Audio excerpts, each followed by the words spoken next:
Oh no. We were gonna have it so Shane was gonna intro, but his mic isn't working apparently. Oh, what's up, everybody? Let me make myself a little bigger here, because we have a special guest tonight. Whoop! I can't hear you, Shane. Hang on. Yeah, it's supposed to be going over my headphones. Check in the lower left-hand corner. There should be a little microphone doohickey to select your mic input on the actual on the Zoom app, because I can't hear you. Well, this is disappointing. Hang on, let me crop myself down here. Ah. Yeah, I can't hear you. Do you have that? Do you have that selected? There you go. Can you hear me now? Oh, was it muted? It doesn't like my condenser mic, so I'm gonna have to go off the stupid webcam. Oh, what? Do you try replugging it? Yeah, I mean it worked for everything before. That's weird. So the plan was originally have Shane be like, "What's up, guys?" What's up, guys? Shane of 3D Printing, and I'm with Tim himself, and we're gonna set up his palette. How about that? Yeah, this all started because we were talking about the palette on your stream, and then you're like, "Okay, let's." Oh wait, I just realized I forgot to do the transition. Hang on, let me take this out of the studio mode. Do you ever mess with the studio mode on I have, Streamlabs? yeah. Let me throw my headphones on here. Yeah. Let me see. Let me see if I make myself a little. All right, let's play around with this. I really should have like a better. Oh God, what did I just do? Oh, look at me! I'm rotating. Can you hear me now? Yeah, I can hear you. Okay. Let's see here. I'm just cropping my image here. I like hit enter and it's like we're just gonna rotate this entire thing. I was like, what are you doing right now? So I take your little window capture here, because we're using zoom. Actually, I can here's what I'm gonna do. I'm gonna edit the transform here so we can crop this down. So I take like 200 pixels off the top. 150? That's not enough. 175. All right, so let me just crop this down so it's just little Shane here. 180. Oh no, 180. Nope. 200. Close. 210. 215. And the other one. Oh God, I'm trying to tab. I'm hitting backspace. Nothing like doing it live. Fuck it. We'll do it live. All right, there we go. How's that? Now it looks kind of professional. Yeah, it works all right. Yeah, it works. It works. Send it. Just send it. There we go. All right, so I can even bring in here. Let me do this. Let me bring in another video capture device here. Let me get my Brio in the mix here, and now it's on top of us, so I can show everybody what we're digging into. Let me just there we go. Look at that. Nothing like doing edits on the fly while you're live. Hey. Huh? A little crooked. You know what? It's Don't judge me. You know what? Is your setup better than mine? I don't have a fancy Brio, so no. Oh, haha. But you did order the A6000, you said. I did order it, and it'll be here whoever the hell knows when. I love it. That's what this camera is right here. The Brio's a great camera though if you want a good budget one. But normally they should be about $150.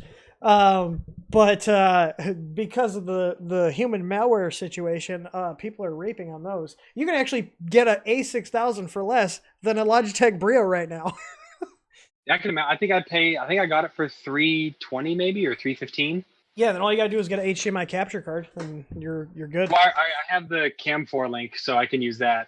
That's what I use. All right, so also this feels appropriate to mention. So a customer of mine, and I need to. Here, let me. Oh, he put his address and stuff on here. Let me get rid of that. Just Sharpie that out. He sent me some prints here. His name's Anthony. He's from the United Kingdom. And he said, hi, Tim. I've been setting up my palette too and decided I needed a different keyring example to use. So I thought I would design a TS3D version and thought you would like it. I've done 3 versions, 4-color, 2-color, and single color. I wasn't sure if you had a palette, so that was why I did all the options. I've also sent you the files on the enclosed SD card, so feel free to use them without any restrictions. Anthony. Tim's headset does not have an active mic or one at all. It has a mic. This is wireless. It's a Corsair headset. Except I lost it, and I use the Yeti anyways. So, but here, he sent me these. Here's a little SD card he sent me with the files. Here, are you going to use the hub, or are you just going to use Canvas? So this is what he sent me. Sent me 3 keychains here, which is kind of neat. Yeah, it was a baller. Yeah. So hang on, I just realized I don't have a button to go back to the Zoom thing I have set up here. I think that would be on my list of things to do is have a nicer guest to spot thing in here. You know, the thing that sucks is like, you know, having multiple people in. The Zoom is nice, and we have this with our corporate phone subscription thing through Ring Central, so we get the Zoom package. But in terms of what's it called? In terms of like being able to easily stream multiple people, it's kind of a pain unless you use something like StreamYard, like Shane and I were talking about. But StreamYard is only 720p, so if they get 1080 60 FPS, I would gladly pay for that. So thank you. I think we could do it just for this. I mean, you're not doing full screen for both of us, so I think 720 on smaller ones would be fine. Yeah, well, the only problem is too, it all goes through their cloud service, and you can't get a local recording then of what you're doing. So if you like wanted to pull footage, you can't.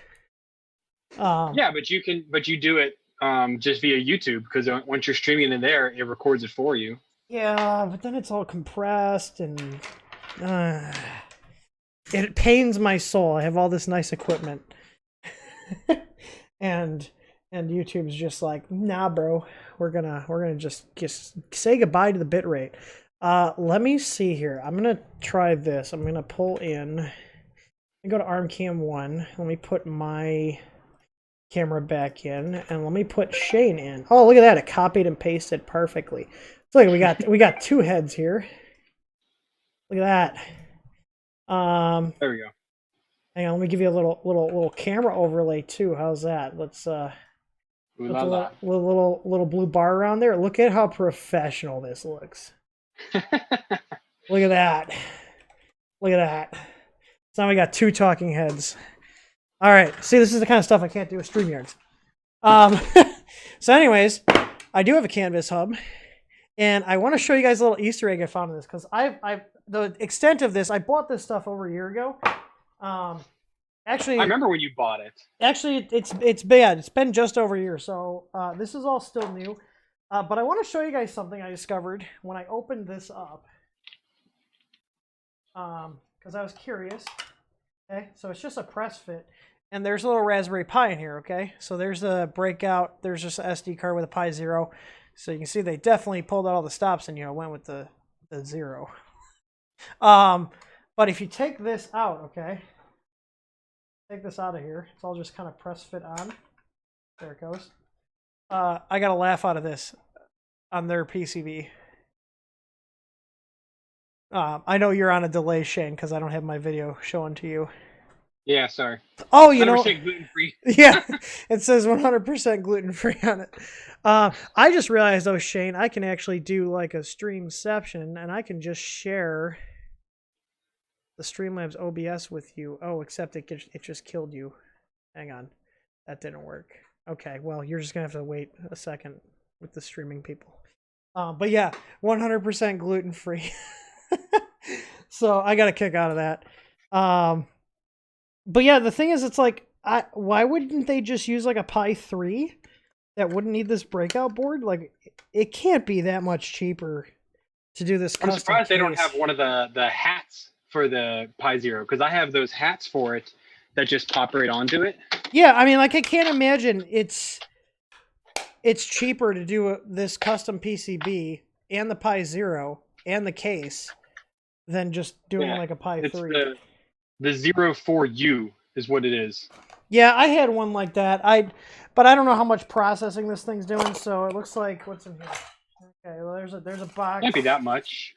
Power adapter. We got a bunch of plugs here. We got these weird plugs, and then we got the best plug ever right here. So the US plug. And that looks like it just plugs right into there. So. All right, I'm gonna take these out. I'm assuming I don't think we really need to use the hub. We can just use the online canvas. Do we? But I have the hub. I bought it. All right. What do you mean? I have hardware here that's obsoleted now? Yeah, because the new one's different. What is the new? Is there a new hub? I haven't even looked on their site. Yeah, there's a new hub, and can you update the software on this hub? That I don't know. Probably not. If it's a different hardware, I'll try to pull it up here. Yeah. Also, if you share your screen, I think it'll pop up in your little thing, and I can switch over. Designed in Toronto, made in China by Mosaic Manufacturing. I mean, this is a nice quality box here. Let me switch over. Shane has started screen sharing. You see it there? All right. Yeah. So this new one, let's see. It looks to be the same size. Yeah, because all the hub does is give you the made you full access screen to the like to their online service. Okay, so they're Octoprint based. So should I just use like a regular Pi? I mean, I got some Pi 4 sitting here. I mean, you can. I guess I would just run it off their website for this first test print and then worry about the canvas later. Okay. Yeah, I mean, they gave us a really good deal on all this stuff. Because we have a 2 Pro, and yeah, we have a 2 Pro, and the Canvas Hub. Yeah, so basically it's Octoprint, and then you go into it and you can set up. You can just download. Honestly, you could use any Octoprint you have.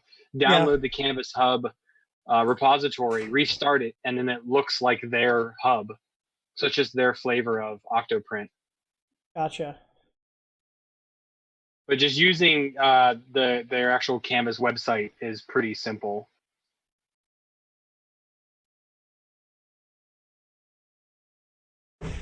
You have to end your screen share, I think. Well, I'm trying to figure out how the hell to do that. At the bottom, click the share, the green share icon. It's lit up. It should be lit up. Share. It's not, because it's. Oh, at the top. Oh, at the top. Hang on here. Stop participant share. There we you go. I can cut you off there. There we go. All right. I did it. All right. So all right, we'll set this aside. So you already have a 2, right, or a 2 Pro, or? I have a 2S Pro. Yeah. I saw that there's an upgrade for the 2. Pro. There is. But I looked at it, and it didn't look like there was much. It was just like a couple little parts that are changed. Like the core Well, I mean, and some arms? it's yeah. So the core splicer is the one of them. It gives you all new filament sensors. I think there's one of the switches in there gets replaced as well, which is Yeah, inside the buffer. I saw that, and it doesn't look like they're too much different from the ones that are already in there, so it's kind of like, what's the point of it? I think they're more reliable because it was a reliability issue with the original one. I think the upgrade to get it is 150 or 160, I think, or for the regular just the Palette 2, and the Palette 2 Pro is like 200. That's interesting. So as you can see, it's still even got. Come on, Logitech. Focus. This is the only reason I will consider spending $400 to replace this with a Sony, because the fucking autofocus doesn't work on Logitech. Like Logitech's autofocus. These are heavy too. These have some weight to them. Yeah, just get another A6000, dude, or get a 6400, and then you can use it for your main video camera. Nah, I'll stick with the 6000 because I don't really care about doing 4K, and I can get two 6000 subs for the price of one 6400. Yeah, the 6400 has the audio input, so that makes it easier. Because when I don't record to my computer like you do. Did you get the 6400 or 6000? No, the 6000. Okay. All right, so this is the spool holder, but we have a rep box, so I don't think I need to do anything with this. I guess it's also not great unless you actually mount it to something, because it has the mount holes on it, and they kind of just like sit in there. So it's not really, not that great.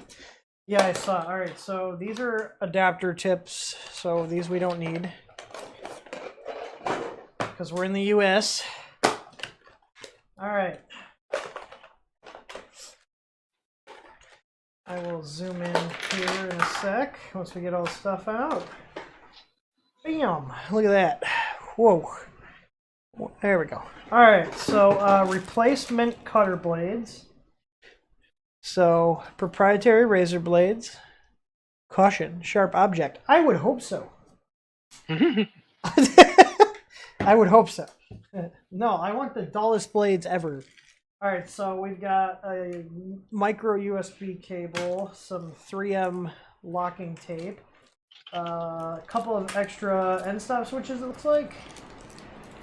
Come on, Logitech. Oh my god. Hang on. Ugh. I know, it's like Blur City here. Hang on, I'm just You're gonna need the hook and loops. You're gonna need those for mounting it. Hang on, let me try my camera app here. I've got an app that's supposed to be able to... Brio, okay. Focus, there we go. As AVE says, focus, you fuck. That's what I think of every time. We're definitely going to need to upgrade your firmware. Okay, so there's an SD card here. It looks like a replacement extruder arm. Yes, you get extruder and a couple extra thumb screws. Yeah, so I got all the parts here. So... All right. Should I read the manual?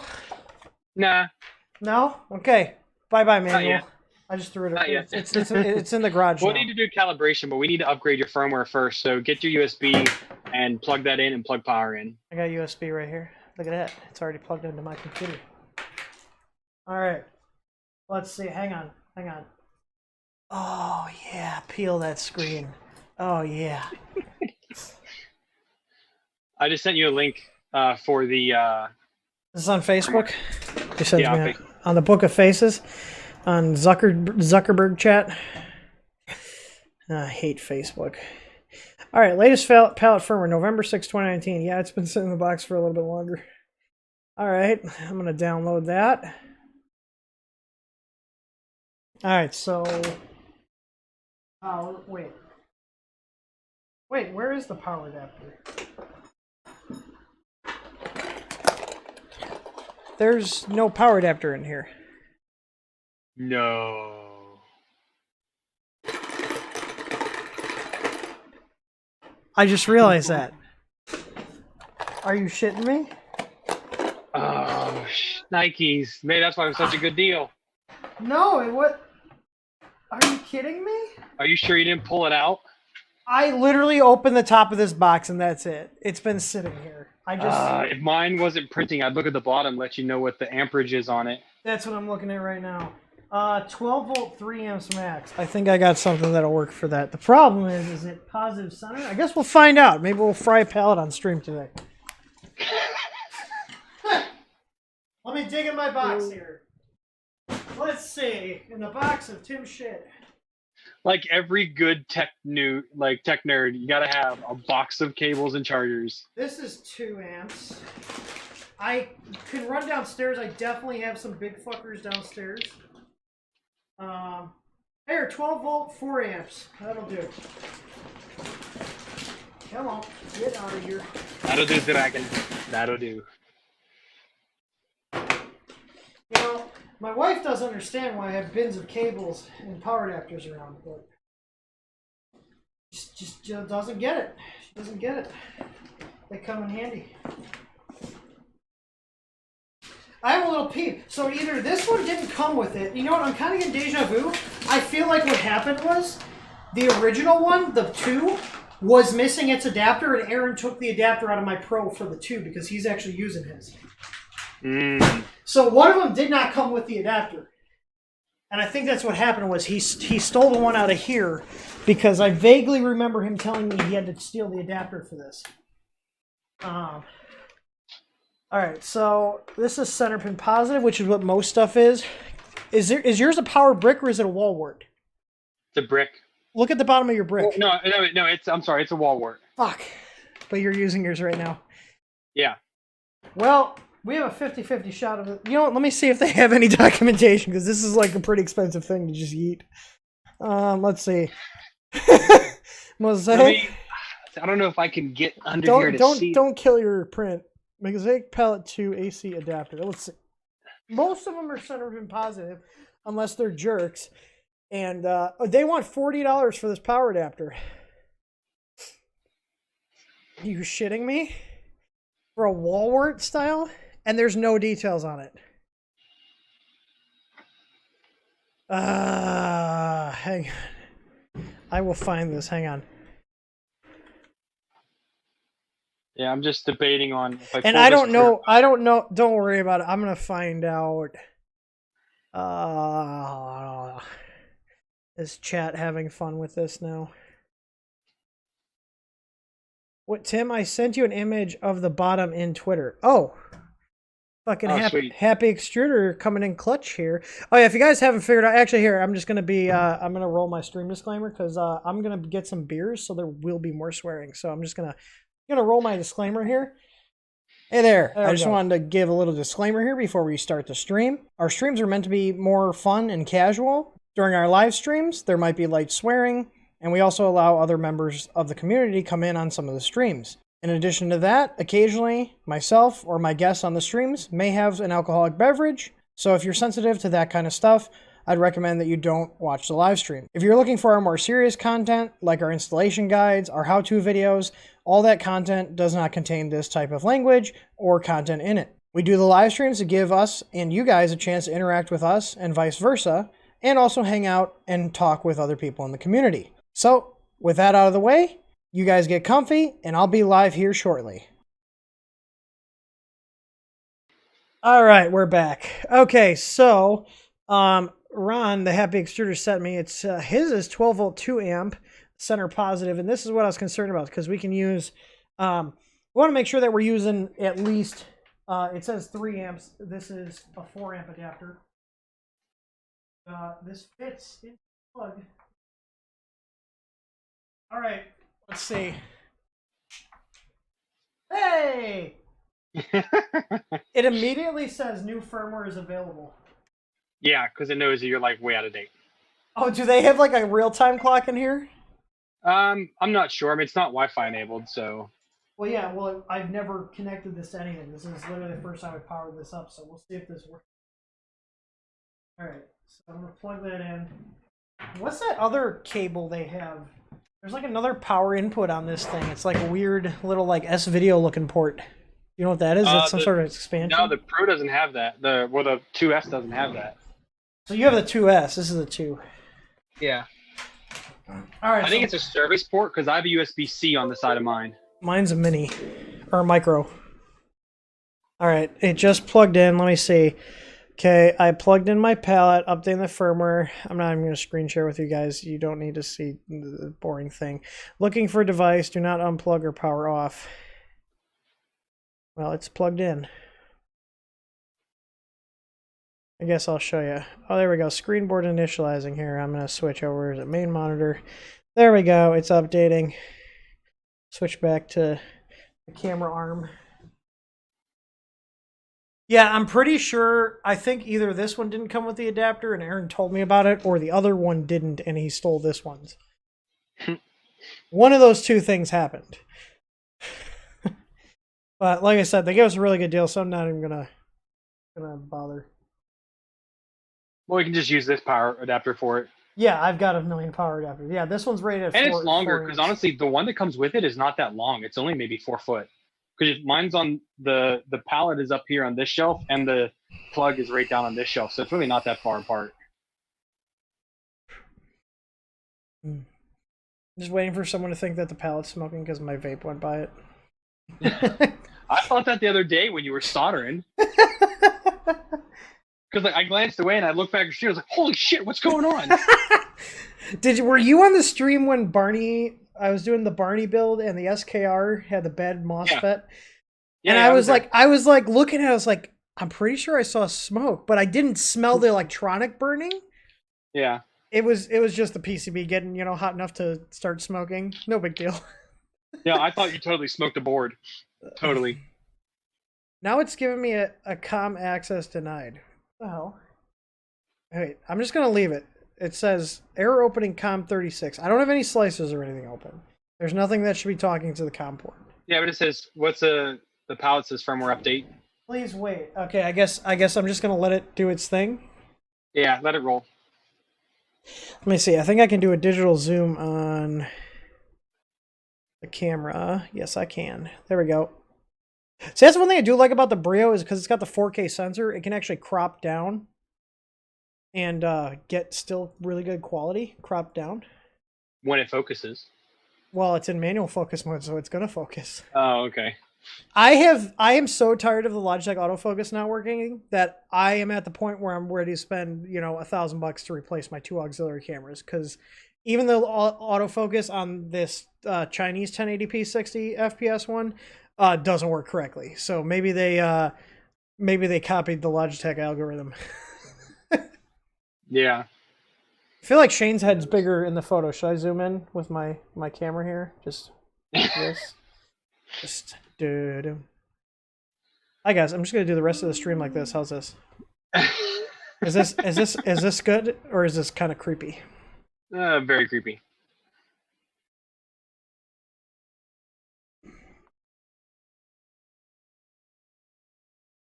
All right, so it's still going.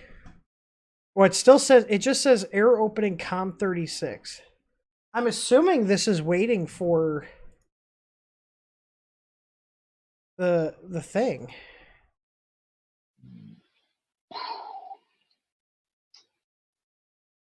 Let me look.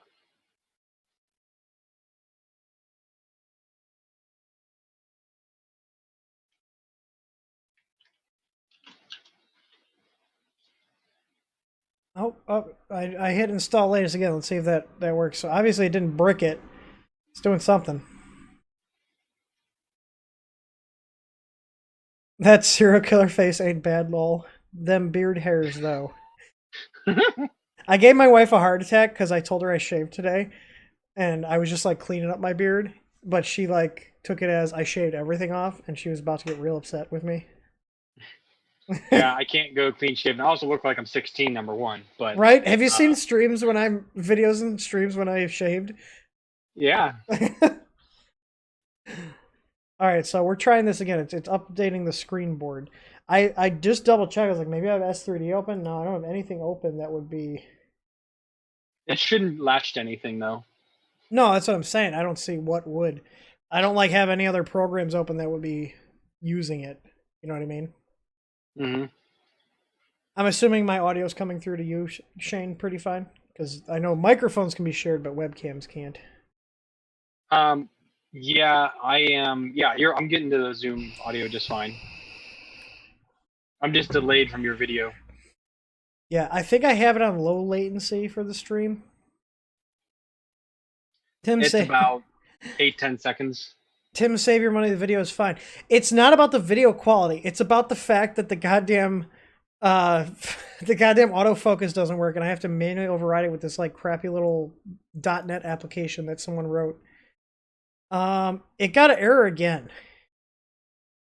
So hang on. I'll switch over. Oh no, that's main monitor. So you can see here, it just says error opening COM36 access is denied. Is there like a driver here?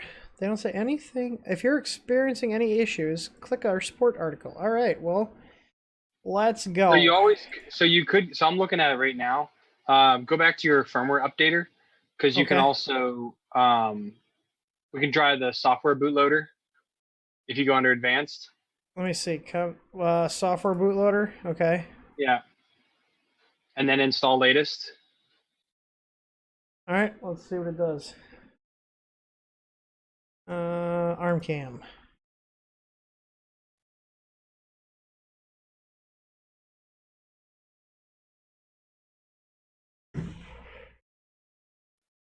I'm just going to read this article. It says an error. It also says to power it off, turn it back on again. So just shut up and reboot already. They're saying to install the drivers, but I should already have these actually installed because I deal with these same FTDI chips on the printer boards. Oh, they're the same? Yeah, there's only a handful of manufacturers that actually make USB to serial chips. See, now, if I was using regular OBS, I'd actually be able to have my video output from OBS going into Zoom, so you would have an instant one. So maybe I will switch back to regular OBS, just port over all my stuff. Or at least for these. Like I said, there's got to be, or like I said, just use StreamYards. Well, you don't have to do 1080p. Well, the main thing is being able to do the multicam. Like, I'm switching between all the cameras. It's kind of a pain, but also, although if I did OBS, I could pipe my OBS output into StreamYard, and then I still could do my switching, and I could have guests easy. So that's what I'm gonna do.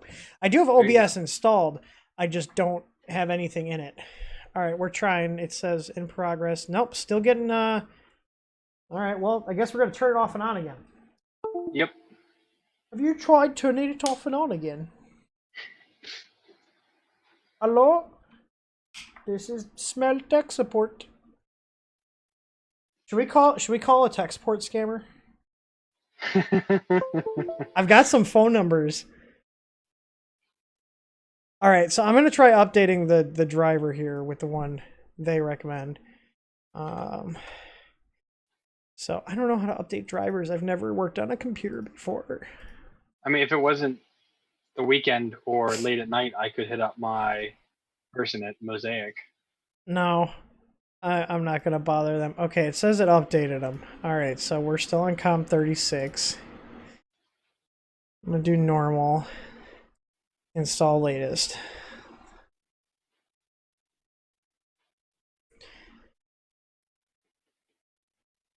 This is off to a great start here. Pretty much. The connection to the I/O board may be loose. Please follow steps to access the I/O board. I don't think that's a problem here because it's not like dropping connection.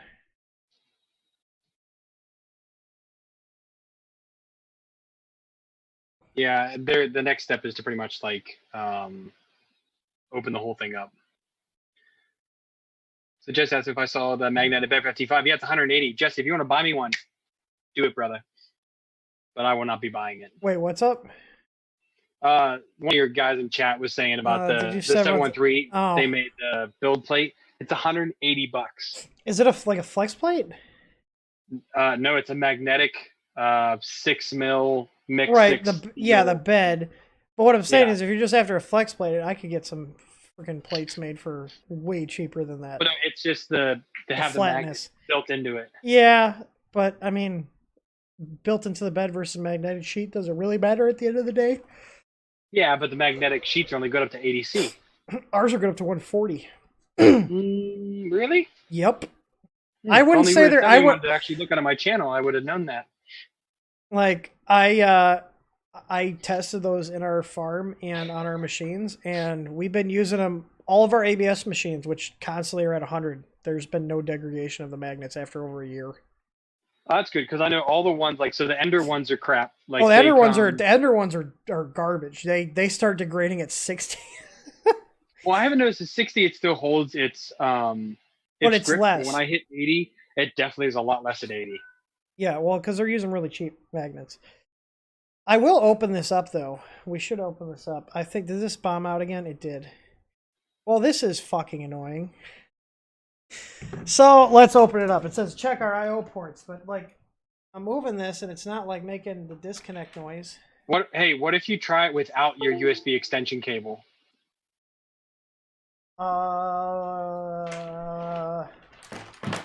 That's a big ask right now, but I can do it.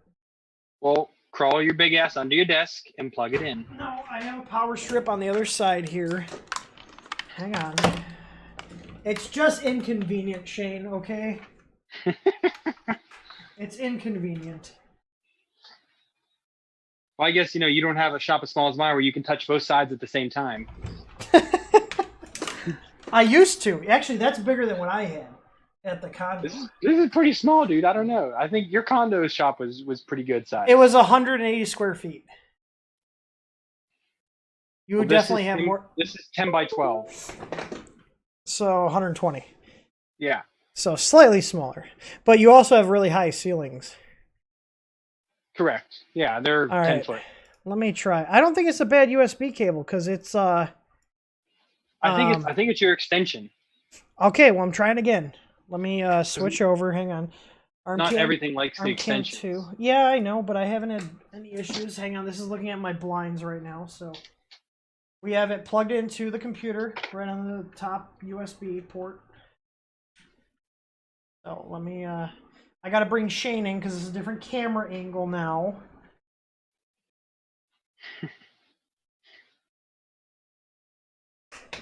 Yeah, see, I think the picture quality, the white balance and everything on the Logitech's better. This is a little $60 Chinese 1080-60 camera, and for the price, it's good. I got no complaints. But let me switch over. I'm gonna grab. Let me group these. Hang on, group into folder. Zoom. There we go. I can just copy this, paste it. Boom, there's Shane. Bam, there I am. And where's Shane from? The States? No, you're from Fukutek.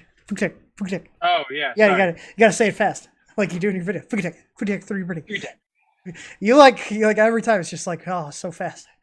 No, sometimes I remember to slow down. It's like every time I watch one of your videos, it's like, hey guys, here's Shane from Fukutek 3D printing, and it's like, I can't even say it as fast as you do.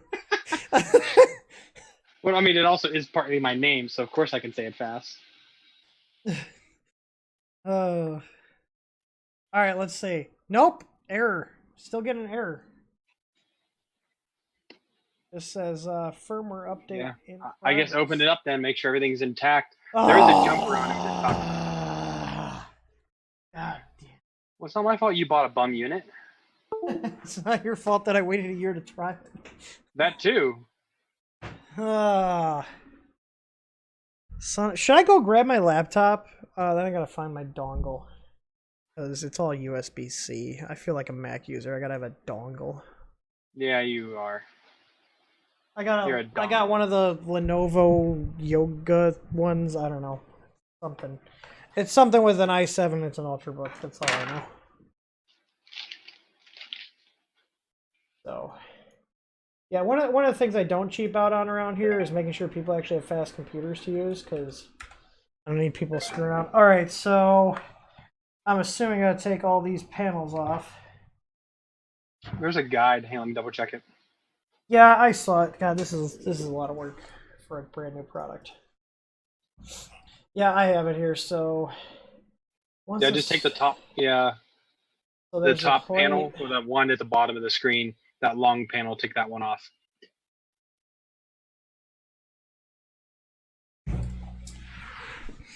Son of Beach.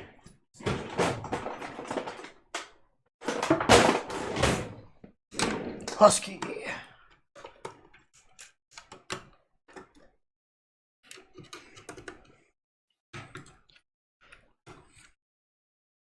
Oh, dang it, Bobby. All right.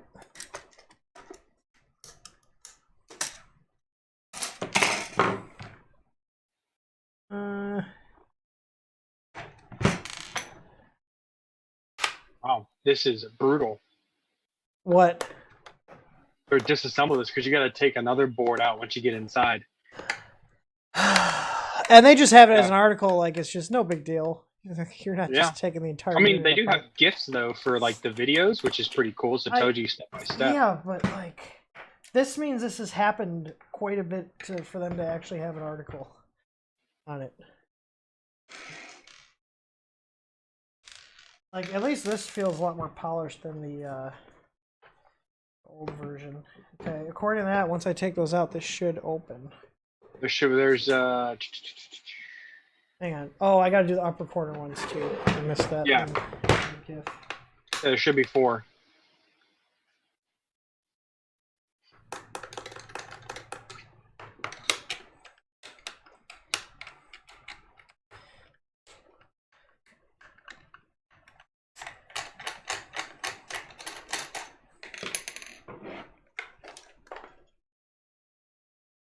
Okay. Yeah, Brandon, I'm still eating my pepperoni rolls. Sorry, I just saw his thing. It's late. I'm hungry. Pepperoni rolls are delicious. I'm trying to find my live chat. Where did my live chat go? Here's my live chat. All right. There you go. Yes, What did Redmonius say?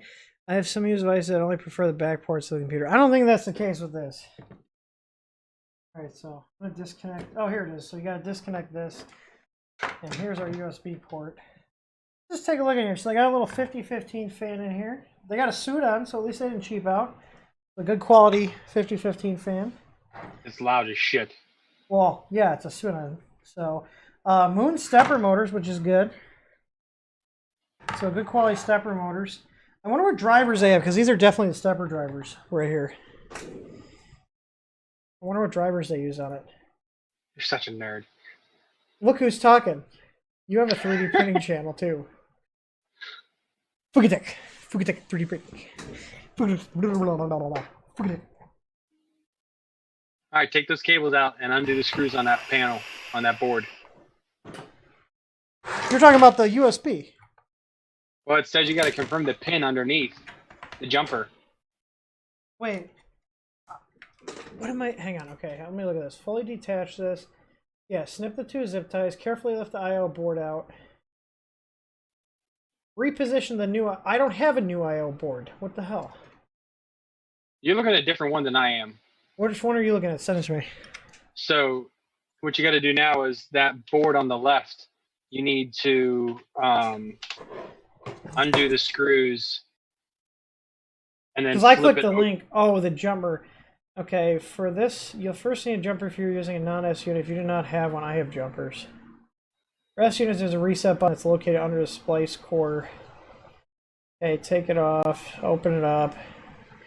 Okay, we gotta unplug the cables from the main board. Take the main board out. God, this is a lot of work. Yeah. You're on step 7 right now. Jesus. What is this, reality? Yeah. Come on, guys. Well, hey, dude, you gotta give him credit. This is the only one of its kind. Here, you can get the MMU. No, but who else makes a unit that can literally hook up to any 3D printer out there? No one. If you want to try to potentially blow your stepper motors out, you can get a Chameleon 3D. I'm not a fan of those. We had one of their customers blow out their E-driver with that product. Yeah, no. But again, this is the only one that doesn't need to be attached. All you do is attach a Bowden tube. I love it. So far, dude, I am so impressed with it. Okay, so unplug the fan. Unplug the fan. This fan. Come on. There we go. All right. Careful the ribbon. I saw it. Yeah. Oh yeah, I'm behind your video. Sorry. Yeah, it's all good. Okay, so I see a little jumper, so I need to put a jumper on here. Let me look at the directions. Yep. Oh god, there goes the screw. Oh, I found it. I mean, It's all good. Okay, so gently lift it. On the screen, you'll need to jump your board. Okay. wait, can we appreciate the back of that board real quick? Oh, hang on. That's hilarious. It says sorry, Sorry, A.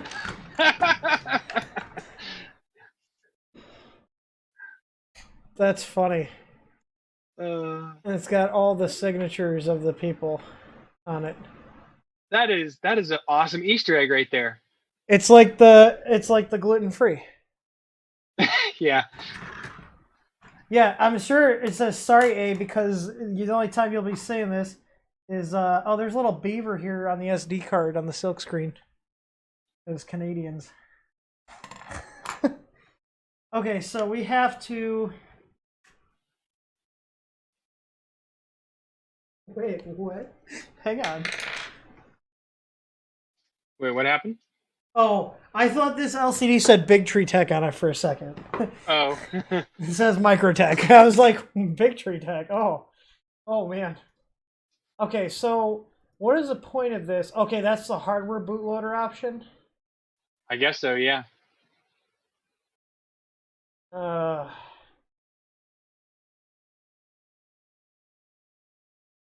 Okay, well now we know it's not the port, so let me bring my tools and shit back over here.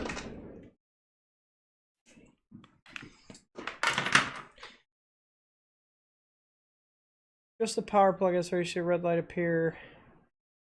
Reattach the USB. Is there a USB port on here, or do I have to? I'm so confused. Hang on. On screen, to jump the board, use jumper. Okay, got it. Make sure the I/O tether is plugged in the main board. Okay, that's a USB. Yeah, reattach the USB plug and reopen the firmware updater. Do I have to reinstall this PCB? Or am I just leaving this jumper on? Yeah, leave the jumper on for now. Flip it closed. Attach the top panel, or the back panel plug back to it, so you can attach the USB and power, and then reconnect it to your computer. Okay. So I'm putting the jumper on. And what I'm saying is, now do I put this board back on? The sorry, You don't have to screw it in yet. No, not yet. Okay. So it doesn't matter if I have any motors connected. Just this. I don't think so. No, I don't think I would need to. All right, so. This is janky. Yeah, once we get it done, then you're gonna remove the jumper once it's fixed. That's what I was wondering, yeah. They should just put it as a little toggle switch on the outside. Well, I mean, this probably doesn't need to be happen very often. It happens enough that they have a document on it, though. Yeah, well, maybe it's just people with janky computers. Yeah. Sorry, I guess my i9 is not adequate enough for flashing. Of course not. Mosaic firmware. Maybe I should throw it out and get a Mac. Get a real computer, you know?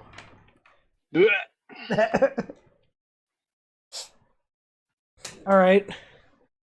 So let's plug this in. And then it says... Return to here. Okay, refresh.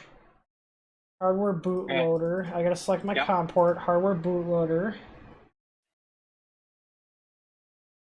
And I need to download the file. So there's a file, okay.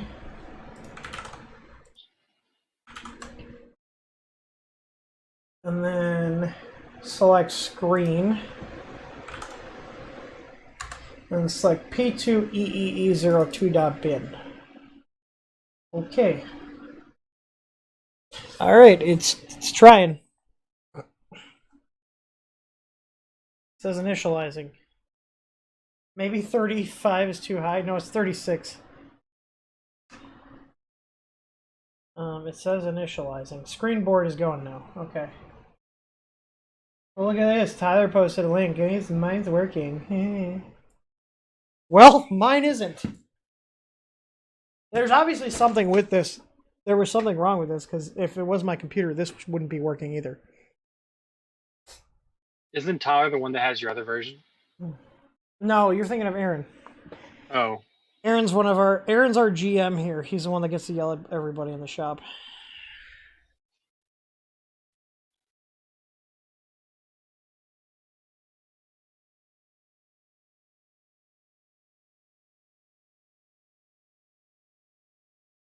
Norm, it is plug and play, but Tim screwed his up somehow. I don't know. I legitimately did not screw anything up. Like I He have also never waited a year powered. to open it. I So never even powered it on.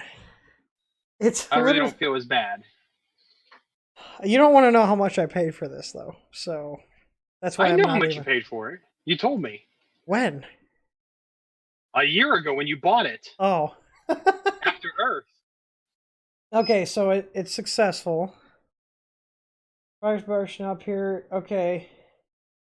Okay. Once uploaded successfully, you need to remove the junker, power cycle the palette, and then proceed to install the main the graphic firmware. Okay. So I need to take the jumper off. So I'm gonna disconnect the USB and the power. Take the jumper off. Well, we didn't damage the ribbon, so we're good. Alright, let me screw this back in. Should be done. You know, I could just wire a little push button on the side here. Just wait to just reconnect the motors and then try to do the other 2 updates. Well, this has pogo pins on it for the splice core, and I don't want that to like be just flapping in the breeze. I gotcha. Do you know what I mean? Yeah, I gotcha. Yep.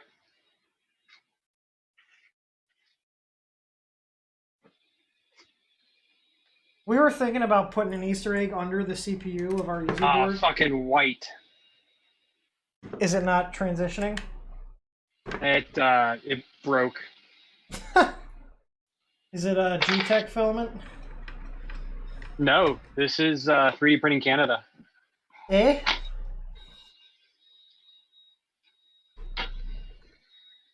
It's the green that.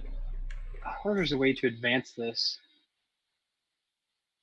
Enhance. Well, I'll give them this. The build quality looks good. They've got good quality parts on here. No cheap shit. Like, no knockoff caps. These all look like... They're not the VT or RVT caps that, like, Creality and them use. They look like respectable capacitors. This isn't a Chinese company. I know, it's Canada. It is made in China, though. Are these made in China? Or Taiwan. Taiwan usually does a better job. We have boards made in Taiwan. The Taiwanese seem to have their shit together. All right, how can I get through this? All right, so let's try this. I just heard doo doo doo. Power. Okay, so it still says firmware update in progress. Okay, now it says select main and upload p2ee01.bin. All right, let's try that.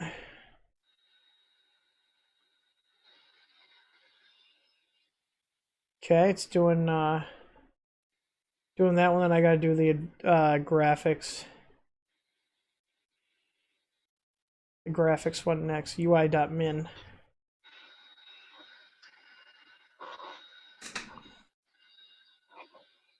I mean, I'm not gonna lie. If I had paid full price for this, I'd be kind of ticked off that I had to disassemble the entire damn thing to get the firmware update. Oh yeah. Anybody would be.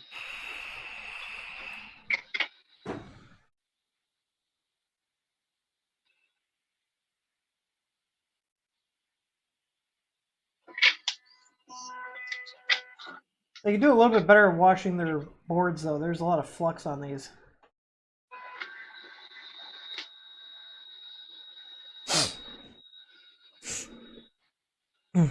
What are you doing? My green to black transition broke, so I'm getting past that. How old is that filament? No, it's just a poor splice. Oh, how often does that happen? Not too often.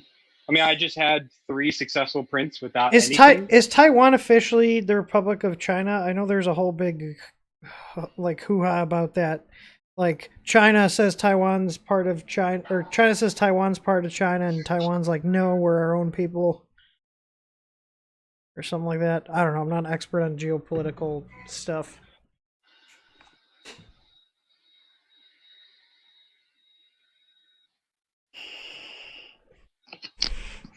Canada stands? No, the proper term is Canucka stands. Canucka stands. Canucka stands. The Canucka Stanians.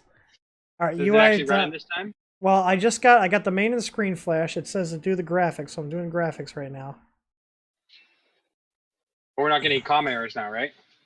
Well, no, but I'm doing. I don't know if this is the latest firmware though. I downloaded the pack. It's 9.2.9. Is that the latest? That's what was on that article you linked me. Let me look here. 9.2.9. I mean, like, what's the upgrade kit to the 2S? Like, should I even bother with it? I mean, again, it gives you a better splice core, better arms, better sensors. Tyler said that's the latest. Okay, well, that's good. Yeah, 929. You said, right? Yep. Yeah. The Canvas Hub S. That's probably the Pi 3 version. It's got a compute module in it. $139. Jesus Christ. It's $149 for the upgrade to do from the 2 to the 2S Pro. Should I just order that? Your call, bro. Would you? I don't know because I never used the original 2. I only have the 2S Pro. I mean, it's the business expense, so I really don't care. It's only $150. I mean, apparently there is a big difference in the splice core. Does Tyler still have the original one, or did he upgrade? Here, I'll do a straw poll. We'll let them upgrade. Hang on.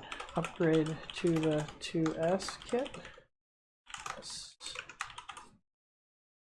Tyler said worth it, but yeah, like I said, like the new splice core, it's more reliable for when everybody says. Teaching Tech did a video on it. There we go. Teaching Tech does videos on a lot of things. Oh, so there will be some changes. I will be doing, be in a position to do more documentation and videos soon, very soon. But I'll save that announcement for another stream. Tyler said, I'm definitely not the one to ask, though. Mine has been sitting in the box since October 2018. So he hasn't upgraded his yet. Maybe they fucking used it. Oh, you haven't even used your palette? Or what? This is taking a while to upgrade the graphic. It's still going. It didn't lock up, so...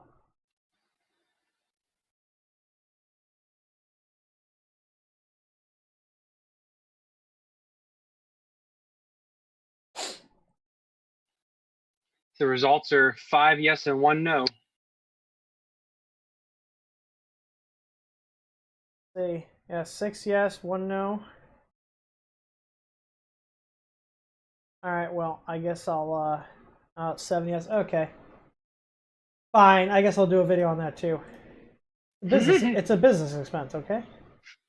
Don't forget these great add-ons. They're suggesting I buy a palette too to go with the 2S Pro upgrade kit. That's, that needs some optimization there. Alright, let's see. No, I don't want to do quick checkout. Continue to shipping. Yeah, China counted as Chinese, Taiwan not so much. It's one of the 3 T's not to talk about, the Chinese, Taiwan, and Tibet. Yeah, no shit.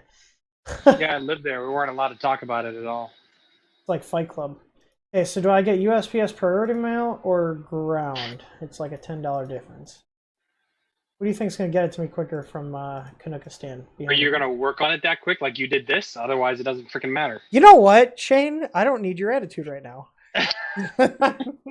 Call it like it is, bro. Call it like it is. Fine. I'm going to pay for the faster shipping, and I'm going to get it done, okay? Because here's the thing.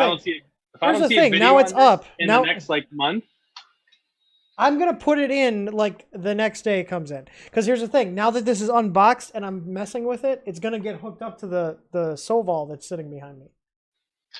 That's why you're actually going to print with it? I have the rep box here and the Soval right next to it because the palette, too, is going to go on top of the rep box and then feed into the Soval. Is your rep box mounted or is it just sitting there on the ground? It's sitting on my desk. You got to mount that thing, dude. Dear God, how much shit do you want me to do? You're like adding things on. All right, so hang on. I'm ordering the 2S kit right now. All right, hang on. Order's being processed. Yeah, Ron said, yeah, because I remember teaching tech. He had issues, but he had issues with his filament snapping. It wasn't the splices. His filament was actually breaking, so he was using just older filament. Yeah, But he still was happy with it. All right, so, oh God. Hang on. I need to print this and put it into our invoices so my wife doesn't ask me, what is this charge for $169 for? I don't see a receipt for it. Well, at least somebody tracks your finances, because you sure as hell don't. I already said I mean I spend our money, but I focus on pricing of our stuff, and that's about it. She handles all the actual accounting work.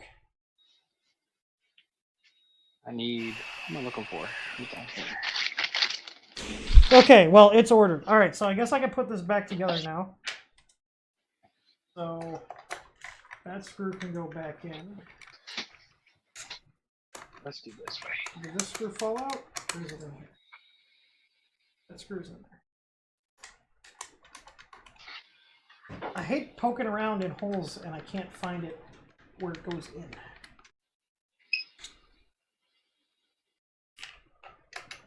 I think it's time to grab a beer. I feel like I'd be doing better if I hit a beer. Oh God. Probably. Oh God.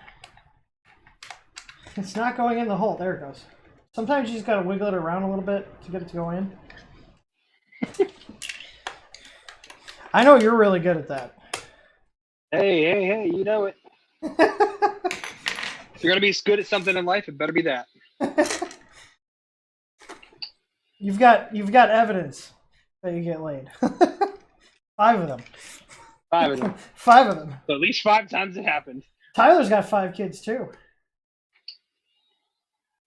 And his wife wants more.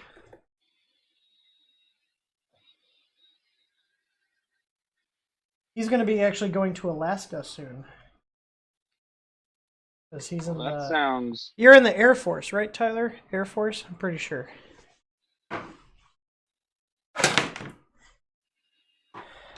All right. Welcome to Printing with Palette 2 Pro.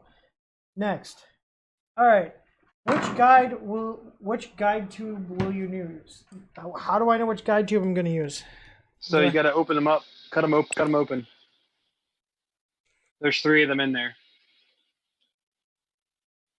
So you need to figure out which one will fit from the palette to your printer the best. I'm assuming shorter is better. Correct. Always shorter is better. Are you sure? Are you sure about that? Are you sure about that, Shane? Are you trying to tell me something? Anyways. Damn it. Walked into that one. Sorry. Okay, anyways, jerk. I'm using the medium one. Are you satisfied with the length of the medium one? I am very satisfied. Alright, let me not too far away, not too deep. Yeah? Doesn't go in too far? No, not at all. There's not. And I can hit 2 at the same time as well with this one, so. Alright, so I guess I'm going to have to move this now over to where it's actually going to go. Yeah, so are you sure? So you're sure the driver's fully updated on that? Yes, I did all 4 of them. Okay, so I'm assuming this is a little stand that goes in the back here. Yes, it is. You guys can't see. I'm on my. I'm about to move over. Pop open, on your rip box too, you'll need to pop open a couple of those top ports. Okay. Because 4 of them should line up directly with the palette if you have it on that little stand. All right, these 2 and these 2. I have a 3D printed bracket for mine because I have it upside down on the wall. Hang on.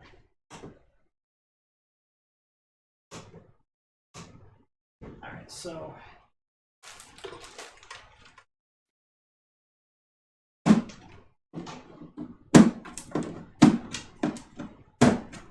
Nico, you broke it on the Palette 2 S Pro or the old Palette 2? I'm assuming I then put these little fittings in here to pass the filament through.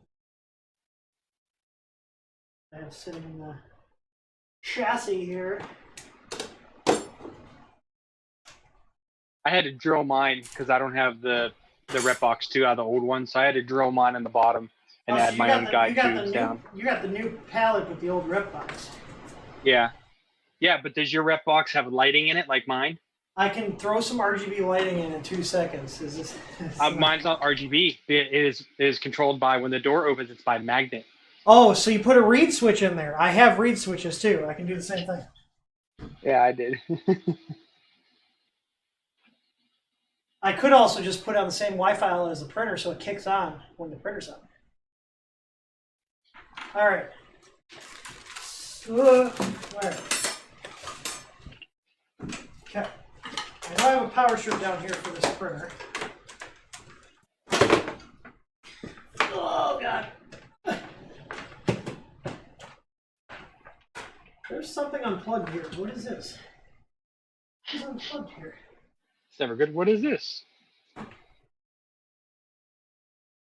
It's like some weird ass fused plug. Oh, it's for the dehydrator in the rep box. The dehumidifier thing. Like for moisture, you know what I'm talking about? Uh-huh. I forgot I had that in there. Alright. So there we go. Pallet's plugged in. Here's power for my printer. So I have, this will eventually be going on here. And I also have the PT100 on here for high temp printing, but that's a story for another day. And you can see here I got my stock Solval plate and then the Easy Flex for it. You can take out that USB cable. Maybe I want to leave it in. All right, next. Your spaghetti. Okay, so I'm assuming these little sticky pad things are what I need to use to mount the tubes. Yeah. Okay. So how should I feed this in? Because this is a filament sensor right here. I guess maybe come up over the stock spool holder and go right into the filament. Oh, no. I don't need to use a filament sensor, right? Yeah, you don't, well, I mean, If I'm you using can a if you want pallet. to. Well, because this is direct drive. This isn't Bowden. Yeah, so my Prusa is direct drive, and I'm still using it. Yeah, but your filament sensor is right above. This one's mounted on the frame of the printer. Oh, yeah, then no, you won't use it. Okay, so this is going to attach go right into the extruder here. Correct, yeah. So As best as possible. It is kind of difficult on certain printers. Like, it's easy on the Prusa, but like on the Ender, it's not as easy because there's no real way to mount that holder. So I'm assuming this gets stuck. Maybe I do have it go through the filament. Oh no, then the length's going to change. Fuck. I didn't think this through. I mean, you can calibrate it. If you home that all the way down and then you calibrate your initial, then it should. Oh yeah, because if I have the distance set when it's at home, then it shouldn't matter even if it's up higher. Yeah, but whenever you first load it, it'll put out more filament than when it does the initial load. Okay, so I think the correct thing to do is just have it go right into the filament sensor here, which this lines up if I put this right here. So assuming the tube blocks into this little piece here, little black plastic piece. Yeah. Okay, so that's what I'm going to do then. I would say let's verify first before you go ahead and mount it on there. This tube would work perfectly then. It's going right here. I think that's the medium. Yep. That's the medium tube. So I'm assuming this plugs into here. Are there two different You wait ends? to do it until we do it. You got to do calibration first. Okay, hang on. Medium. Oh God, I accidentally hit large. Hang on. Settings, preferences, tube length, medium. Okay. All right. So controls. Then you do your settings. Calibrate palette. So assuming this shoves into here. Oh yeah, it does. I wonder, does that version have the endurance mode on it? I don't know. If you go, I think it's under settings. I can't check it on mine because again I'm printing with it. Which side goes into the palette? The tapered end or the non-tapered end? Non-tapered. The non-tapered end goes into the pallet? Yeah, tapered goes to the printer. Okay. So I'm going to mount that then. I see how this mounts up. I'll go right into the filament sensor. They give you plenty of the locking tape. So let me mount it up.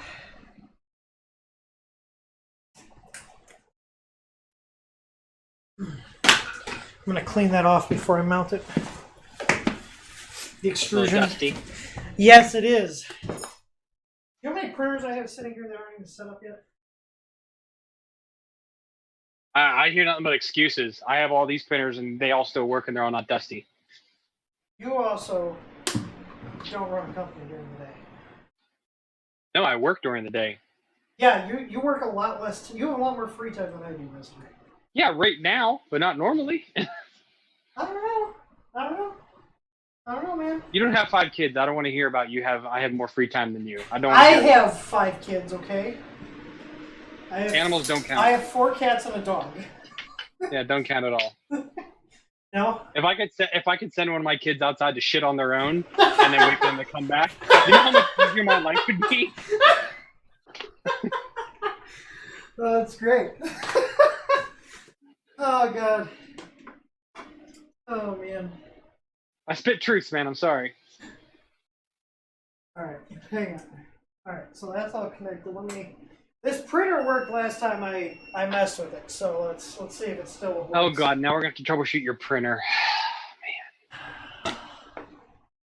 It does have an easy board in it. You know how terrible those are. Clearly. Definitely running an old version of the firmware. But it should work. Let's see, auto home. Hi, dog. Oh my god, stop with crawling in the lap. You are 75 pounds. Oh yeah, this one side is definitely off. I gotta level that gantry out.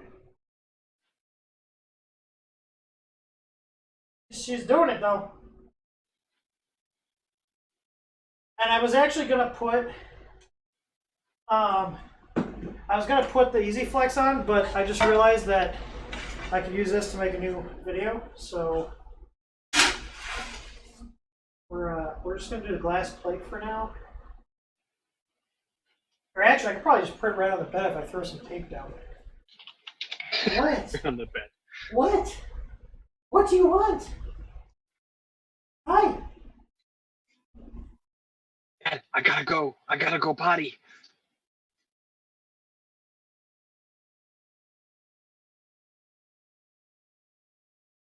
I thought I heard something outside, but I guess I'm crazy. Okay, so this is ready to go.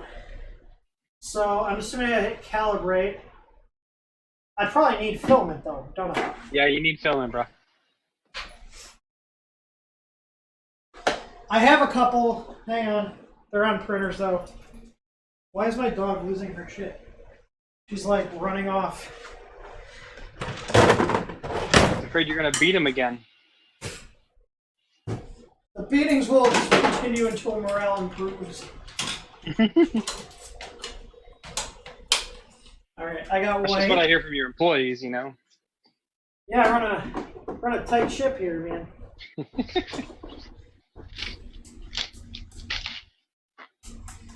I didn't get the nickname Tim the Tyrant for nothing. I have no idea if I have a nickname. I don't think I use these pass-through holes. Make sure you cut all of those flat, not at an angle. Alright, so hang on. So I'm going to just shove one of these in here. There's one. Oh, that broke. That's lovely. Okay, let's...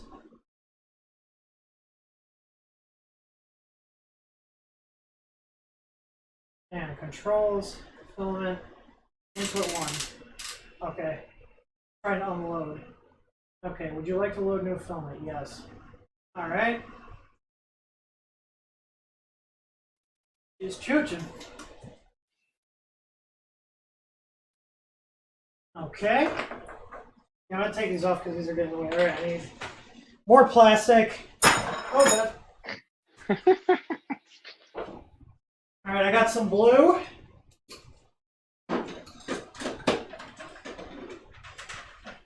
Hey Shane, will this fit in the red box? You know if this will fit in here? I'm waiting for the video, dude. It's so delayed. Well, I don't think this will fit in the red box. Oh, big ass spool now. Your giant coax spools. Yeah, that's gonna get turned into face shields once we start that project back up next week. All right, input 2. Oh god. You like to load filament? Yes. I expect you to be printing by now, dude. Christ. Get off my back! You're supposed to be here for help, not harassment. Same. All right. I really don't have that much variety of filament out here. I got some black. Where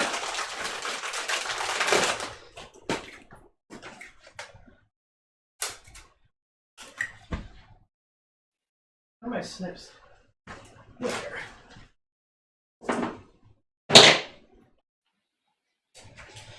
I don't have any other color. I do have like a silk one, but Yeah, red? I might have some in the shop. Isn't the shop like right outside that door? It's 150 feet. All right, hang on. Would you like to load? Yes. All right. Oh, you're in the house. Yeah, the garage is on the house. Oh, I thought that was garage port off the shop. No, this is attached to the house. You have too many garages. I got confused. I have one garage and a shop. It's not that hard to follow. Yeah, but your one garage has 4 fucking doors. Well, the shop had 3 until we took 2 out.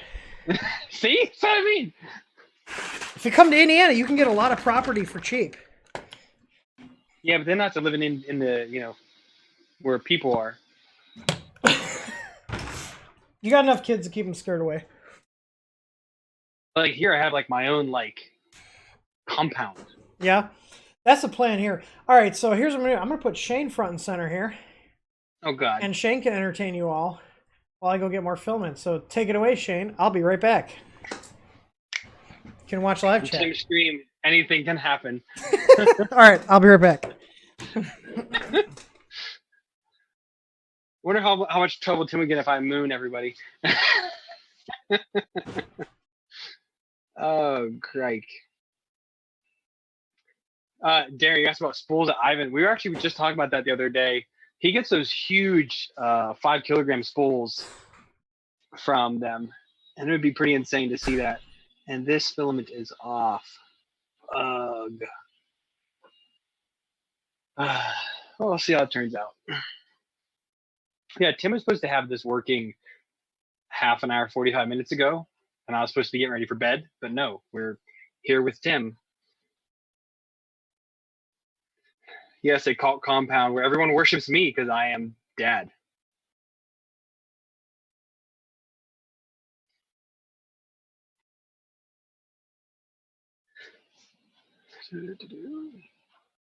Someone's asking to do PLA and TPU. No, we're trying to get this thing calibrated, not broken yet. So let's just calm your tits there a little bit. Darren, it's my job to make fun of Tim, so it's okay. You can do that anytime you want. I fuck with him on Facebook all the time.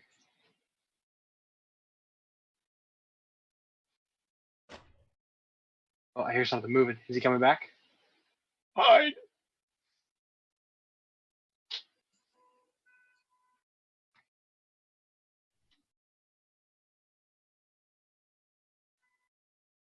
Brandon, shut your fucking face. This is through his like Zoom thing. I don't know why the quality is like 240p.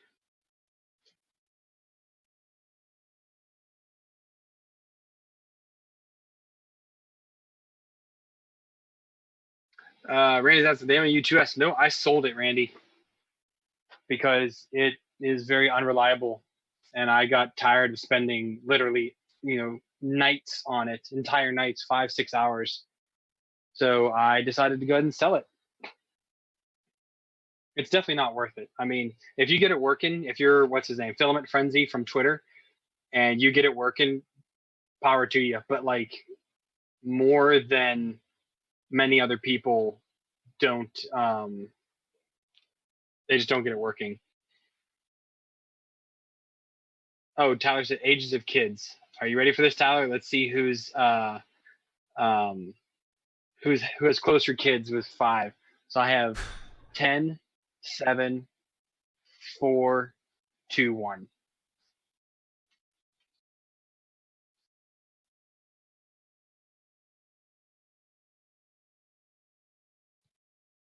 Pigeon, just go look at Filament Frenzy. He makes awesome prints with his. Like, he does an awesome job with it. I don't know how he keeps it working so well, but he does. 12, 10, 6, 3, 1. So yours are more spread out, Tyler. I win. Ow! That doesn't sound good. Okay. I am back. All right. So Tim, everyone's complaining. Why does my video look like shit? Hey, shut up. Why does my video look like shit? I don't know. It looks like shit on your stream too. Shut your face. I got Streamlabs. It's not Streamlabs. Yes, it is. So when I went and checked right now. Do you want me to try another program? Do you want to try? Wait, are you using Streamlabs to pipe your video into Zoom? No. Zoom is just talking right to your camera, right? Yeah. So do you want to try a different program? Like, do you want to call me on Hangouts? Or do you not care? I don't care. It's your audience cares. I know. That's why I do 1080-60. They're so picky. God, you guys are so... They're princesses. See, I do 1080-30 because I've had so many people tell me that 60 is just too much, so do 30. Oh, here. I'm going to make sure to rub this into Tyler because I have a nice cold bottle of zombie dust. Also, I found this filament in the shop because we've been buying like random boxes of filament from everywhere for the face shields. And I thought this said Repcord, but it's Repco 3D. I don't know where we got good stuff. I don't know where we got this from. I know people send us a bunch of like random filaments. So, and we've had the face shield project pause because we had people out. But next week we're starting back up. What are you doing, Shane? Rotating your image? Yeah. Okay, so I got red. So I got red, white, blue, and black. So we can do a Murderca print. There we go. Murderca. We're number 1. Maddie, no, if you uploaded 60, you can only see it 60 for the HD. All right, hang on. Like, so if you look at Tim's right now, you go to settings, you do quality, you can do 1080-60 or 1080 or 720-60. You can't do 30. All right. All right, palette guru, what do we do next?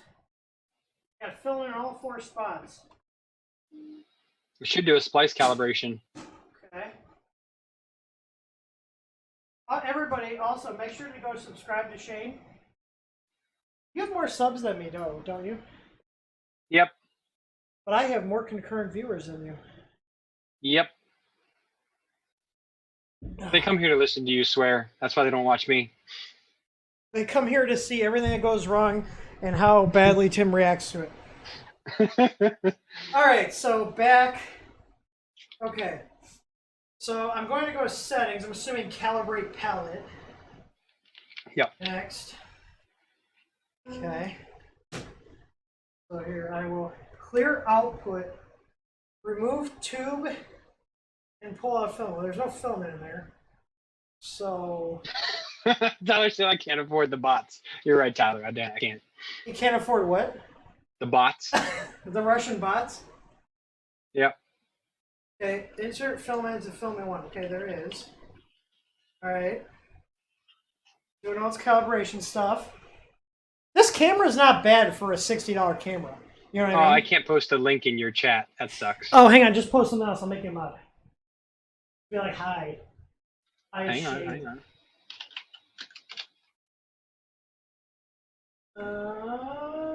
Add moderator. Boom, you got the wrench. Now you have to be nice to Shane. Okay, it's making filament.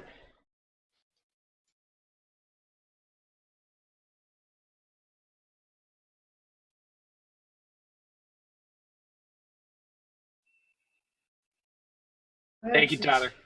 It's going around in here. You see the buffer, guys? See the buffer filling up? Look at that. Trying. It's going.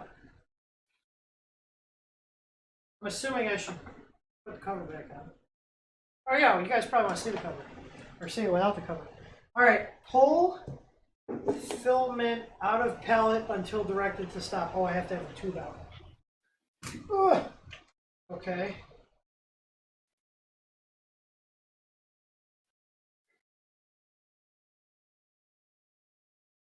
So it's just until it hits a little switch. Yep.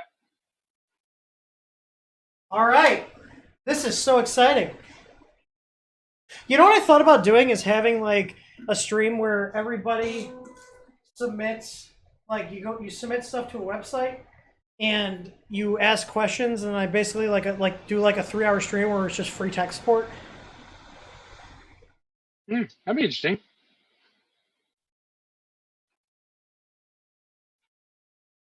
That little Jay, this is the Palette 2 Pro. And I have the S on the way, okay? Enable multicolor printing. This looks sharp though, sitting on top of the rep cord. So I figured this would be better to have it because of the direct drive, and then eventually I have the Hemera on here. So this will be my little fun setup. Oh, it spliced it. It did it. It's doing it. It's doing the thing. This is exciting. See? This is like okay, here's the thing. Like you could have been doing this for a year, dude. I know, okay? But it wasn't until literally this week that I have our internal processes better organized, so I'm not spending a shit ton of time doing tickets, so I can focus on new things for us. Did you hire that tech dude? We have not, but we put in more processes. So instead of people just handing stuff off to me, they ask me questions, I write documentation and give them answers. So we actually bought a software solution through a company called Atlassian. And it's called Confluence, and it's internal process and documentation management suite. So we're getting all fancy. We use Confluence. I like it. Do you like it? No. Why not? I mean, yeah, it's a good repository, but it's just a pain in the ass to search. We also have tens of thousands of documents in it. So the goal is, right now, instead of people handing tickets off to me, they ask me so I can have them learn things, do documentation on whatever the issue is, so they can grow their experience, and then write documentation as well. So I basically, the entire week, I've been doing some tickets here and there, but I got no new tickets coming into my queue, and focusing on documentation. So, because the thing is, I need to be, and this should have happened over a year ago, but like I was telling you earlier when we were talking offline, like, it's just like one thing after another keeps derailing stuff. So, all right, hang on. Pull filament until directed to stop. I'm assuming once it hits the little switch, it's going to tell me to stop. I'm curious to see how those splices look. They look good. I mean, they feel flat? No bulges? No, there's not any there. Not any there. Slowly remove filament from palette. Did it cut it? Yeah. All the splices look good. This is impressive. I don't know if this autofocus will work. Oh, it's kind of working. It's hunting. But here, black to blue, blue to white. Yeah, looks good. Okay, next. Okay, old SPC 2.49, new one is 2.47. Old PPM is 38.87, new one is 40.31. You want to save the value? Sure. Okay. So how do I calibrate the tube? I should probably read the manual here. Preferences, because here's the, hang on. Run out detection, splice to next drive, okay. Oh yeah, that's one of the things too. This would be nice if I load up all the same color and just have it keep feeding rolls in forever. This would be a good combination with like a belt printer. Yes, definitely. Travis, no one needs a manual. Shut up. Okay, so print modes, from file, pattern, random. Okay. Yeah, so that's if you want to like do anything crazy, or you can just slice and use Canvas. Okay, so I mean, this is all hooked up. This is mounted to the printer now.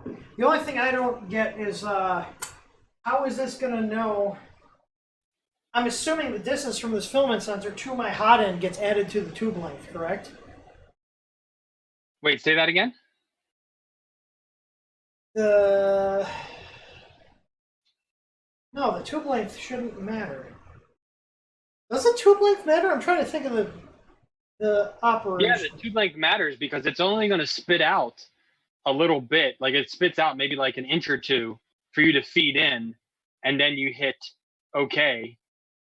So I'm going to assume that my tube length is not only the tube, but also the distance from the tube through the filament sensor down to my hot end.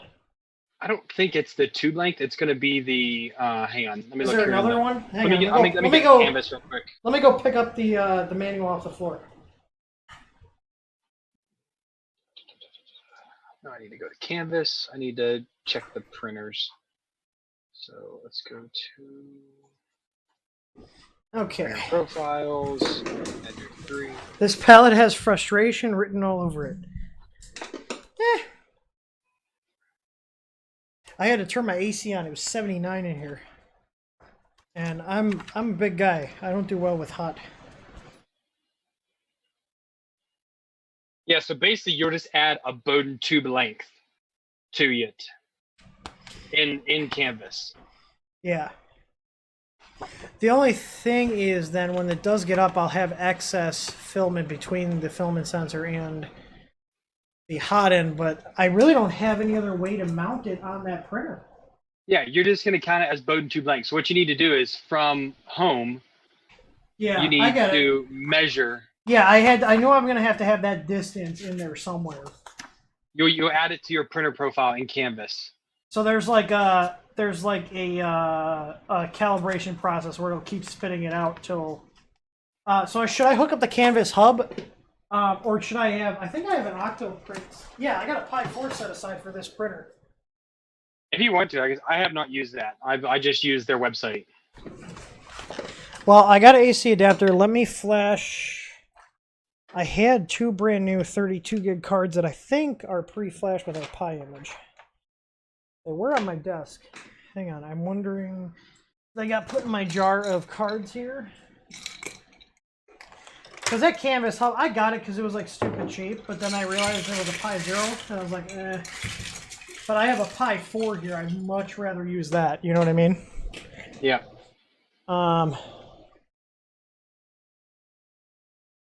Hang on, let me see. I'm putting the SD card in. Does this have multiple partitions on it? If it does, yeah, this is already pre-flashed. So this is already flashed with our image. Oh yeah, here. This is actually, we were playing around with doing this, but it ended up being a lot of time. But if I show you here, zoom. Where's my zoom? Oh wait, that's just you. Gotta shrink you down. Bam. Whoa. So here, it's not perfect. This is like the first try, but we were playing around with lasering like the product information on the actual EasyPi cases. So we did this on our 80-watt laser. Actually just burned off. Sweet. Yeah, it's a little fuzzy, but, and obviously off-centered. But we were going to make like a jig to put all the bottoms in and then just do them in a batch. Jigs are best, yep. So, but all right, let me grab an AC adapter for my Pi. I've got a USB-C one here. I got to test these out anyways because we're going to be making the transition from the micro with the C adapter to straight USB-C. Although now, if you're going to use the Canvas hub, you're going to make me go ahead and add the Pi Nano. I'm not going to use the Canvas hub. I'm gonna use the Raspberry Pi 4. Same. Yeah. I don't know what I'll do with this Canvas hub. I guess I'll just use it for something else. Just take out the Pi 0. Well, I could use that. It's just all that board does is power it, and it's a USB hub. That's all it is. It's nothing special. Yeah. All right, so I need a network connection over there. got my little Wi-Fi outlet for the printer here too. Hang on, I need to write down the IP. That's the IP. All right, let's get it all hooked up. Okay, so printer and the canvas got to go into the eye. Out down here. Where's my printer?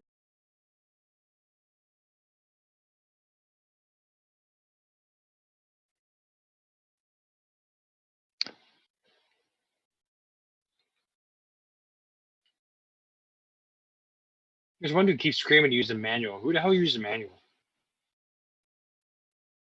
I'm referencing the manual. The manual doesn't. It's all right. There's not much in.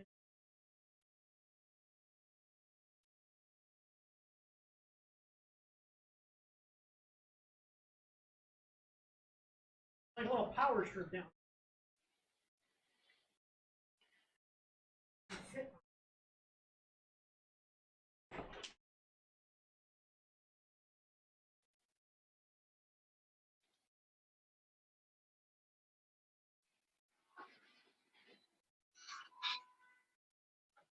Like outward roulette over here. Which one works? Which one doesn't? No, they all work. It's putting them in the right order because you got power at the low wards. Lock the outlet. Actually, I guess I'll run this one off of a. I just realized I usually do PoE splitters, but I do want to test these new splitters. Gonna get it tested. Right, that's gonna go there. All right, I just need a mini USB for my printer.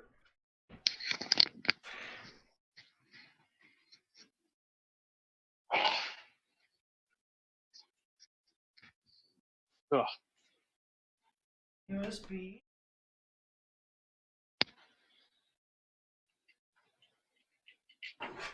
Need to run a network cable.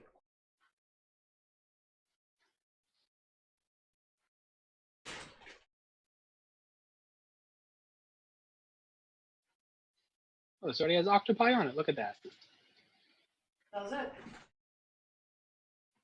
I pulled out one of my Pi Nanos. Or a Zero, sorry, not a Nano. I got a network switch over here, so this cable should reach. The box pellet, yeah, that had a RAM port in it. Come a long way. Yeah. Yeah, I mean, like the hardware on this seems really good. Really well designed. All right, cool. I literally have one Ethernet port open on this switch here. There we go. I always hardwire, even though there's an access point in here, I always hardwire my Pis.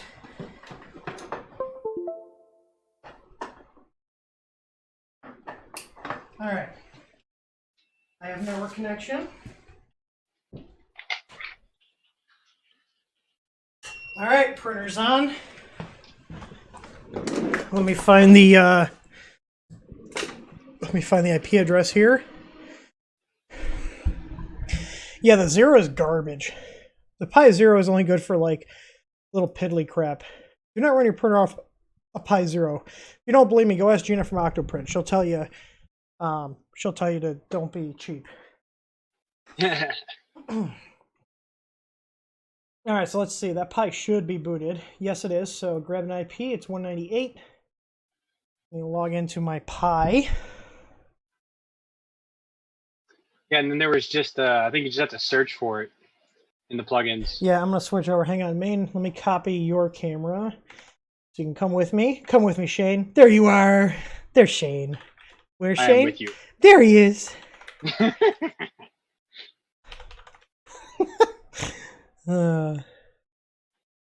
Too many Pis. I've got like 48 Pis hooked up on my network right now. As you can see, my image is kind of outdated. But this was just freshly imaged, so I'm not surprised. All right, let's update Octoprint. Yeah. It shouldn't take too long. Too many IPs. Yeah, I have. Hang on, let's see while it's gone. Let's load up my Unify controller here. That should be the login. How many Wi-Fi clients? I have 76 clients on my Wi-Fi right now. Let's see.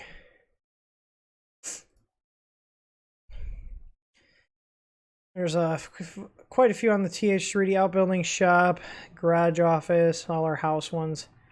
Yeah, there's like a lot of Wi-Fi outlets, Google Homes. I think we've got like 15 or 16 Google Homes here. Holy crap, dude. I thought I had a lot of Alexas. There's one on my desk. There's a Lenovo Smart Display on my desk. One's on Aaron's desk. There's 2 minis in the shop. That's 4. Samantha's got one in her office. 5. Garage has a mini. 6. Basement gym has a mini. 7. There's JBL hub in the kitchen. 8. Master bathroom has the one with the screen. That's 9. Master bedroom is 10. Guest bathroom has a mini. That's 11. Guest bedroom has one. 12. Living room has a mini. That's 13. Am I forgetting anything? No, 13. I think we have 13. I think I have 6. Yeah. Oh, you're not. I'm not on speakers over at on your end, am I? No, you're on headphones. Oh, so I can't say Alexa, play Baby Shark. It doesn't matter. It's not named at my office. Computer, play Baby Shark. Damn you! I used to have those, and then I dumped them in favor of. Oh wait, Shane, your video.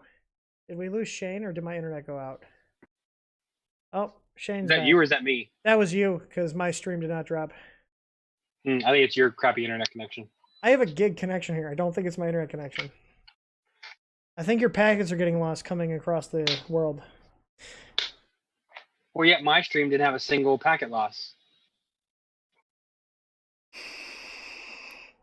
Yeah, my router. I mean, do you want me? Well, here's the thing too. When I called you on Facebook Messenger before this, your video quality was garbage too. Yeah, you said that was because of Facebook. I assumed, but I guess they're all running like. Is there a way for you to go into like the settings? Is there a way for you to like change your settings? I thought like on Zoom, there's a way to change the settings. Like if you go video settings, I did. Check enable HD. It is checked. Like my video on here, it looks fantastic. Well, yeah, because it's showing you the preview. Wait, did my camera? Yeah, I think my live camera, my screen share kept working, but my. Are you sure your screen share has me selected at 1920 by 1080? Yes, it's on a 2K monitor, or it's actually on a 4K monitor. It's cropped in OBS. So, oh, you look a little better now, because I actually went and toggled the HD on mine. I toggled it again too. Oh, okay. Well, yeah, you look a lot better. So well, let's see how that goes then. All right, so what I'm going to do really quick here, since I have this is on a Wi-Fi plug. So if I hit this, so the Wi-Fi plug's coming up. You can see here. This is one of those eFun plugs. I got to finish up the firmware on ours, but we're going to have our own Wi-Fi plugs that integrate with Octoprint. And you literally are just going to install a plugin. So for the Wi-Fi outlet, Tesmoda, Octoprint-Tesmoda.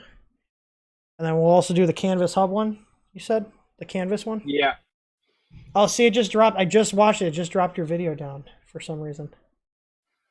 Maybe it's just because of this whole Zoom thing, but maybe my stream was fine. I didn't lose any packets. Do you want to call me on something else? On Hangouts? You want me to call you on Gay Hangout? You sounded like you said Gay Hangouts. Dude, it's 1 o'clock in the fucking morning. Yeah, I mean, I have my Google Hangouts here. I can pull that up. Just shoot me a message on Facebook and I'll call you on there. Okay, let me. I'm gonna change my thing so I don't show anybody private crap. You can add this account. All right, I'll be right back. For some reason, all right. Go ahead and end that. Why is my camera locked up? I wonder if it's wonder if Zoom's trying to grab my camera. That's why it's causing it to lock. But let's see if we can get Shane in. So I'm just going through here. Let me switch back. So I'm going through here, and is canvas in here? No. Hang on, let's see. Pellet to canvas to Octoprint.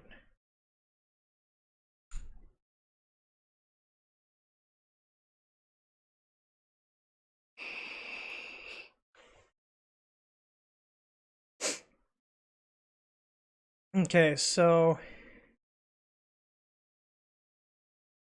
we already have that. Get more. Okay, so I have to do the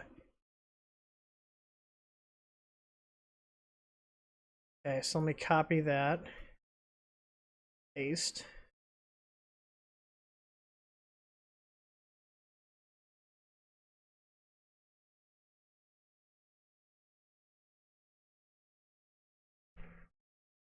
Let me see if Shane. Oh, here we go.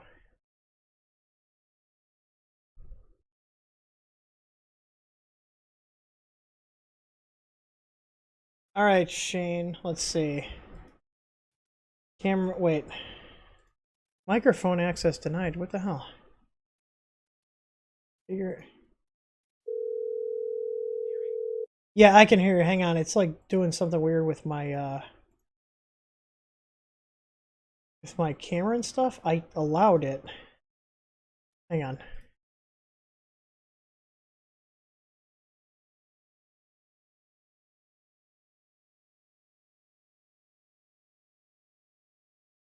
All right, let's see. Okay, can you hear me, Shane? Headset, earphones, default mic.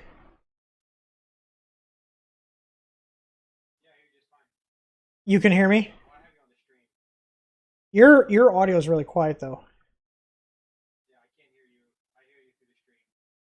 What the hell? Try your other. Oh, okay. Try your other thing. I am seeing that Google is seeing my microphone though, so I don't know why you wouldn't be hearing me. Yeah, I got in here. I went to the webcam. Okay. Your condenser might work. But let me change here. Let me change this Zoom thing to grab Hangouts instead. Hang on. Streamlabs, OBS. Hang on. Match title Chrome. Live streaming. I think you were on it, but it was way over there. Yeah, hang on. Trying to figure out how to capture the that's live chat, that's not it. Camera controller, live stream, Google Hangouts. Is this it?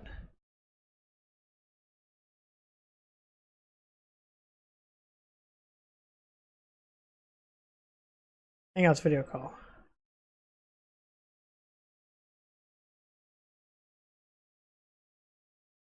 Come on. You can do it.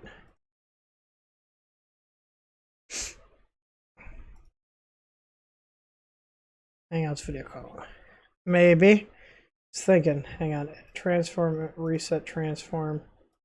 It's trying. It's trying. Let me just do this. I'm just gonna capture that whole screen there. Yeah, because it's trying. Let me go here. Add. Display capture. Add source. Left on, because that's the one you're on. That's not it. That's not it. That's not it. Oh, you know what? It's not seeing my other display because that's off my Intel integrated. Because I have too many screens, and when I hooked my Capture window. because capture window wasn't working. But that's good enough for now. There we go. You're back. You see all my gray hair now. I can. I can see your gray hair. All right, so let's go back here. I just need to change this. Yeah, because like if I change this, it's not even capturing the other stuff. It's weird. Multi-monitor adapter capability. Nope. All right, it's all good. Let me remove zoom, add display capture. Oh, you're so big, Shane. So big. Big man on campus. All right, I'm gonna put you in a box here. There you go. You're. Yeah, I don't. Whatever you're into, I'm not here to judge. Somebody's got to be. All right. So if I go back to my main monitor here, I just need to capture. I need to put Shane's things back on here. There we go. Main monitor. Bye bye. Paste. There we go. All right. So. Ah. Close that. All right. Shane is very quiet. I can bump him up on my end. Go ahead and talk, Shane. Hi, Shane. Shane, can you hear me, Shane? Shane! Can you hear me now? Just so you know, I am delayed because I'm going through the stream and not through the chat. You should be able to hear me through Hangouts. At least Zoom was working, okay? Alright, I'm going to finish installing these plugins on the Octoprint system. I can't hear you through Hangouts. You need to check like your app settings so that I can see the little bar in Hangouts that's showing me that it's seeing my mic and it's getting the input from my mic. So I know it's not on my end. All right, so these plugins are installed. Okay, let me restart here.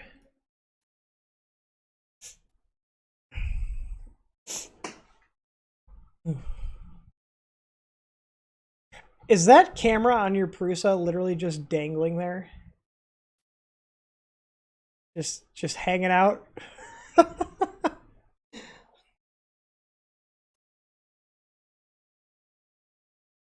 hear that, but I don't hear you. What the hell? I'm trying to see what the hell is wrong. It doesn't not tell me what I can see here. I can hear everything else except for you.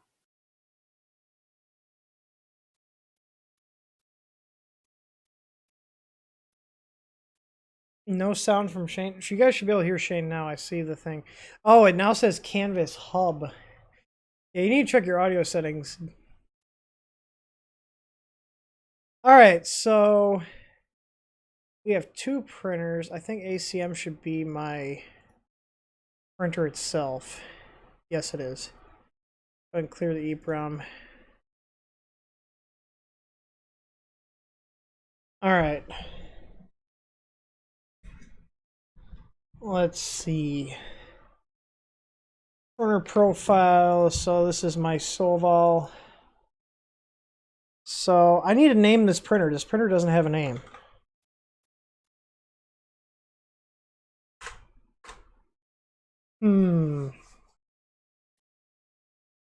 What should I name my Solval? Beatrice. Beatrice? I don't know, chat. What should we name the Solval? They all the printers here have names. Maximus? No, it's too small. It'll just sound like it's overcompensating. We only use the medium length tube, okay? We can't call it Maximus with the medium length tube being used.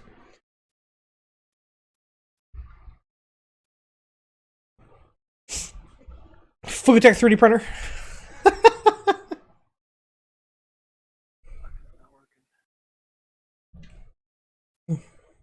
Mediumus? I kind of like that.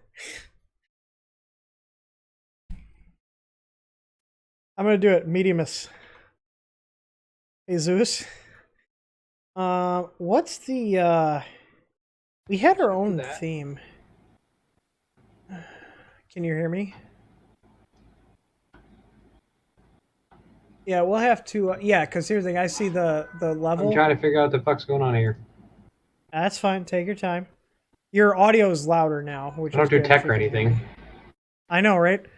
What's the SVO1 print volume? I can't remember. I know it's like 235 something. By there you go. 280 by 240 by 300. Okay.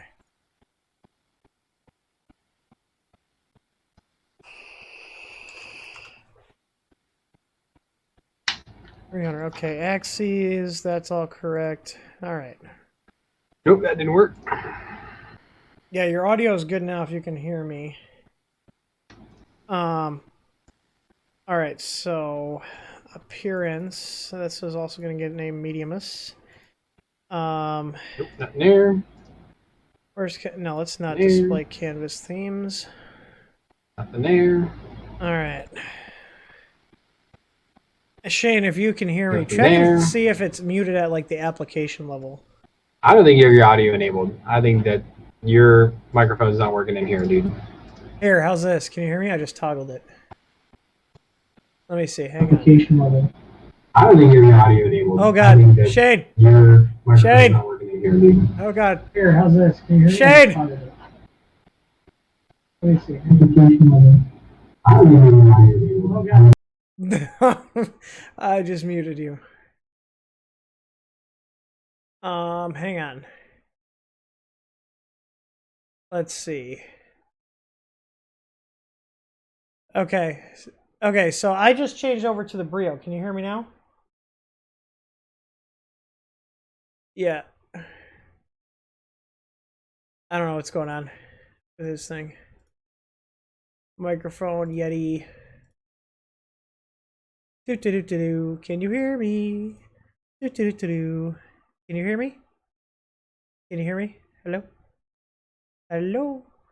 Okay.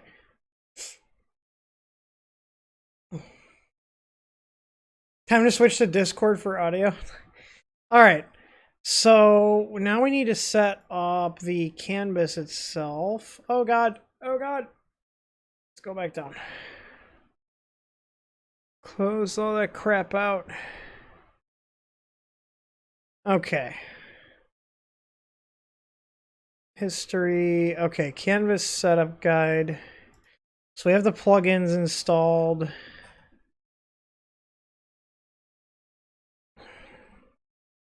Okay, so once your server started, the interface will now be updated to Canvas Hub. You should see additional tabs. Palette 2.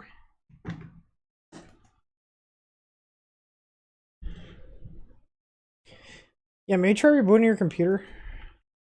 Shane, if you can hear me.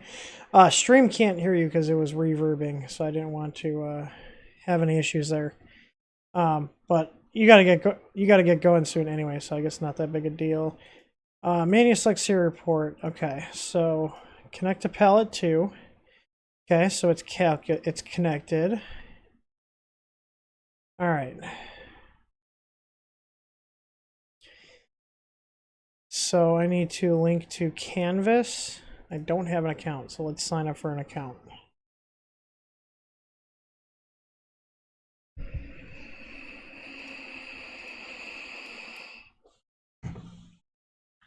I'm going to show the password. Well, I'm going to auto-generate anyway, so it doesn't really matter.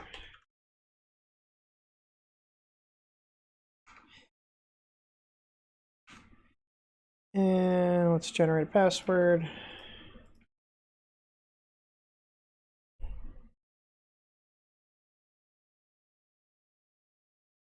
Cool. Palette 2 Pro. DIY Canvas Hub. Okay, already did that. Install a firmware upload. Already did that. Already did that. Okay. Oh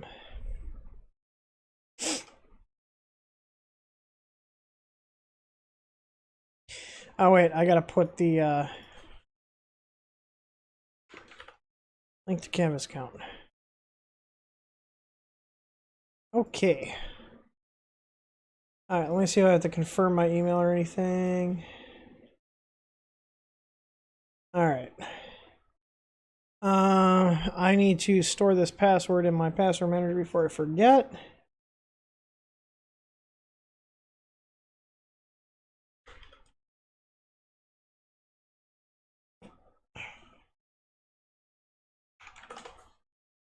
Go ahead and save that. All right. Search. All right. Cool. Canvas hub detected. Proceed to next step.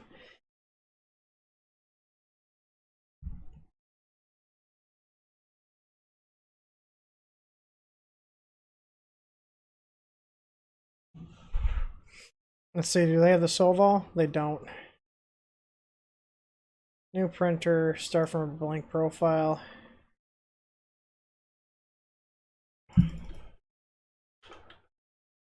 What is this? Mediumus?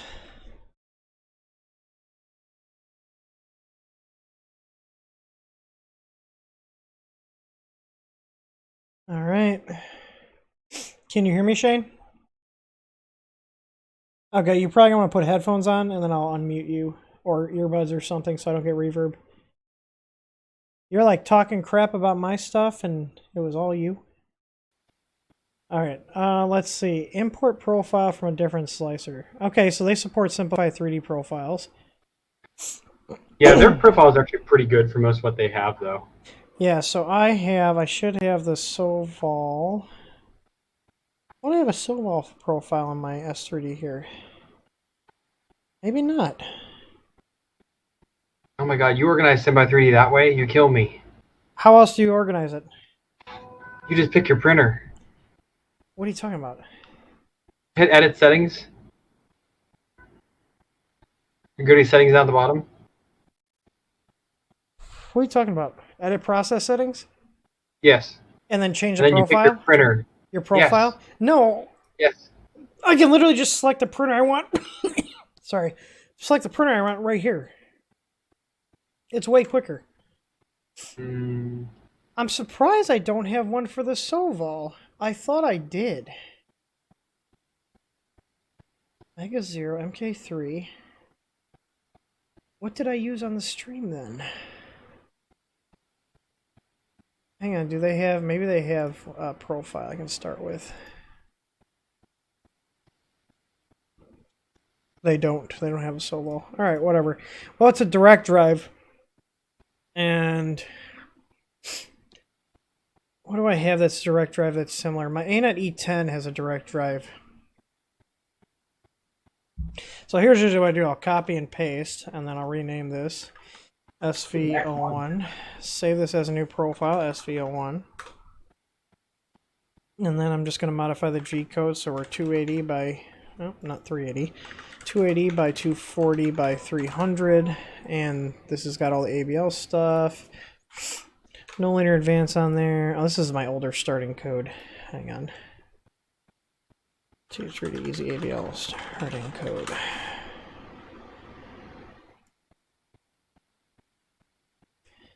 There we go. We'll just copy this and paste it in. All right. So that should give me a decent starting point. Layers, 150, 150, 30, speeds. That's fine. All right. With 2mm retract, that should be good for the Soval. All right, so update profile. Okay. See, now, like, I don't have to go through and like click here and hit the drop down. I can just be like, oh, I'm printing on the Soval or the start or whatever. Just literally double click, hit enter. So I'm just going to double check my heat settings. I don't know why this is apparently run that bed at 50.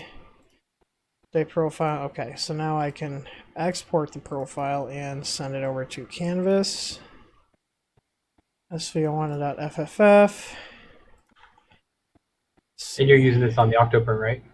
Yeah. Alright, so I don't use 0.1. Import selected.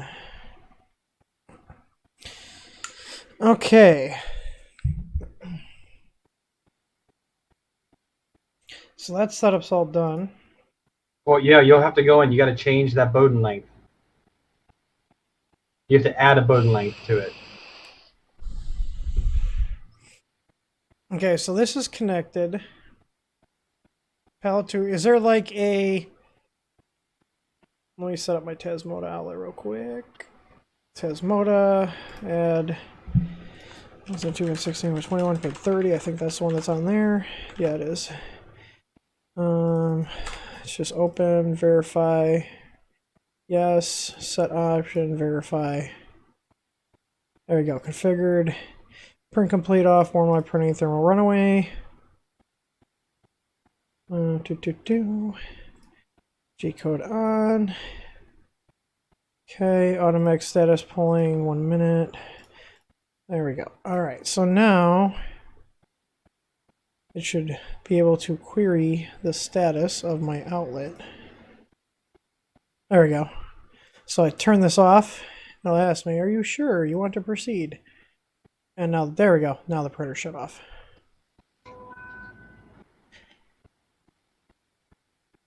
So there we go. Yep, so outlet's working. I heard it beep. Well, I guess you don't have to. So I'm trying to think. So whenever you're going to start it, it's going to spit it out to where that Bowden's at. Then you're going to have to slowly pull it down as it creates more filament and then finally feed it in. Yeah, hang on. Bed. Oh, this didn't even import my bed size correctly on this printer. Bowden tube length right here. Yeah, you're going to have to add that in.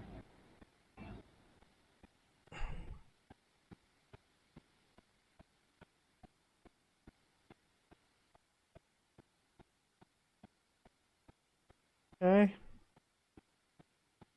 Firmware, V-code.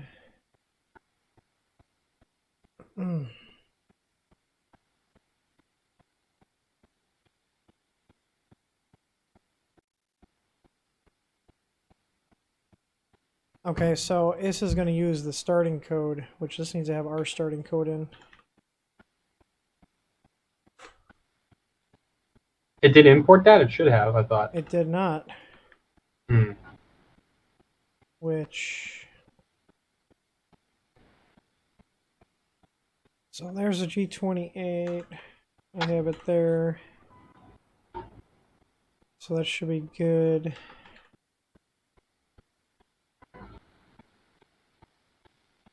All right. So I need to measure this. They don't have like a tool to measure this? No, because it's expected to be connected right to it. I would expect them to have something that would spit the filament out and be like, is it there yet? Is it there yet? Is it there yet? Is it there Oh, yet? no, it does. It does. It does that for the Bowden length. And That's it's what I mean. expecting it to go from the end of your Bowden into your extruder, but you can't do that with your setup. Right. Unless I find... Let's see if there's a printed part here. So let's see. Mara palette. Because if I do the Hemera, let's see, Titan, because it's got like a Titan clone. E3D Titan palette clip. I can't see it. I'm in the way of the picture.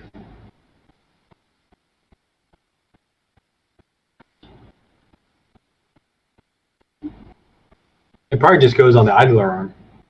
Well, yeah, that's sticking out. I guess that looks like it would lock in. How about the makes? Has anybody made it? That's for the grommet in the top. Yeah, no, I see that. This is like a two-part.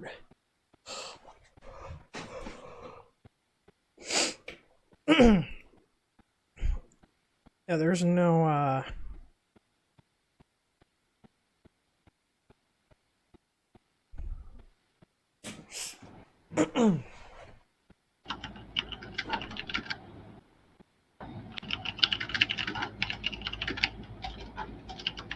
I'm looking as well, see if I can find.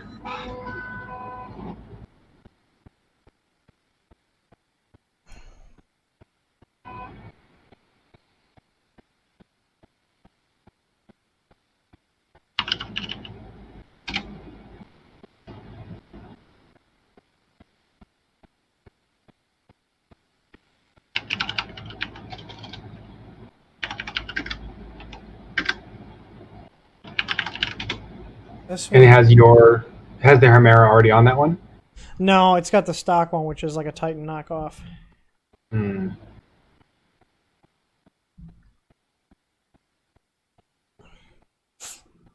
I mean, I could fire up a printer here real quick and print this small part up.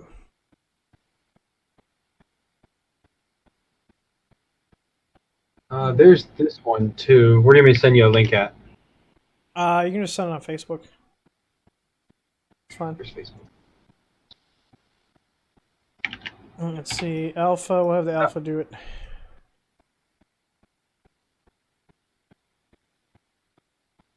Are there any printers running? There are. We got 3 printers running the farm right now. How do you like the Octoprint farm? It works well. We got 32 machines in here. Takes a sec to load, like it's still loading right now. Yeah, so look at the thing I sent you. That one, this one's going to be better, I think. If it works on that. Ooh. That might. Yeah, I see it kind of locks in on there.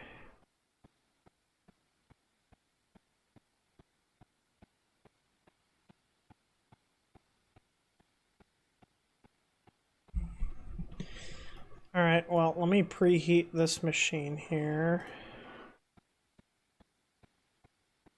This is why you need to get a Prusa, because it just hooks right up to it easily. What do you mean? I have a MK3 in the print farm. Oh, you do? I didn't know you had one. Yeah, there's a reason I only have one of them. Is because I didn't feel it was worth the cost. That is true.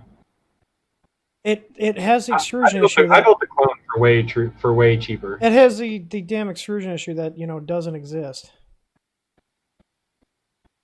Where the sidewalls look weird. I've heard about it. I've not experienced it myself, so. I spent like $150 on a Bondtech upgrade for it that we have yet to install. Because it's supposed to fix the problem. So how are you supposed to print this? They want you to print this laying down? With support? Looking for other models, see if there's any better ones. Yeah. Do you have does it have the new arm on it or the old arm?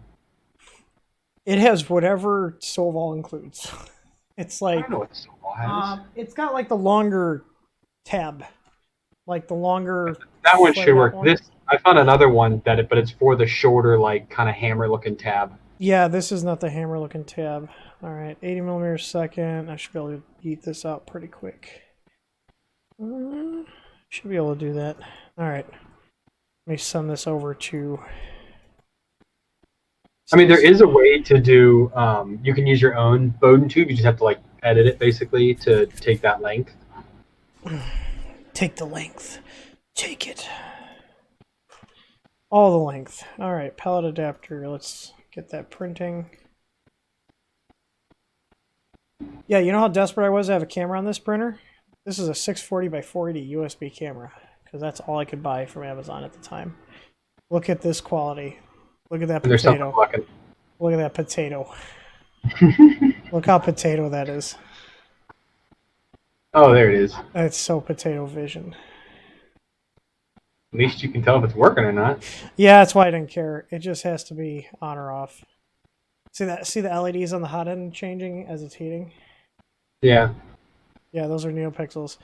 Yeah, I wish we would have launched these printers. These had a lot of cool features on them. I mean, wasn't this like an early version of the X1? This was like the one that Artillery made before the X1 was even a thing, and they didn't sell very well. We actually bought the rest of their stock out of them. Hmm. And then lost like 15 grand on that whole project. That was fun. Hey, you live and you learn, right? Yeah. It's not like I could buy a car for that. I'm still a little salty about that whole thing.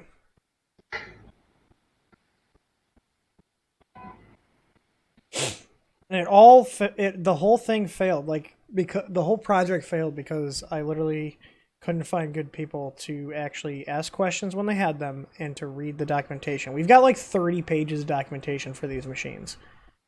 Like covering all the wiring, every little detail on them. Outsourced it to somebody instead.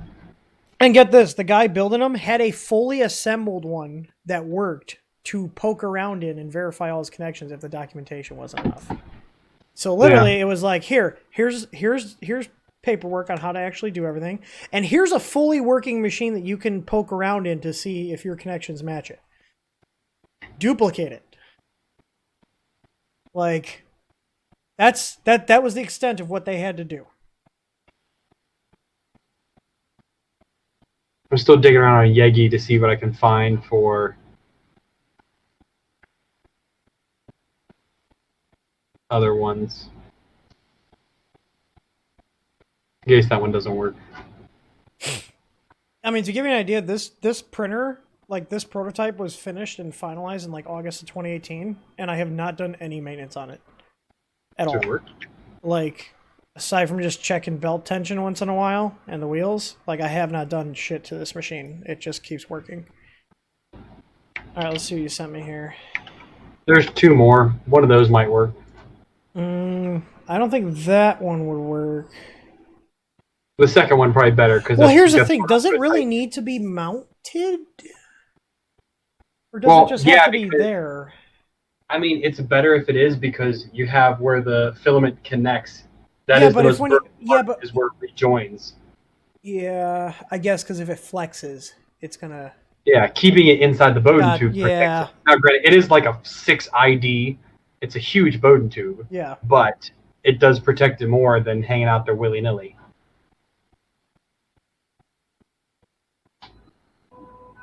Oh, there was some shmoo on the nozzle. Tyler said there was shmoo on the nozzle, and I didn't listen. So now I have to. Well, the shmoo's off. It's just the print has to restart now. Whatever.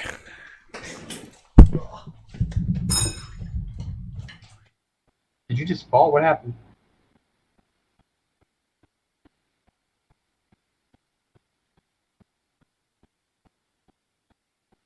Oh.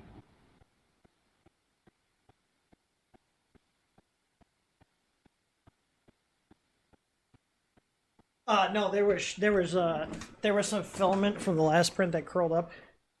Oh, yeah, you were so delayed, I just heard the things falling. I'm like, what the hell? I hit the rods for the pellet holder. Ah, okay. There we go. Yeah, you can tell this is like an old machine build because it's got our older probe on there. Because when we were building them, we were putting the pros on there. But hey, it still works. Huh? I almost put your Easy AVO on the Sapphire, but I didn't feel like making a mount for it. You probably know more about Fusion than I do. I've been paying for a license for almost 2 years, and I still can only do basic things in it. Why do you need a license? Because we have to. No, you don't. You don't make that much money because of it. The company does. It's off your company's revenue. If your revenue is over $100,000, you have to pay for it. I thought it was like 320 grand.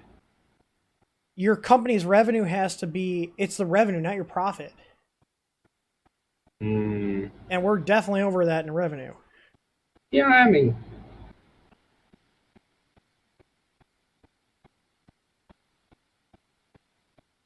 I guess so, because are you using the designs that you made in it to sell? Yeah, like we have 2 licenses. Aaron uses his. So I have a license for me and I have a license for Aaron. Okay. Okay, so that's going. So I guess I'll hook the longer one up then. And we're just not going to use a filament sensor on the printer. Yeah. I mean, you should be all right. Should be. Should be. You don't sound too confident. I mean, the only reason why the filament splices break is because you haven't calibrated the splice.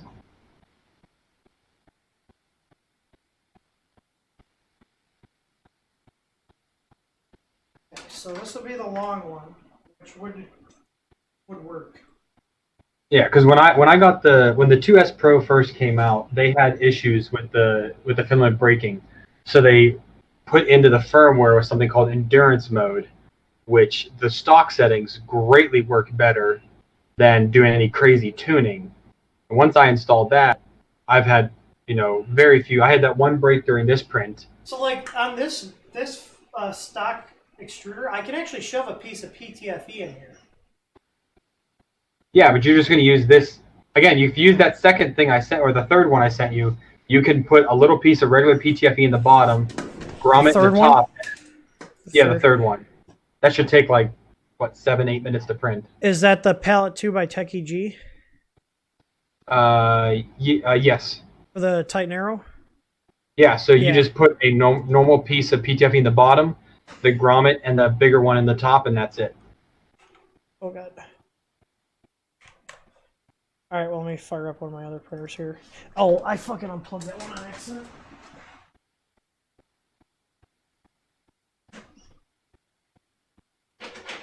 I mean, these don't have to be the end all. This will at least get you printing to start with.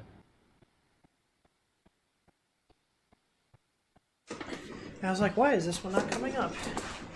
I forgot I moved it and I forgot to plug it back in. That's fine. Well, I can get both going because that one's got... They both have black PTFE in them, so... I have to do some support on that. All right.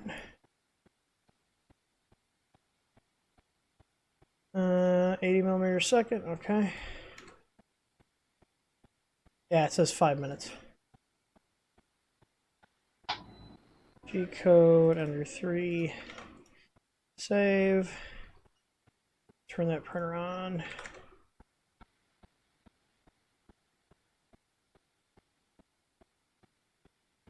Yeah, this one's trucking along.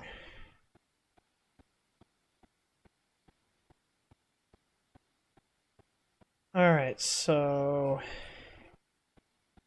I think it definitely would be cool to have Octoprint for all my printers, but I do not want to buy 20 fucking Raspberry Pis.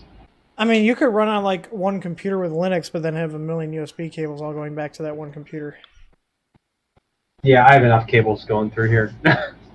Yeah, I mean, it gets expensive, but it's like, now that we have everything done, it's all set up.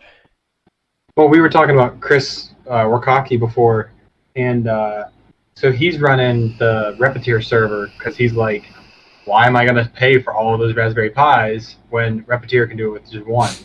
Yeah, so my buddy Maxie is a Repetier, and he likes that, but I don't know if Repetier supports all the cameras yet. I know they had basic support. I haven't looked at Repetier in a while. I don't think he has cameras on all of them, though. That might be one of the... We have cameras on every single printer. Yeah, well, also he's doing it for a hobby. You're doing it for work. Yeah. I mean, he might sell stuff. I don't know. I barely know the guy, but I just remember listening to him about 2 or 3 weeks ago. He said that. So this he's not a big Octoprint fan. Yeah, I like Octoprint. It makes our life a lot easier. Yeah, this would be good because I got PTFE tubes sitting around here. Yeah, you just need like a 2-inch piece.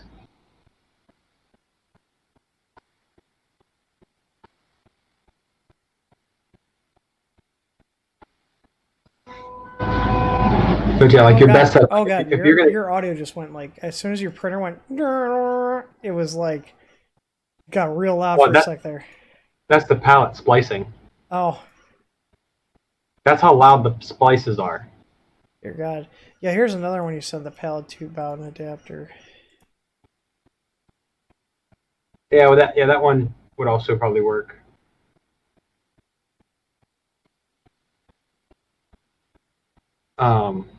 To us. Oh yeah, so what you definitely should do is take that picture frame off the top. If you're going to use it with this one printer, at the top, put the rep box, put the palette below it, and then going straight into the printer. Like mount the palette upside down? Yeah. Yeah, I can send you the STL. This Hemera mount is actually nice, so I'll do this once I get the Hemera on there. Oh yeah. Puts it right on top. Is it using a set screw? What? In that mount, it looks like it's using a set screw in there. No, or something. No, the grommet goes in there. Oh, it just looks weird from the way the pictures look. Yeah. Okay. Either way, yeah, that way you free up your desk and you can get all that stuff on the wall and keep it out of your way. Then I gotta move my I have 2 matching Boy Scout pictures here.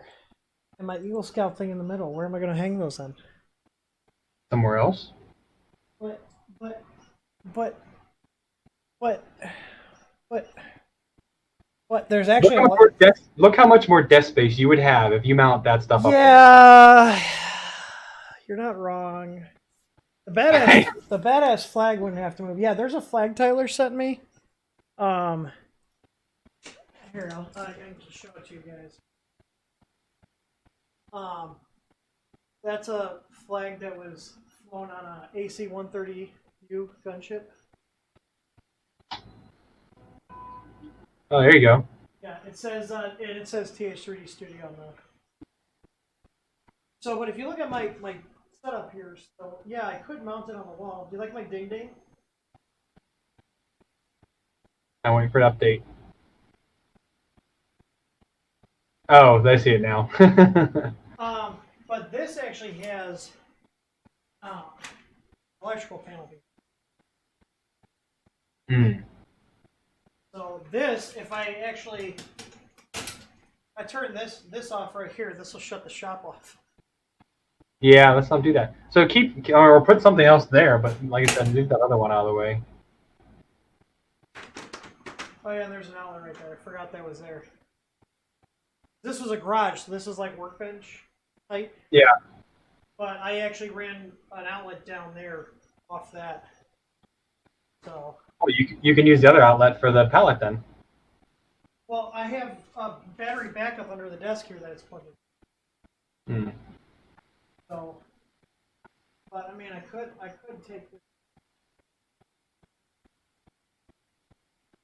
Oh, you're ruining my feng shui. Oh, your feng shui. Oh, look at that! I had that made. I got one from my dad and my grandpa. Nice. I dropped out at life. You only had one more ring to go. Yep, I know. But the Scoutmaster's just an absolute douche. Alright, so. And it wasn't fun anymore. Like, I did it for the longest time because it was fun. Like, I enjoyed camping and everything we did. But, you know, if I want to go lay down in my tent and take a goddamn nap, I'm going to lay down in my tent and take a goddamn nap. Oh, this is in the wall. That's definitely in a stud.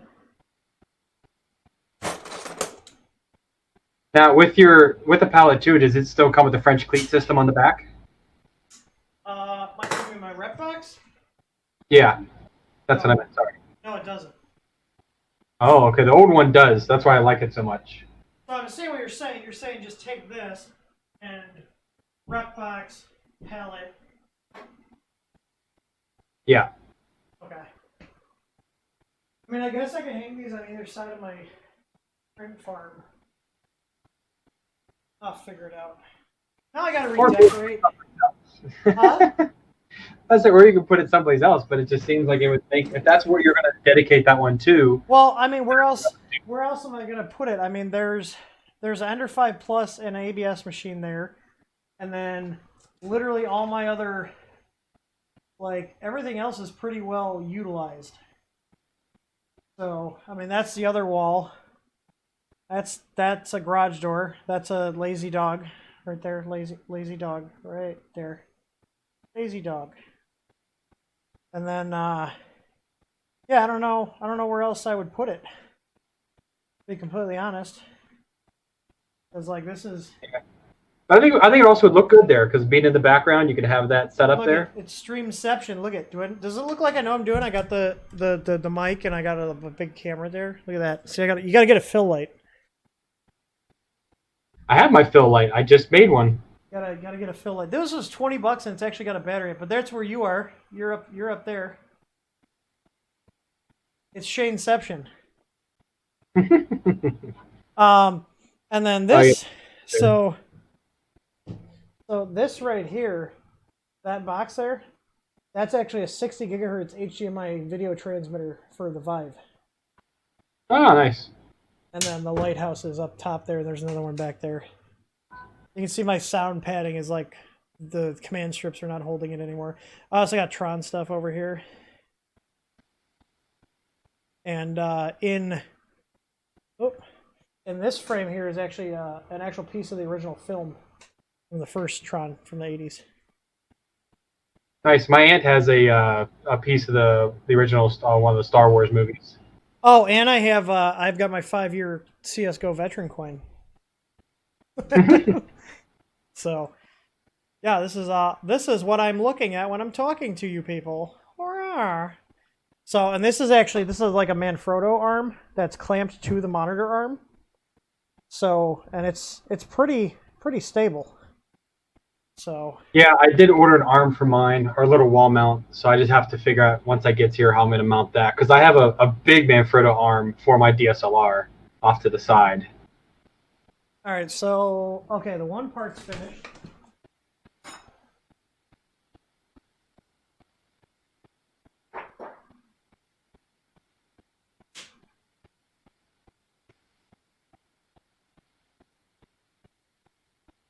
All right, let's see if this clips onto their crappy arm. Is it the first one or the second one? The second one? Their arm doesn't have the slits in it. Okay, so you have to use the other one, the PTFE one. On the beach. Pretty strong. We should be done in a second. Yeah, it should be almost done. My Simplify 3D time estimate is inaccurate. Yeah, welcome to the club. Slicer time estimates are about as good as Windows file transfer estimates. Let's see here. I usually don't even care. I mean, if it says 3 hours... There's people that get really upset about that. Yeah. Hey, we got 56 people watching this shit show. Oh, I just realized I'm out of beer. Better jog yourself upstairs then, I guess.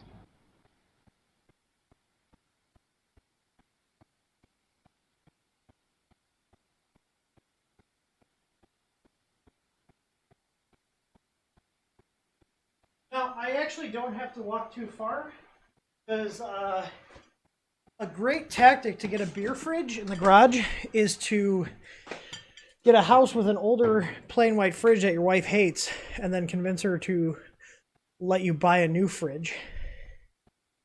And then you take the old one and you put it as a beer fridge. I had, well, they actually currently lost it, but I had my wife's old college fridge. That's what we used. Yeah, I have a fridge in here too. There's actually one underneath the little switches that turn all my stuff on and off. And that's got like all these knockoff of Red Bull and some Madrina's coffee. I think there's 2 handles of Jack in there too, if we want to get real crazy. Oh, man. I want to see this thing start printing so I can go to bed. Okay, well, okay, that part just finished.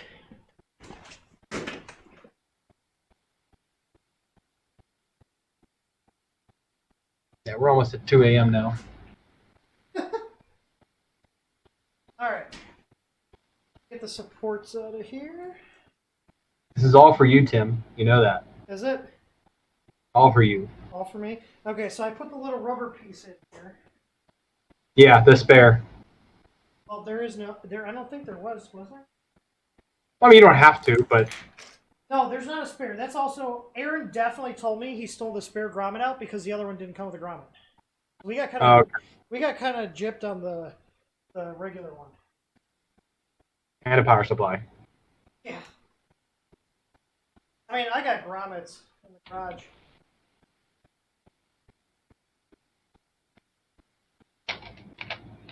Out of here.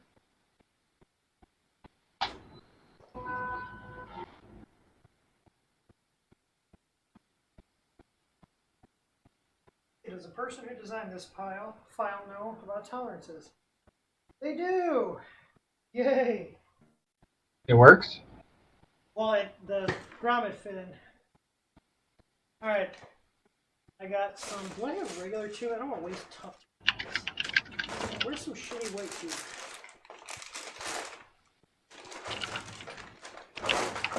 I might not actually have any shitty white tube in it.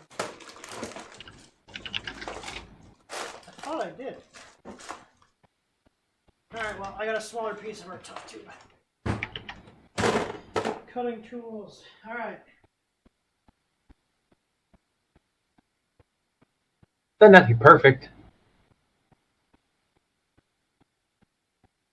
Just chamfer the end going in and then ream out the backside. Hey, what? Oh, Christ. What are you talking about? No, I was saying, take your. I mean, do you know how to like fill it the inlet to it? Oh, I see what you're saying. Just to give yourself. Tolerances on the tubing are not, or on the printed part where the tubing go in aren't that great. You're saying Too tight? chamfer too tight. Yeah. You're saying to chamfer the end of the tube, right? Yeah. Yeah, I'm just gonna do that. Actually, you know what?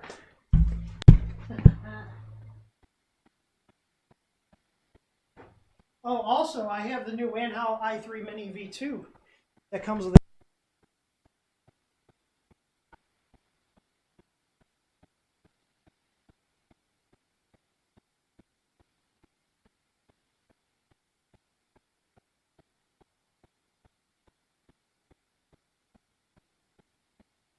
Did I lose you?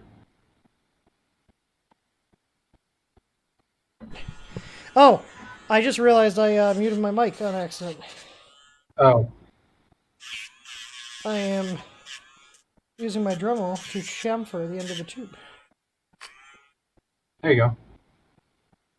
And yeah, if you just put an X-Acto knife in the backside and then spin it, you'll be able to make that opening a little bit wider to get in. What are you talking about? On the back end of the PTFE tube. So you Oh, you're put talking about the printed part? No, on the actual PTFE tube, you put the X-Acto knife in the back and then spin it. Smoother? So you chamfer the inside of it. Oh, yeah. Well, I got to chamfer the outside of it, too, to get it to... Yeah, to fit inside that thing, yeah. Yeah. No. Oh, drop my tube.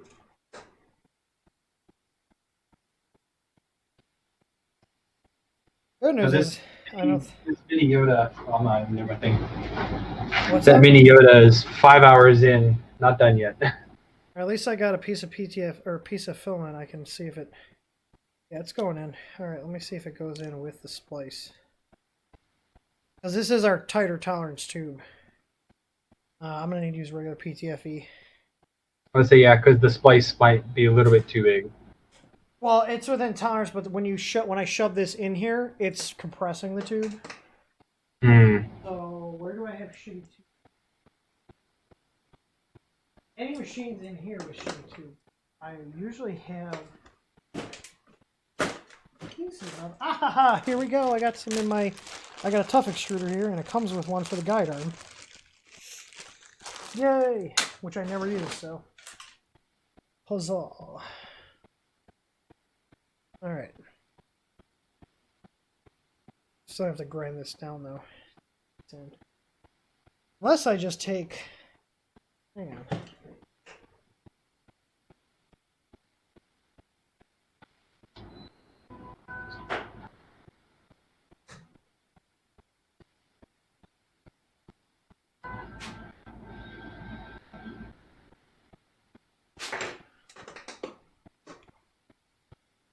Alright, come on. Get in there. At least it's a tight fit. At least I don't have to worry about this coming out. Just getting it in initially without deforming the tube.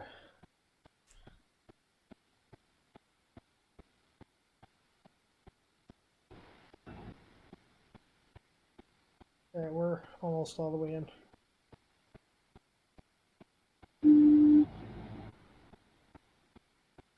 Alright, that's not coming out of there. That's pretty good. Alright, where's my PTFE cutter?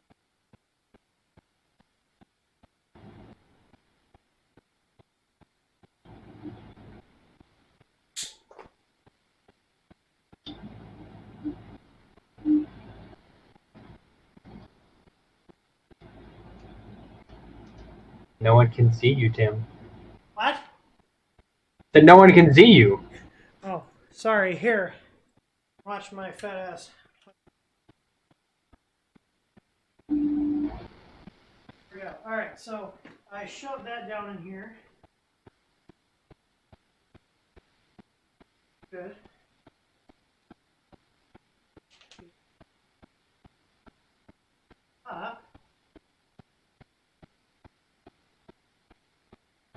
So I think that extra there at the bottom, you're going to have to add that as your Bowden tube length Okay.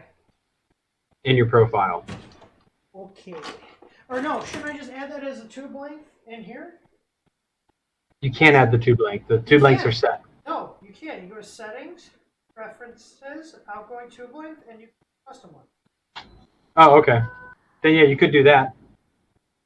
I'm gonna put a little drop of super glue in there to keep that in. All right, let's see. Yeah, just have to measure it. You have to be able to take the one tube out to be able to feed it down in there. So this is 8. So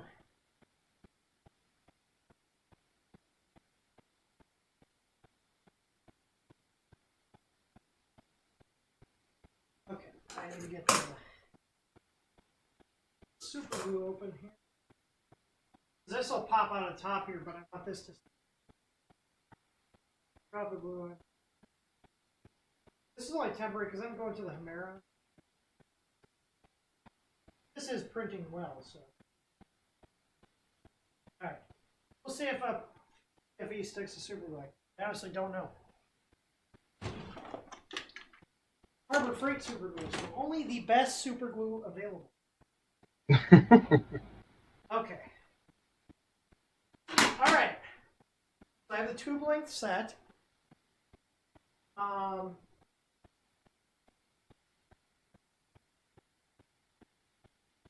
wait, that was CM.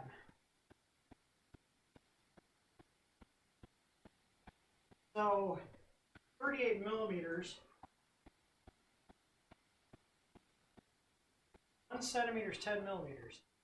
Yeah, so 3.8. Guess we'll just do 4 because I can't. That's fine. Okay, so what next? I go to the computer now? Yeah, now you import your file into Canvas. So I still slice it with S3D? Or no? No. You slice with Canvas. I'll just make sure all these settings are correct in Canvas. Save. So I do it on their website? Yep. So right here from this website panel here. So I do new project. Yeah, new project. All right, well, let's see.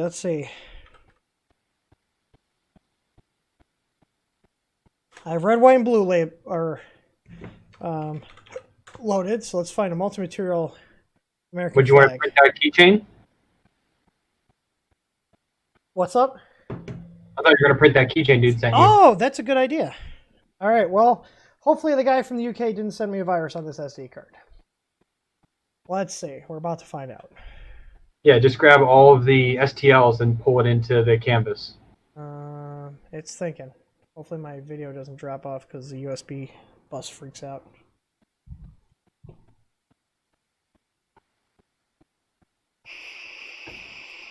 That's there, that slow computer. No, it's this card reader. It's really old. Let me retry it. Plugging in. Unless this card is like weird. Let's try this again. Which it could be. I mean, you could just grab something else. I mean, it was just suggestion. Someone find me a multicolor American flag? Or you could just print their calibration print first. Oh, they have a why didn't you say that? Well, because, I don't know. Hang on, I grab it for you. I have it open here, I think. Oh, here we go. I got them here. Here's the keyring files. All right, so let me copy these. I'm going to put these in my OneDrive here.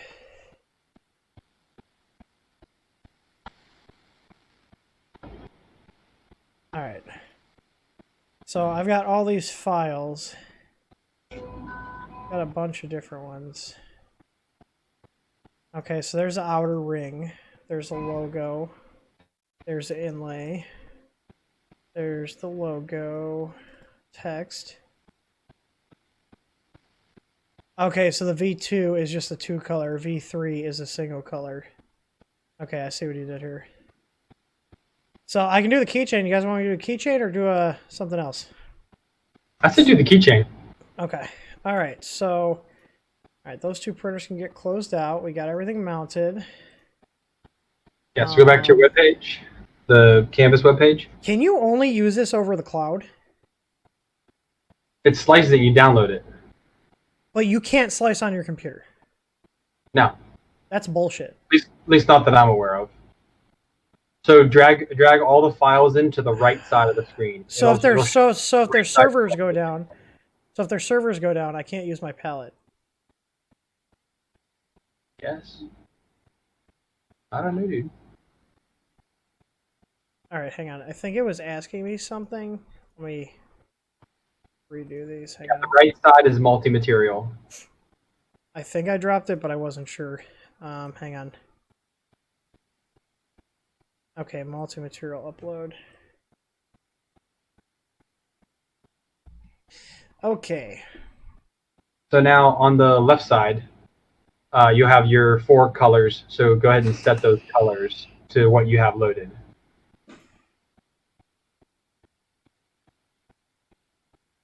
Okay. All right. And then what you can do is then you grab the big circles, and you can grab it to either the print or to the name on the right, and drag the colors Okay, to so there. if I want to color this blue, okay. Just drag that color to it. And then let's do the outer ring black. Do this white. I mean, what do we do? Red. Did I miss? No, 1, 2, 3. I guess I could do. I'm not using the red. Should I make? You use 3. 3's fine. Okay. All right. So slice. And slice. Yep. Make sure up top right that you have your printer selected. Well, I have one. It says mediumus. So. Okay. I have a couple in there, so that's why I have to check.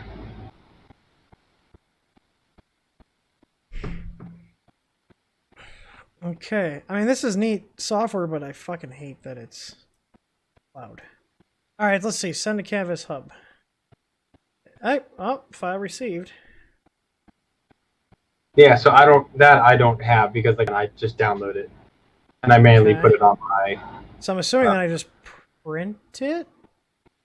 That's it. I just print it because this has got the Canvas software. Yeah, but how does it get to the canvas? I mean, how does it get to the palette? It's connected. The palette's connected to USB. And then what's connected to the printer? The Pi is connected to the printer and the palette over USB.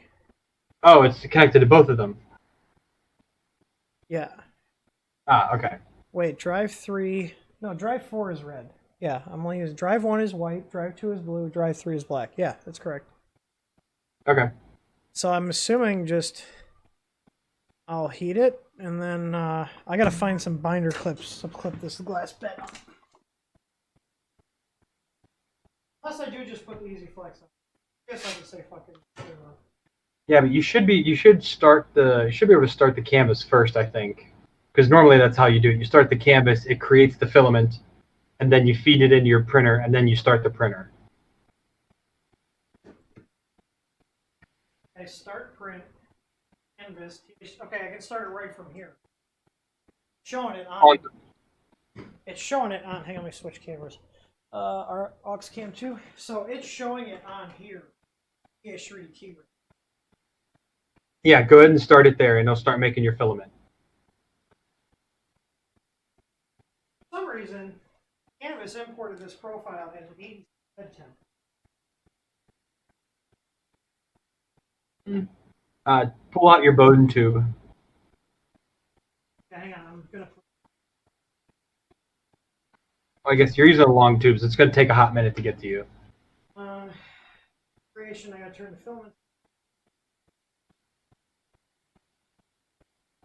Because by the time it actually gets to your extruder, it's going to make probably 3 or 4 slices. Slices, yeah.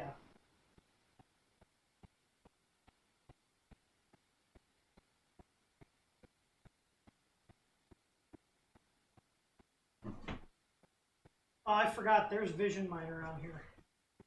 I was tired dealing with their thing. Oh. Oh. I've only used it once. I mean, it worked, but I like Vision Miner. I'll it now. I just really have no reason for it. It's great for the flex plates with ABS because ABS doesn't like to stick to the eye very well. That's the thing. I don't really print that. I do PETG and PLA. I'll sometimes do polycarbonate. It'll work with polycarb too. Yeah, but so does the glue stick on the textured build plates. I don't know. I've had really good luck with it. That's why we use it.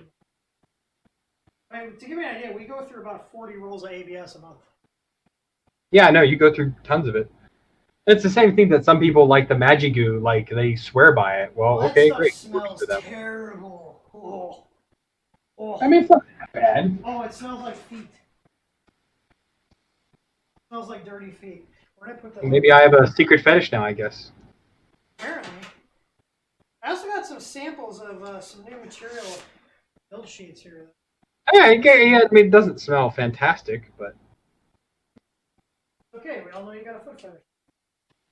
apparently so. It smells that bad. It smells like.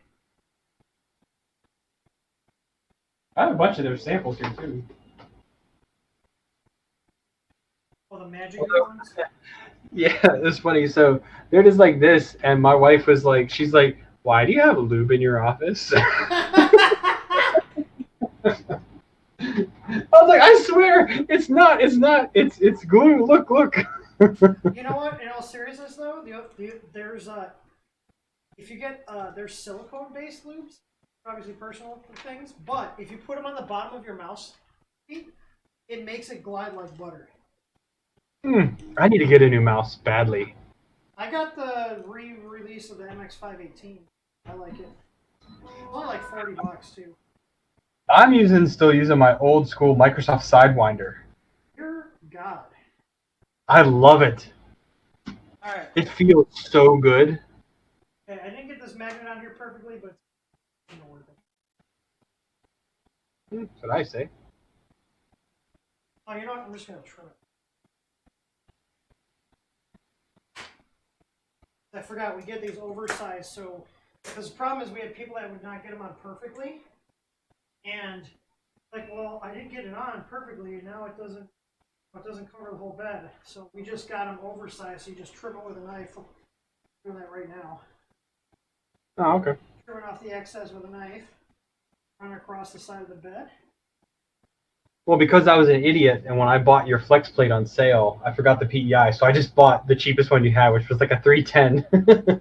So I'm just gonna trim that down. Yeah, I mean that's perfectly fine. Yeah, the magnets you can trim. Obviously, the steel plates, unless you have some beefy equipment, you can't really trim those down. Yeah. But yeah, the magnets, the sheets, the plates. For the magnets, the sheets. But no, I just needed the PEI. I had the, I bought the plate. I just needed the PEI. Oh, you got the old version we were clearancing. Yeah, because I can use it on some of the other printers. Yeah, that's what I figured. I was like, they were sitting in the shop. I was like, you know what? Some people will grab these because they can use them. They were just sitting on the shelf. I was like, you know, we carry services too, and people get services. I was like, well. Oh yeah, because I got the extra magnetic build plate when I bought an accessory for one of the Enders, one of the Creality ones, and I didn't need the magnet. Well, I threw that on the Two Trees, the Sapphire Pro, and now it has a. Okay, so you're saying I should hit start from here? On the palette first. So I just hit on the palette. My printer just homed. I was homing my printer right now. Talking to the Pi. I don't know if this gantry's level. We'll find out if my. Definitely have no level this gantry. Okay, it says initializing palette. Yeah, now it's going to start making your filament. Now it says this is the first time you use your process started print. Calibrate your print. Move the tube and pull out film. Okay. You just hit next. Okay.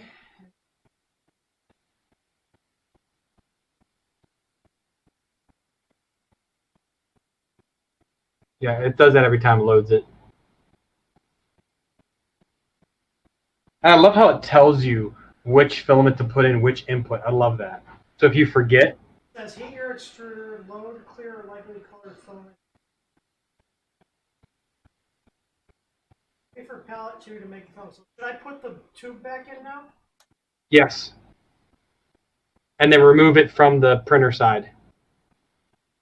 Then I just load it at the printer. Yeah. Got it. Okay. Because it'll spit out probably about an inch, inch and a half, and then you'll just kind of grab that, pull a little bit, and feed it down in there, and then load it until the color comes Yeah, out. there was a pop-up on the screen here that said to preheat my printer, so but it's obviously already preheated. Yeah, it's less. I mean, it is important, but it's less important for yours because it's a manual feed. The issue is with like the Prusa, when you load in your filament, it automatically pulls it in and extrudes for you a certain amount. So you just have to know what that is. Yeah, it's splicing right now. That throws a lot of air. Oh, it's tons. Yeah, that's a decent. This reminds me of the fans that we sell for the layer fans. Isn't it? I think it's a 50. I think it's a 50-20. Oh, okay, that makes sense why it's a lot more air. Yeah. That's loud, but I really don't care. I mean, if you put the cover on, should I put a Noctua in it? if you put the cover on, it's a lot quieter. Someone just said I just retired my I just retired my Sidewinder. IntelliMouse, I remember the IntelliMouse. Those were the shit. Yeah, this Sidewinder is so comfortable. I love where the two buttons are on the side. Just my clicks are doubling sometimes, and my scroll wheel is sometimes flying. Okay, so it's cutting. So there's a white. How many splices does it say it's going to make? It doesn't say. It just says splicing.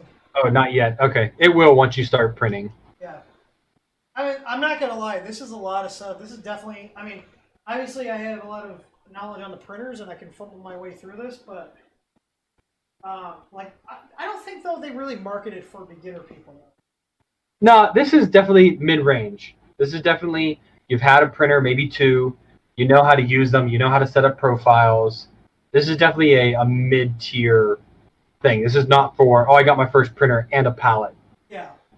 Well, we tell people, like, when someone says they're new, you know, we tell them don't buy any upgrades from us. Like, use your printer stock for a while. You know. I think I made a rant video about that one time. Like 3 years ago. I can't even remember how I found you, but I've watched your stuff for a while because I like your videos. When am I going to get to meet you, Shane? Well, if you would have came to Earth when I was there. I was at Earth last year. I was at the first one. You should have been the first one. We didn't have time. Well, here's what you do. You sponsor my trip, and I will come to the next one. Yeah? I will hold you to that. You got to pay for the ticket, though. We rep a TH3D Fugatech shirt? Absolutely. Dude, okay, we will talk offline about this. Because we always need help at the booth. You know what I mean? Like, and it's going to be a lot of fun. Like, all right, still making filament. It hasn't gotten to the end yet. It's oh, close. dude, you have that bone tube alone is almost a meter. It's over a meter. It's 114 centimeters total length. Oh, oh wow, yeah, that's way longer than I thought. I'm using the medium. I think I'm gonna might be using the short. I think it's medium. I do wish it was clear though. That's the one thing I've told them. I wish it was clear. Hey, it's splicing. Yeah, and then it's gonna tell you here in a second what to do. Yeah.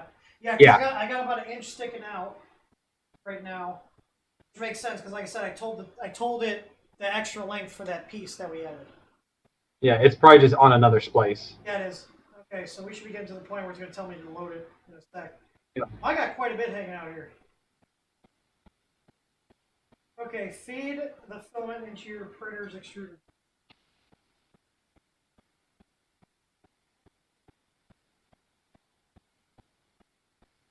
In here.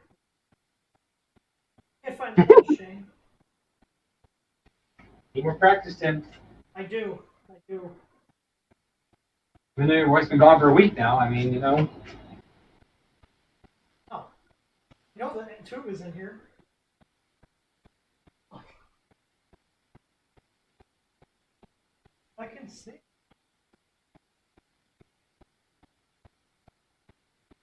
Alright. You got it? Yeah.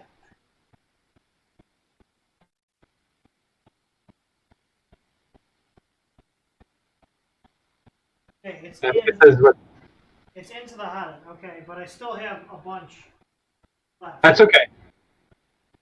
Once it pulls down, then you can just clip that in and you'll be good to go.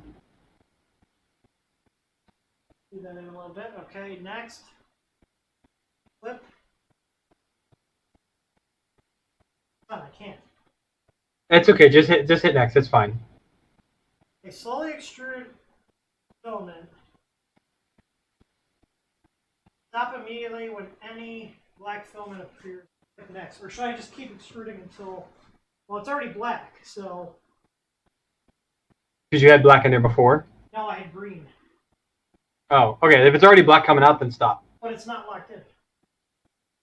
It's fine. Trust me. Okay. Okay, so just hit save. Yep. Okay. So we're going to purge material. So, but this isn't locked in. It doesn't have to be. Then You'll lock it in once it starts printing. Okay. I just think you might have added a little too much to your end. I measured it. I measured the length of that tubing.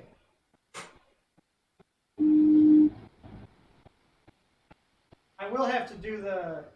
Well, does it do a purge? I guess I'm going to have to... Because I just realized there's no Z offset set in this firmware. I have to do it live. Do it live. That's all we've been doing tonight. We've been doing everything live, so it's all right. Yeah.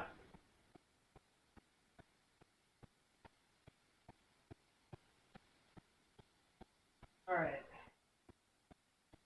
Press my button twice. Okay, I got my Z offset up. I'm ready. Should have my purge starting code so I can eyeball it.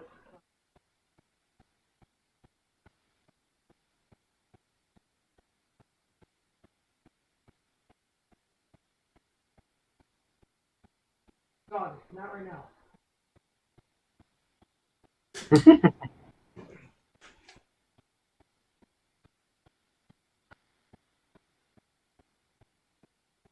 Yeah, so once it pulls the rest of that filament in that last inch, just go ahead and clip it in. Okay. It's just waiting now. It's bed heating. What's your bed at? Oh, you know what? I gotta change the order of the starting code. It's going back to third. It did not import the profile correctly. All right. Hmm. It's pretty good. I could give it a little more squish.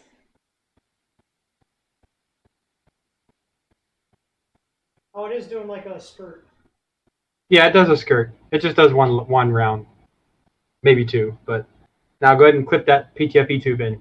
I don't think I can do it yet. I don't think I have enough slack here. Oh, there we go. Okay.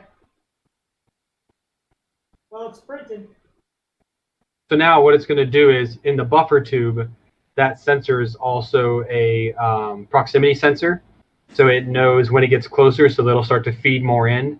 Oh, the and little then, switch. Yeah. Okay. but it's also proximity. Like that switch is physical and logical. No, that is just a. That is literally just a switch. There's no proximity. There is a proximity switch in it somewhere, but it definitely is in there. I know what switches look like, and this is just a normal switch. If you were to pull it right now and it gets closer, it would extrude. It would put more into the buffer. Yeah, because it's just barely touching it. I'm looking at the switch. I have 4 I/O pins: 3.3, The switch, LEDs, and ground. There's no way that has a proximity on it. Okay. I know sensors, boy. Well, it might be based off another sensor that's in there because I know if you pull it faster, it's like, oh shit, it's getting closer. It doesn't have to hit that switch in the buffer.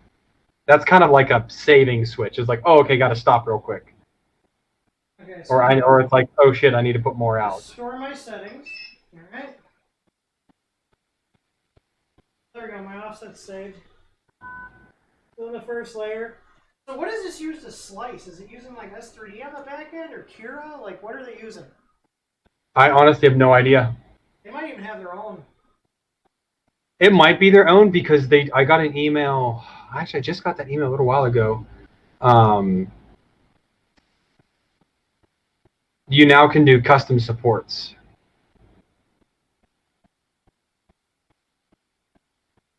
Well, now it's, So you kind of, now it's printing the purge block. yeah. Wish I could get this camera over here to see it. I'd probably try digital zoom, but it might look like S. I don't really have a way to get this over here. But yeah, I will mount all this shit up top. Haha, see? I'd probably go to a shorter tube then, too. Yeah, you probably go to medium. Yeah, I see. So it's approaching right here. The filament's approaching that little switch. I gotta put some cable support on here, though. That's the only thing I like about the Soul. I gotta put like a little mount back here. Yeah, the only other, it might be act a little bit differently. Once you put the S in, you're replacing all those sensors, so they act a little bit differently. Okay, so it's about to hit it. Yeah, it's not a prox, so I can see it physically moving it. It touched, and so now it's feeding more in. Yeah, so it doesn't do that in the S variant. What do you mean? Like if I pull mine open right now, like if I could show you a video up to it, or the next time we like Facebook chat, I'll go on my phone and I'll show you like how when it starts to approach it, it automatically will add more in because it measures your filament. It's got 29 splice or 7. It's on splice 7 to 29. Yeah, and then how much filament has it used so far? 1.7 meters.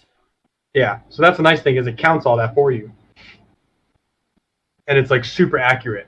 And the video I just did, what 2 weeks ago, you can use the palette to combine all of your end spools together. Yeah, I saw that. You can just keep all the little samples and shit. Yeah, so I'm actually working on creating a winder. I just ordered the parts on Ally like 2 days ago.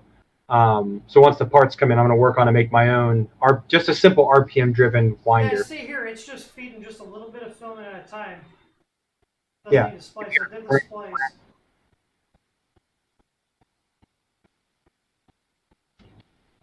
That's really neat. Oh, so it actually doesn't purge out the entire purge block. It just does it enough to clear it out. Well, for the first layer, because it only does one layer at a time. But you have 3 colors on one layer. Yeah, so I'm seeing here, so it's black, it transitioned to the blue, so now it's doing the blue. And then it's going to transition to your white. Well, it's got one more part of the blue to do. Yeah, but I'm saying, but once it does the blue, it's going to transition to the white in that same purge layer. Yeah, no, I see what you're saying. Yeah, it'll fill it in the rest of the way. Pretty neat. And you can edit all of this as well in Canvas. So if you're getting too much bleed into your white or any of your light colors, you can change out yourself. Yeah, not getting too much string either. Like I said, I just literally took my ANET E10 profile, which has a tight and arrow setup, like our version on there. So I figured it'd be close enough. I just modified the build size. It's doing pretty good. Yeah, because I think they have printers baked into it, because that's what I used. Yeah, so it should be hitting white. I think it looks like white in the tube. I can sort of see the color it's on. Yeah, if it was clear, it'd be so much better. I'm going to bump the freezer up a little bit. Oh, there we go. It did another splice. Well, it's a small object, so you got a lot of splices pretty close together. Yeah. This thing is loud. Yes, it is very. Oh, Oh, I see the white coming in. Yeah, so I'm at their printer presets. They've got Craft Unique, Creality. They have the CR10S and the Ender 3. They've got Dremel, Kodak, all the Laws bots, the Maker bots, Maker Gears, Prusas, Rays, and all the Ultimakers. Oh, of course they have Prusas. Yeah. Dude, that's their biggest competitor right now. Yeah, no, I don't blame them. It's the only other company with a multi-material unit. I still think this is a slicker setup than MMU. I think it is too. That's why I sold mine, dude. I bought that with my own money and I sold it. I have not met a single person that has the MMU, one or two, that actually loves it. Like, everybody's like, yeah, it's either like, yeah, it didn't work, or it's okay. Like, I haven't had people that are like, oh, it's amazing. Like, I have had people tell me, though, that the pellets, they really like them and they work great. Yeah, there's about 2 people on Twitter I know that love it. Yeah, so this is purging out the white. Almost done. But yeah, so in Canvas, they do have a custom support feature now. So all you do is you basically paint on your model where you want support to touch to. The question is, do they have a local client? Or no? Is it all 100% web-based? It is all web-based. Welcome to the 21st century, dude. Come on. My inner neckbeard is coming out.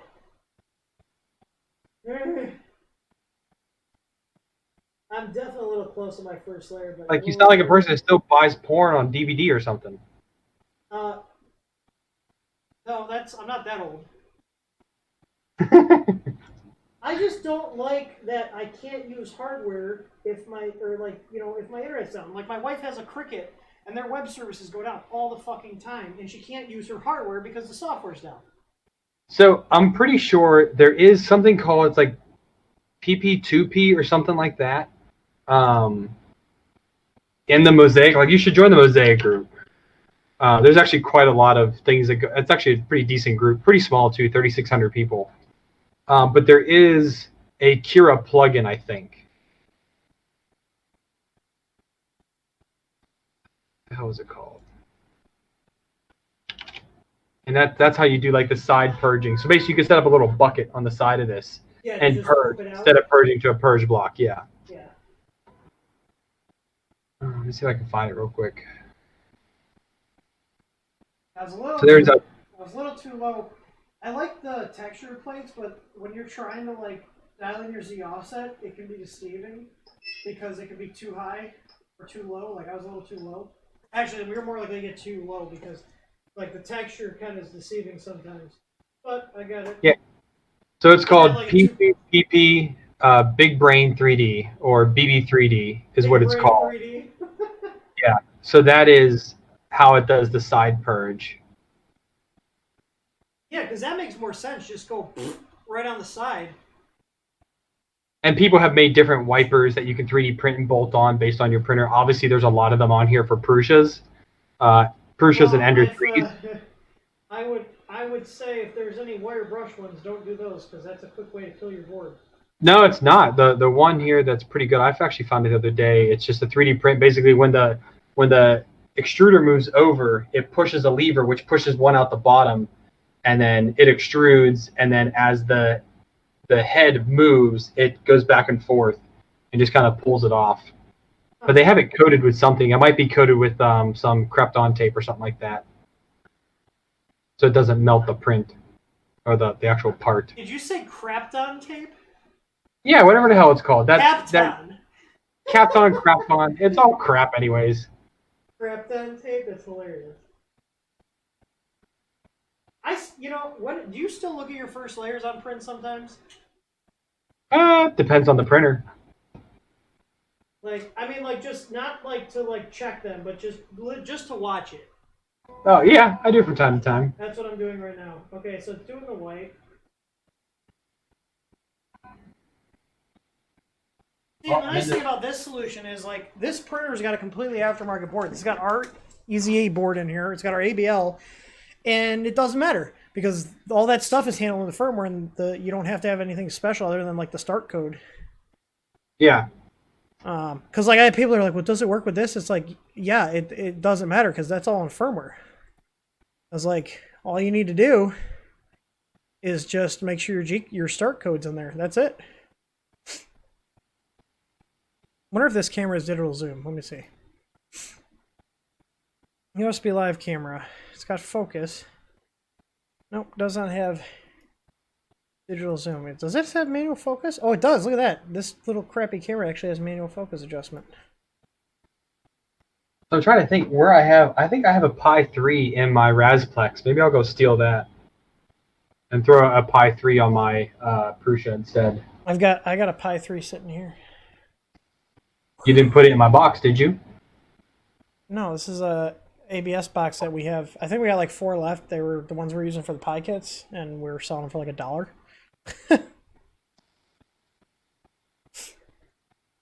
Did you see my thing on Twitter? On what? On Twitter? What thing? Oh, I replied because you said it was something like Santa Claus brought this. I was like, well, did Mr. Claus Tim or Mrs. Claus Samantha put anything in my box?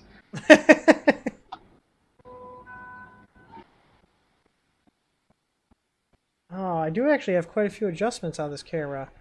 Oh, look at that. If I put the gamma... You know, when it splices the filament, it sounds like an extruder clicking sometimes. Sometimes, yes, because it's kind of triggering me. That's the filament like flapping around inside those channels. Yeah, no, it's kind of triggering me because I'm thinking that my printer just jammed. Yeah. But I did do I did put the PTFE because they didn't put the PTFE in the guide tube on the early models of this printer, but I did that. So I mean, this isn't that heavily modified. I swapped our control board. I just put the Easy Flex on, and we got the ABL. I mean, that's not anything too crazy. Well, that's why you see me go over so often, because I hear something like, "Oh crap, what was that?" And I go look. Yeah, and I'm like, "Oh." that's what's going to be happening to me now. So. Yeah. I think you just have to get used to it, and I've only been printing again with it for the past couple days. But I did. These are the ones from this morning. How's that? People can watch the.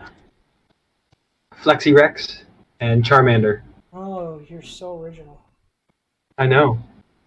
There we go. How's that? People can watch it splice and stuff, and it's got the printer going. It's working. It's working. I mean, how long have we been streaming for? Only 3 hours and 20 minutes. That's not bad. That's not. Well, we bad. also had to troubleshoot it, and you didn't have Power Brick. Well, Power Brick literally took like an extra minute. Well, troubleshooting took an hour. Oh god, yeah. Every time your pallet goes, your mic's like auto levels freak the fuck out. That's because I'm on the webcam because it doesn't like my condenser or the headset. Oh, hey guys, I'm sorry guys, I forgot about fucking chat. I'm sorry. Please accept my apologies. We have 64 people watching. How does that make you feel? At 12:30 in the morning, I got more live viewers. I guess I just had 240 here. But yeah, so you're printing. I'm happy. You need to post a picture so I can see it when I wake up. Okay, I'll post it on our Twitter and Instagram and Facebook.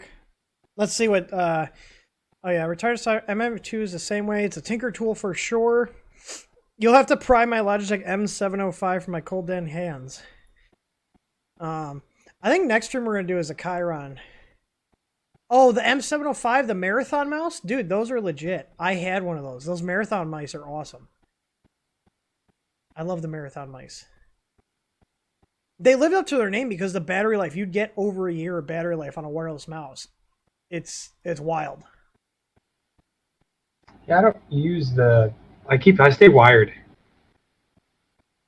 Yeah, I got the MX518, the new version, the re-release.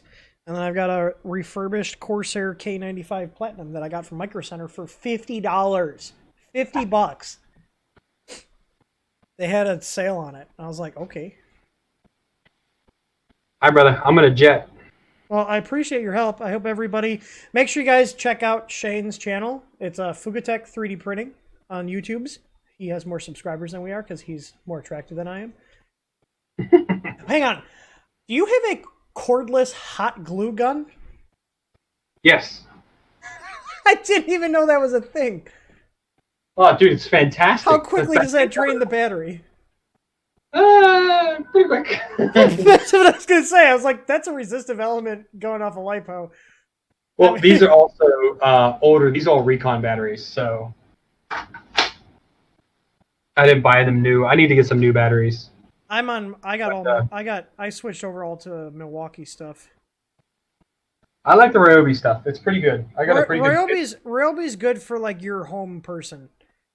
Like, Yeah, which is all I do with it. yeah, like, but Milwaukee, like my buddies are telling me, they're like, well, they're like, you're slightly more than light duty with a lot of your stuff. They're like, you should just spend the extra money and get the, Yeah, I'm like, yeah, building something every now and then, mounting pictures on the wall. yeah. That's like there's like projects. there's like your weekend warrior home person, and then there's people that actually do a lot of stuff like regularly, and I'm in between that camp. I'll have like spurts of where I'm using a lot of my tools heavily, and then there's times when I won't do anything. I mean, if I lived in the States and I had a house that I owned, then yes, I'd buy a lot better stuff. But yeah, you're in a different situation than most people, which I totally get. Life has to fit in a certain size, a certain amount of weight. How the hell do you move all those goddamn printers? And you're usually not moving like just to a different state. You're usually moving to a different country. I moved to different continents. Yeah, that's what I'm saying. Like, how many came broken from being moved? None. Not a single one. And I mailed 2 of them ahead of myself. I put several of them in our kind of faster shipment. It takes about a month to get there after you get there. And then everything else goes via sea crate. And that takes about anywhere from like 2 to 3 months it takes about after you arrive at post, then it gets to you. We've actually been shipping. We actually ship most of our flex plates now via sea because of the weight. Yeah, and it only takes about a month and a half. So, but what screws us sometimes is like we get a surge just out of the nowhere, like, and then our stock gets eaten up. So, but like we've already got another big flex plate order in. So. Yeah. So like I said, because stuff by sea it's all pretty good. I mean, unless your stuff DHL is screwing us. Get this. But, so I ordered a bunch of Creality boards, like the Melzi boards. I got the CR10S V2 boards coming in, CR10S Pro / Max boards, and the dual extruder Creality boards. Shipping cost us $10 a fucking board. why? I have no idea. So like I got the invoice. I was like, Jesus Christ. So I like posted in our chat. I was like, well, I had to bump the price up $10 because we got fucked on shipping. The dual extruder ones, they're coming with a stepper motor, which is kind of heavy. And I think we ordered like 100 of them. Whoa. I can't remember, but like it's ship it like DHL is taking advantage of this situation. UPS and FedEx seem to be just slightly higher, but it's just more shit I have to take in terms of logistics because like we could like especially on the Creality boards, our margins aren't great because Creality charges a lot for their boards. Like their boards at cost almost as much as our Easy board. Jesus. Yeah, but they're Creality boards, you know, it's not like I'm getting knockoffs. And to be honest, their boards aren't perfect, but they're not bad. So Good work. Whatever. But anyways, I appreciate you hanging out. This was fun. Yeah, we'll do this again soon. I appreciate the help. This is a really neat system, but I will look up the rep box stuff and see about hanging that on the wall.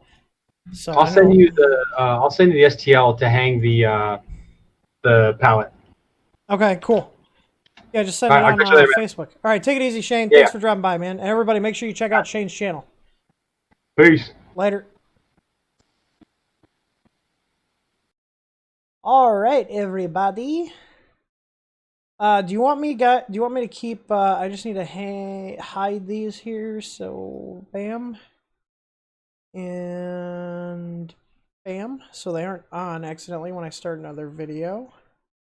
Main monitor, main. All right. So, do you guys want me to keep this camera view up here, so you guys can watch that while we chat?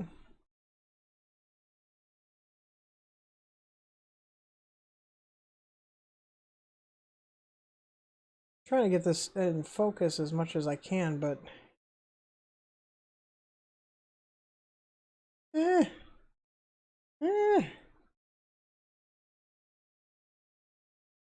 Yeah, I can't ask too much of this camera. This is not the best camera. The frame rate's good.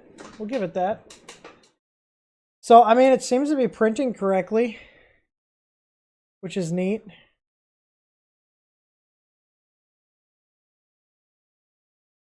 Heavy rep box hung on the wall. Night trauma. Let's see. Rep box wall mount. Ugh. I think he has a thing where you can do it yourself. So I have anchors and shit.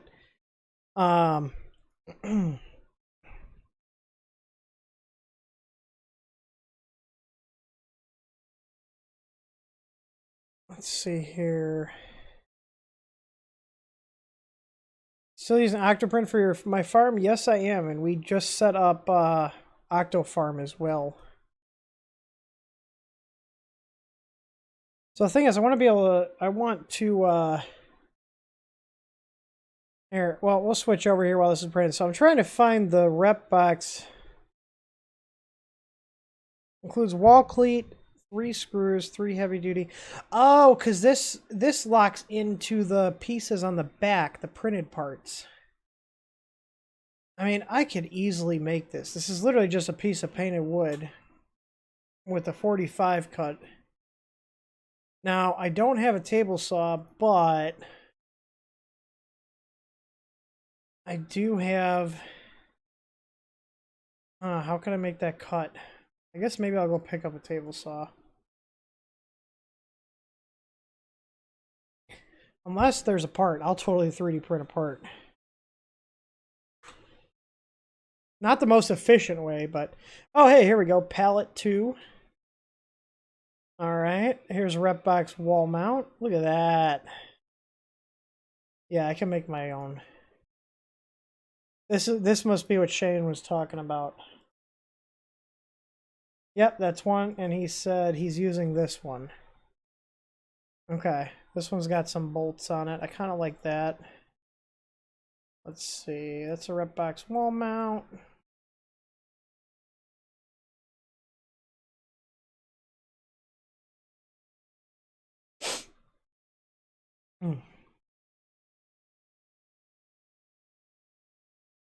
I mean, the bottom line is Octofarm's been working really well for us. Since Shane is off, I'm going to put this up and I'm going to hop in Discord. So if you guys want to also jump in via voice, I will pipe in the Discord audio. I'm going to go until this print is done. Where's Discord?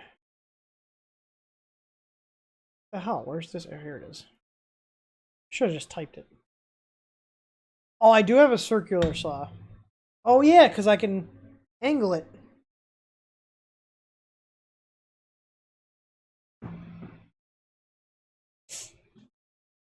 So, if you guys go into our TH3D Discord here and click this, now you will hear my audio. So if you do join, make sure you mute the stream. And you're also using headphones. So, and when you join in here, you'll be automatically muted. So I have to unmute you. I do like this. This version here is nice because it looks like you can still get the actual thing off. All right, looks like Michael's in here. There we go. Michael's unmuted now. You're gonna have to manually unmute yourself, but you're in here now. Let's see here. Yeah, I do like that. I think I'll do that. I like the wall mount of this. I'll move my... I guess I'll move my pictures around. Later, Josh.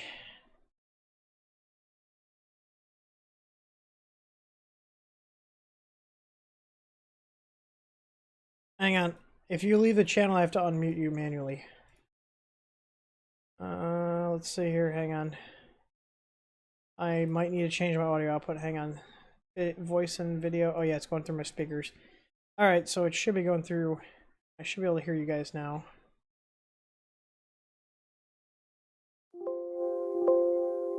Let's see. Andrew, it says you're transmitting, but I can't hear anything. There you go. Oh, there it is. Okay. Oh man, your voice is really hot. Like loud. Mic is hot. It's okay. Okay, so I need to print a wall mount for the pallet. I can do that on my... I'll do it in black and do it on my alpha. Probably do this one. One, it's less material. Two, this one you can easily get the lid off.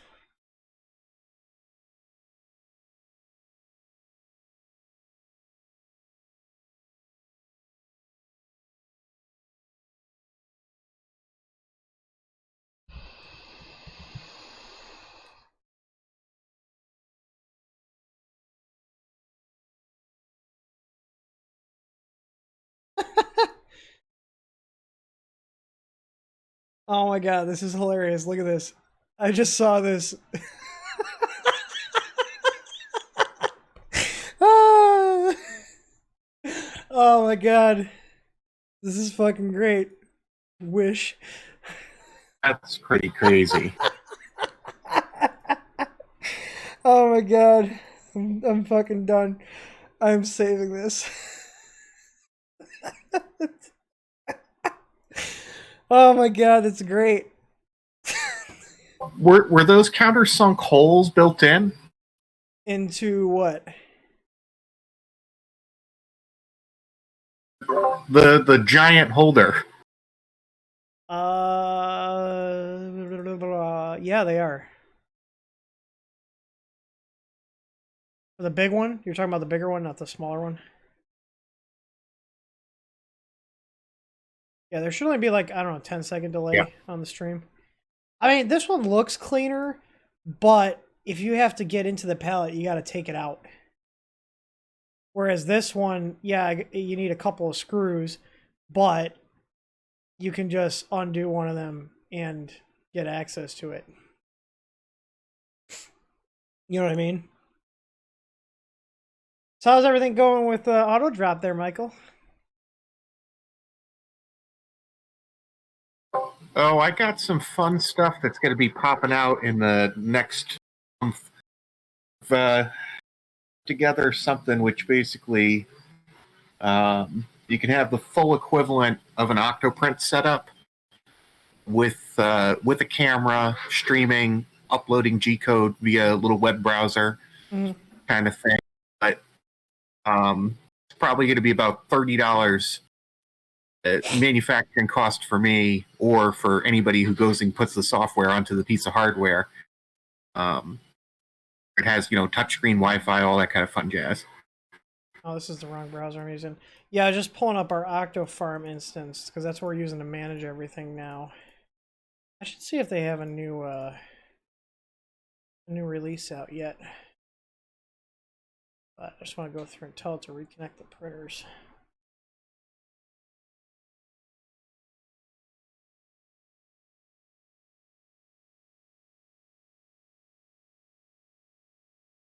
Did you see Creality's coming out with a belt printer? Udoroko, yeah, you can join. Where the hell did Discord go? I lost Discord. What kind of belt printer? Like an angled belt printer? Yeah, like an angled one. Hello. Yeah, I am super interested in that because shit, someone sent it to me. Let me see. Yeah, the biggest thing with that is the slicing software is not 100% there yet as far as like trying to do it all from the command line and getting it all nice and... Someone deleted this post. Wait. Oh, that's the White Knight.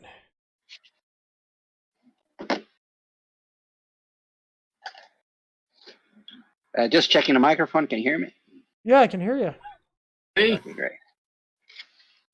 Oh yeah, here we go. This is Creality's video here.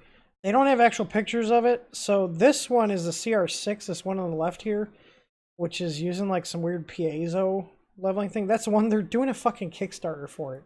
Like Creality's doing a Kickstarter. Let that sink in. Why? They just want to like take money from people? Yeah. But this is literally just an Ender 3 with some slight changes, like different brackets, which is fine. The Ender 3 is a good platform. And the Ender 3 V2, which I do have that on pre-order. You can see it's the same frame. They just have a little they have tensioners on it, a color screen with a rotary encoder, and they changed the hot end design. So there's not too many differences with it. But at some point in this video, they show, I think there's Ender 6, which is a cube style, which is should be later. Yeah, so here's the Ender 6 here on the left, which looks nice. It's if they got a top for it too to fully enclose, it'd be a nice little ABS machine if you can hit the temps. But they have also like this kind of Ultimaker Wanhao D6 style Zortrax style printer too. Coming out, but they have on here, he shows it on his screen. Where is it? Like, they show it for a sec. They don't have a wait. No, that's not it. He shows the render on the screen in this video. Where the hell is it?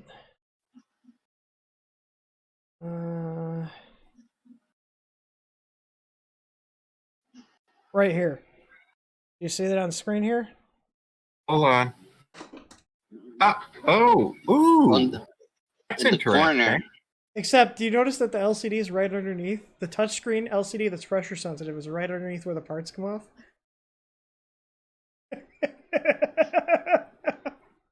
That's super convenient.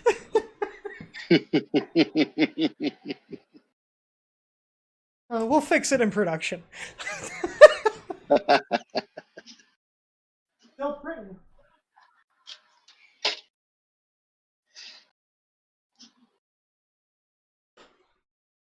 It's the weird combination of lack of quality control after it's done with a lack of planning before they are doing it, and somehow they managed to pull shit together. Yeah, I don't know why they're doing a Kickstarter on that one printer. Like, are they not sure that it's going to sell? Like, I think May 6th is when their Kickstarter is going to go live. People are going to buy it because they're stupid. Like, you just don't do Kickstarters for 3D printers. Like, especially a Chinese company. I think Chris from Chris's Basement was calling them out too, because I was on the tweeters. Let me see. Oh, I got a retweet from a customer. Because I'm starting to do this now, because like people when people leave reviews and stuff on here, I posted a really nice review, so I took a screenshot. I was like, shout out to Nate, who's loving his easy ABL. And then one of our other customers actually retweeted it. Yay, I feel loved. Little stuff like that really helps when, you're dealing with crap all day. Where was it? I thought I liked it or is it on? Oh wait, maybe it's likes? Hang on. Here we go. Or if you guys want to read that. There should only be about a 10-second delay. I have the stream set as low latency. Also, here's a little hack on streams. I don't know if you guys know this. So let me go up, pull up our stream here. I'll show you.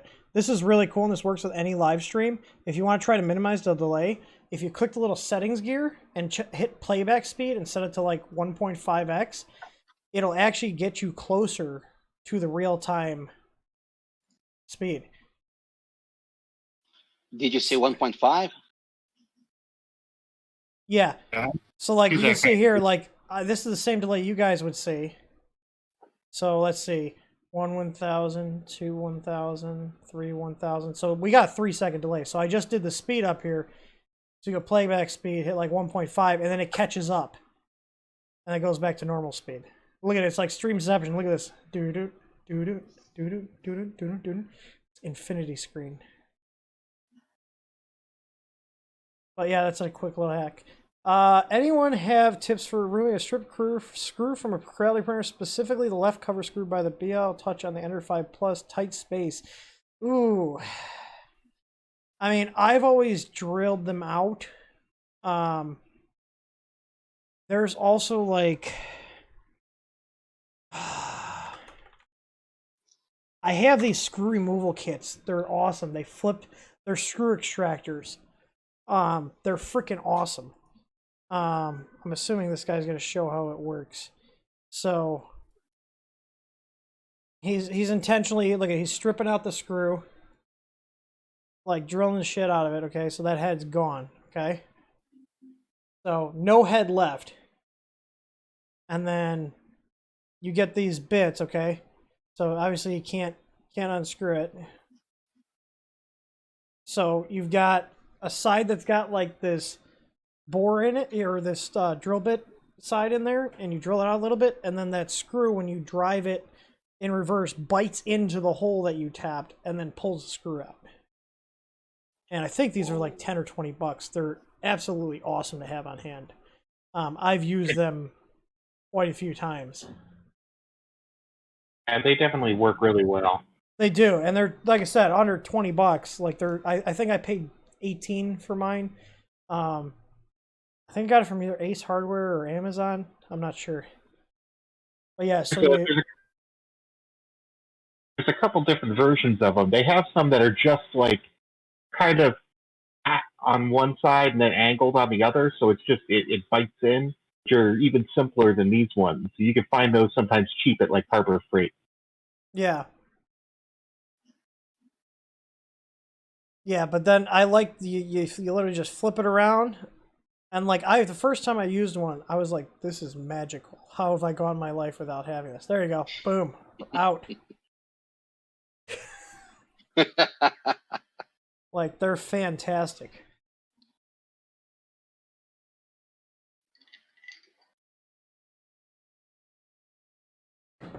Okay, so it's trucking along. Let's see. I can't remember what, I think it was on 198. This, yeah, this Pi is on 198. How far are we? The integration, they did a good job with their Octoprint plugin. Like, it integrated seamlessly. Like, aside from the weird firmware issue, we're 40 minutes in. It says we're about 45% done. So, Do you know whether there's like an application to run Octafarm from mobile phone, like when you're away from your farm? You would have to. So you would have to. So what I do if we need external access, we have on our router. Now we have a custom built router running pfSense, but you can do it on some home routers with some aftermarket firmware. But you can set up open VPN servers, so your phone connects to a VPN into your house, and then you can just access the IP addresses if you were there. I see. And that way there's no port. The only port you're opening up is the VPN port. So it's really secure. That would be my recommendation. I do not have any of our print farm stuff exposed to the internet. So, but yeah, yeah, go ahead. Well, I was gonna say, like, so if you were so as long as you're connected to the VPN, you could hit all your Octoprint IPs, your Octofarm install IP. It'd be like literally you're at home on your computer connected to that same LAN. Yeah, I'm using like WireGuard straight from the Raspberry Pi. You know. Yeah, if you got a Pi, you can set low. up. You should be able to set up on some of the Pis. I'm sure there's a VPN system that you can set up on the Pi. I mean, you can set up OpenVPN. It's just obviously a little more cumbersome, but there might be. I feel like at this point, there might be something out there that's a pretty simple installation to actually get that functionality. But the best thing to do is to set up, a VPN into your location, and that way you only open up that one VPN port, and that's it. Right, makes sense. If I might ask, you're setting up your print farm. Are you like having it set up so that orders come in off of the internet, like just people send in orders to you? No, that's all manual right now. That's interesting. Yeah, we don't get a ton of requests right now. Then again, we haven't advertised it that much. Like, we have it on our contact form where you can send us STL files and get a quote, like select a material and that kind of stuff. And there is a plugin that I have for our site on WordPress that'll actually do quoting and whatnot. That's pretty advanced, but I haven't had time to set that up. Wow, that's amazing. Like something that actually digests the STL file and know how to calculate everything? Yeah, you can specify your material type, your infill, layer height, that kind of stuff, and then it'll quote it out based on the parameters we give it for machine time, material cost, that kind of stuff. Wow. So, yeah, it's pretty neat. I just haven't had time to set it up. So one of the things we're doing here is Been spending a lot of time on internal documentation to help everything run smoother, and then getting off of doing help desk tickets so I can focus on development and documentation, product videos, that kind of stuff. So, and just a on the lot of top- back end business stuff too, like all the processes. Like, and over the last week, I've written 30 different documents on our internal system here. So, that's fun. Yeah, on the top of support, I think I might have bad news. I just downloaded the latest easy firmware to install in the easeboard here, and I think it got the Ender 5 Pro bed size resized from 220 to 235 because of the change on the extender for Ender 3, like a side effect or So something. someone was complaining. We had a couple people complaining that they wanted 235 on their Ender 5s, and ours can reach that. But I heard somebody else say that theirs can't reach that because the printer is advertised as 220 by 220 for the X and Y dimensions. So I'm just going to end up rolling that back because that's what the manufacturer, like Creality, says that the Ender 5 is 220 by 220. It doesn't matter if the bed's 235. It can't print, you know what I mean, on that whole bed area without things colliding with the frame.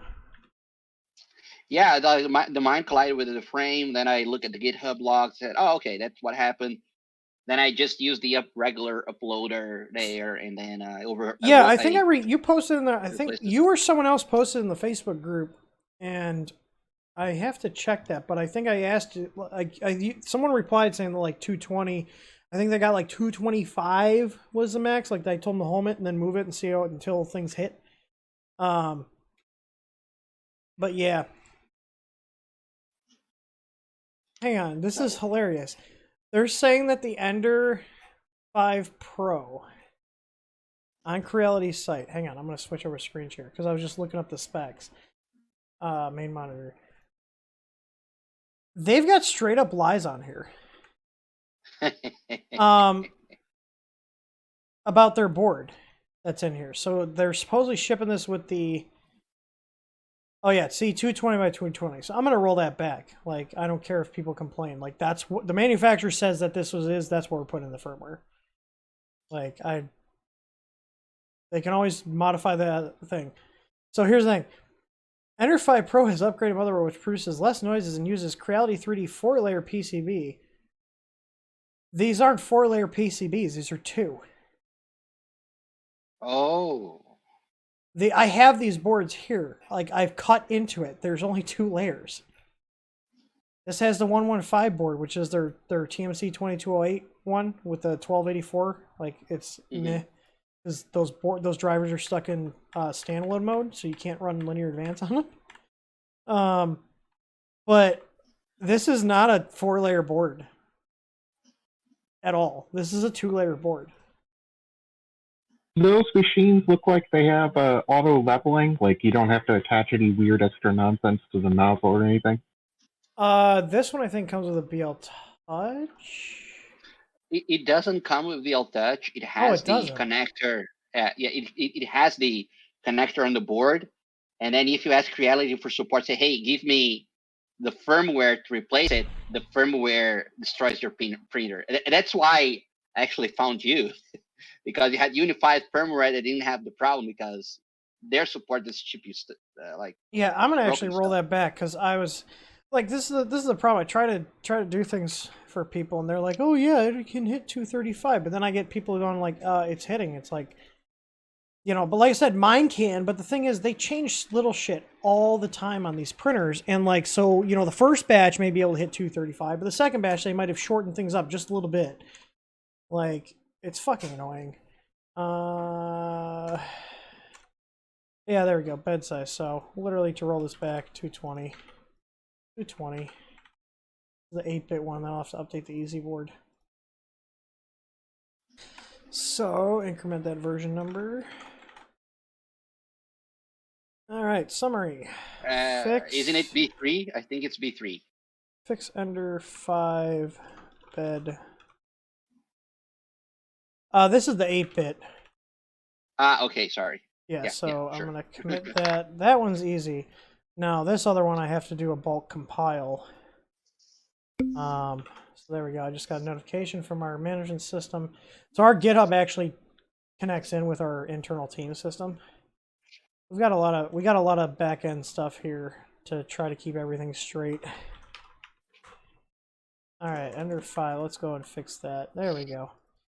Yeah, like I said, you know, the nice thing about the open source stuff is, you know, it's like, well, if you want to change it, the source code's available. You know what I mean? Like, I can't be having stuff that's jank. Yeah, so this would be U2R1 B3.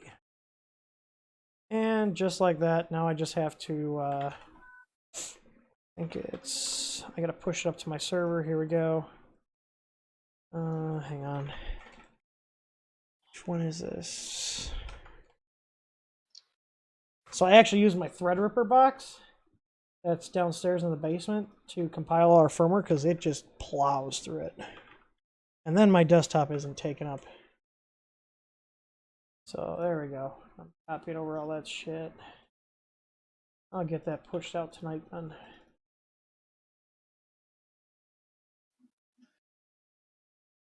And we'll push this to GitHub. Fix under 5 bed size.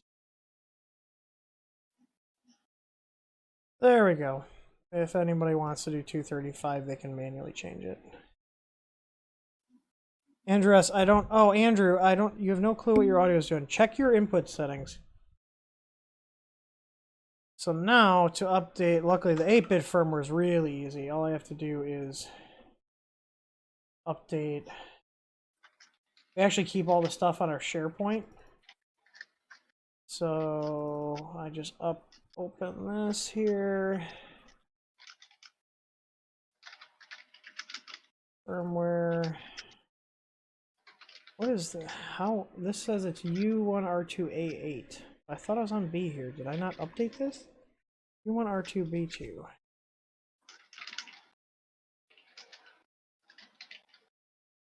Unless I just didn't change the name of the file for some.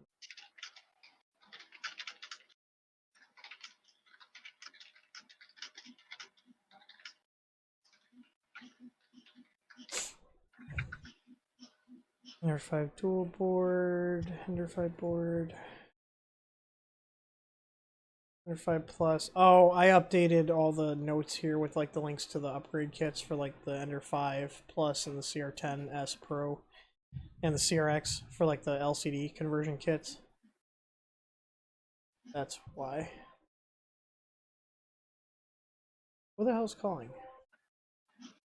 It is 1 o'clock in the morning. Who's calling me? Oh, it's the wife. Uh-oh. Hello? Hi, I'm just working on the palette, doing a stream here. That's the multicolor thing? It's working. I'm a keychain. The guy that sent us. So I'm printing right now. The TH3D keychains that customer of ours designed. So, are you going to bed? All right. Well, you sleep well, and I will see you tomorrow. I'm going to be wrapping this up and. Hi, Bob. Oh, about an hour.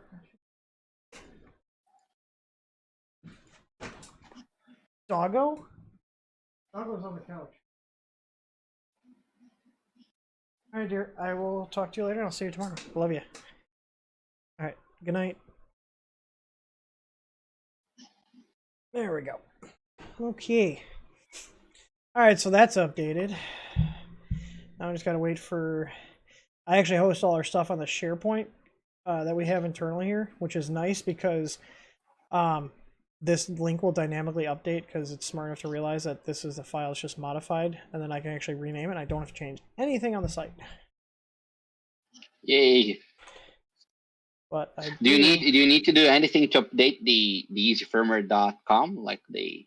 Yeah, I do gotta SSH in and do a firmware pull. It'll do that. I'm just connecting into my compile server, which is just my box downstairs. I just got a lot of crap on here, so I don't want any of my personal crap showing on here. It's always amazing the number of things that we can automate, and it always seems that we don't automate enough. Yeah, well, and that's one of the things I'm focusing on is like especially with the companies trying to get as much stuff as I can automated. But like here, I just full screen it so you guys. Where is it? Main monitor. There you go. So you can see here. Oh, I saw an error flyby. What is it? What is it complaining about? One failed. Which failed?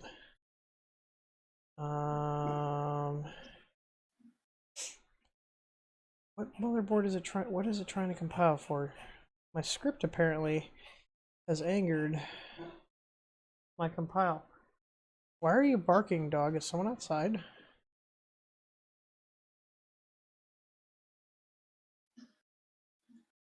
There's no one out there.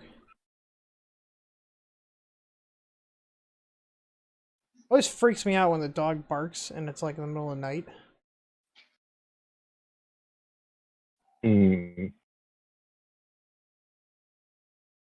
Yeah, there is nobody out there.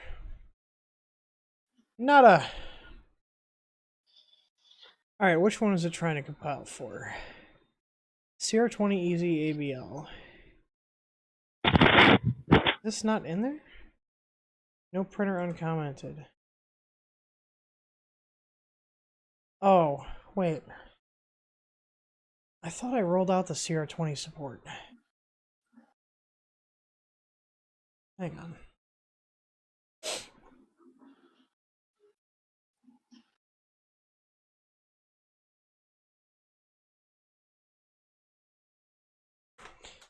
Because it works with the CR20, you just have to manually make the connections to the LCD headers.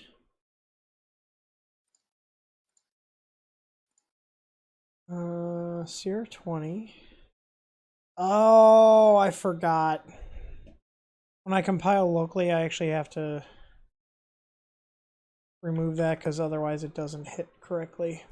I forgot about that because I have a comment there because we're waiting on the adapter PCBs for the CR20 to get manufactured. So we just posted the we posted the wiring diagrams. There we go. It's compiling correctly now. But I need to get my auto compile script and get the latest one here. This should be it. Does this have CR20 in it? It does. Okay, so this is the correct one.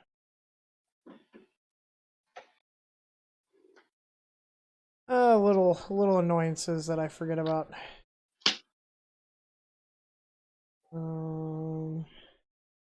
Hey, at least it's mostly automated. Automation's the most important bit. Yeah, I forgot. I think this is going to throw an error too. I basically got to remove the comments here is the thing because the script just searches and replaces these.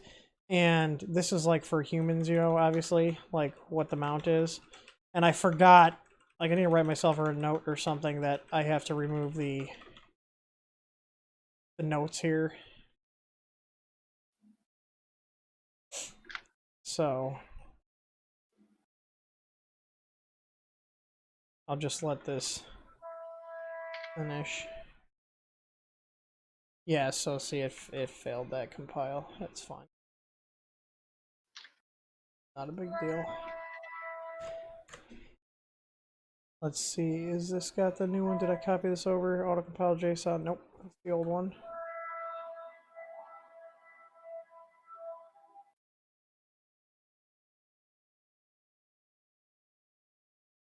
Go back in here.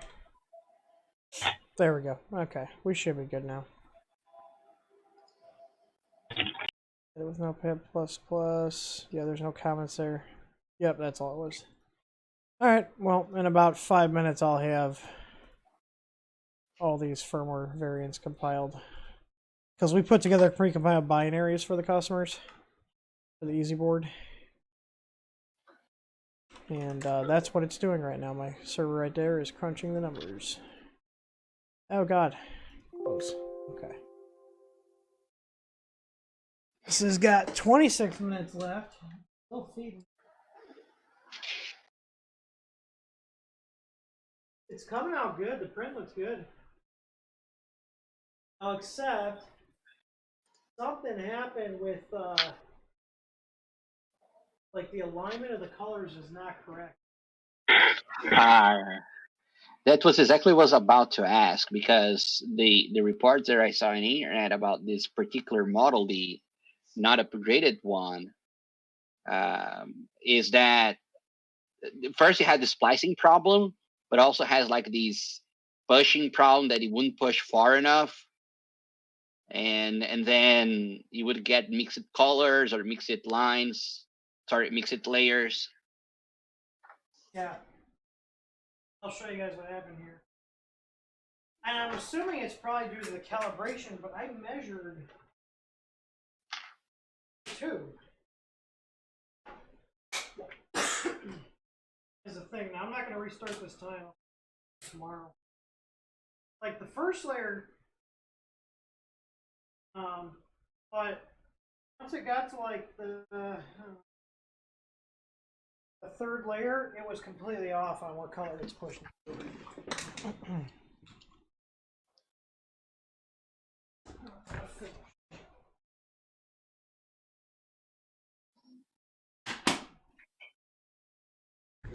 So that's what I don't understand. Now here's the thing too. So if I show this here, let me switch over. So you can see here, the color alignment is completely off because that's supposed to be blue. And you can see the sides here are the complete wrong color. Mm-hmm. They're supposed to be black. But the first layer actually came out pretty decent. Looks kind of cool with the textured build sheet too. So This one was pretty decent. yeah, so it's definitely an alignment thing or you know, tube length thing. So I'm gonna have to look up how to actually calibrate it with that extra tube length. It would seem pretty simple that, unless I need to enter a bowden length, because here's the thing, you got from the feed gear into the hot end, you're talking probably, by the time it comes out the nozzle, the length of the heatsink, you're probably talking like 100 millimeters, maybe. So, like, I mean, but it didn't jam or anything, so splicing wise it's working great, but I'll have to dig into the calibration more. I love how these textured plates look. These look freaking awesome. I've heard that it takes a little while to get those pallets tuned in. Yeah, well, and the thing is, this machine is only going to be used, like, this is the only machine this pallet's going to be used with. So once I get it dialed in, that's it. I'm good. You know. But I think that's about it. It's already 1:30 here. I do have my printer all set up. Oh, that's cool. Since this is a power monitoring outlet, the printer pulled about 200 watts out of the wall. You can see where the bed's cycling on off. Yeah, that's a little annoying. A little annoying. Now, does this thing like automatically adjust? Like it's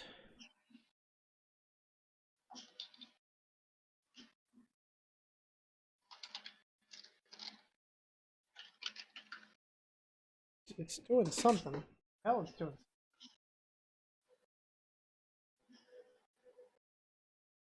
Oh, it just did, but I saw a filament move. Maybe it's becoming sentient through their cloud service. But yeah, let me see here.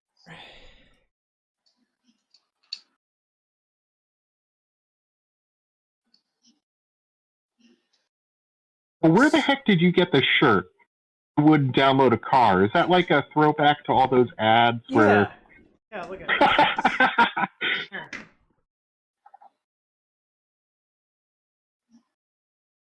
We sell it on our site.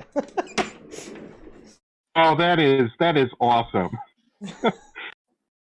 Yeah, it was funny. You're like one of the first people that actually got the reference with like the font and everything. Mm-hmm. That's the only thing it could be. Yeah, it's Wouldn't funny. download a car. And then there's a car on a 3D printer bit.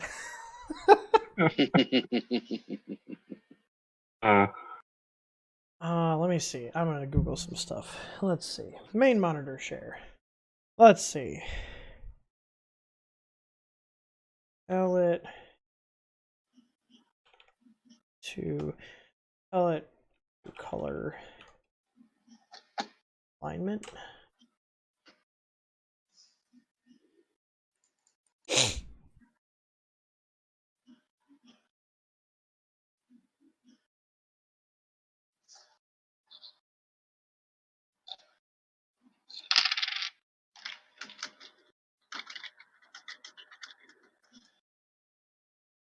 Now we had pings.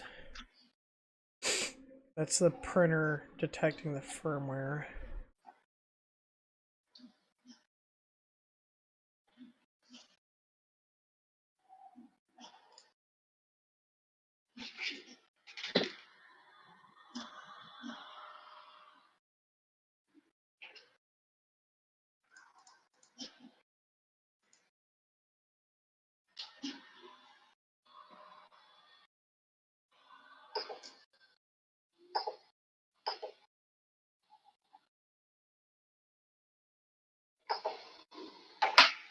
The top loading offset not acceptable. I guess it didn't feed in. Oh, it looks okay. It looks a little short actually.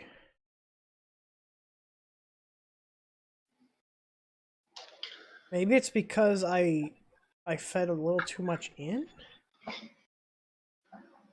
Oh no.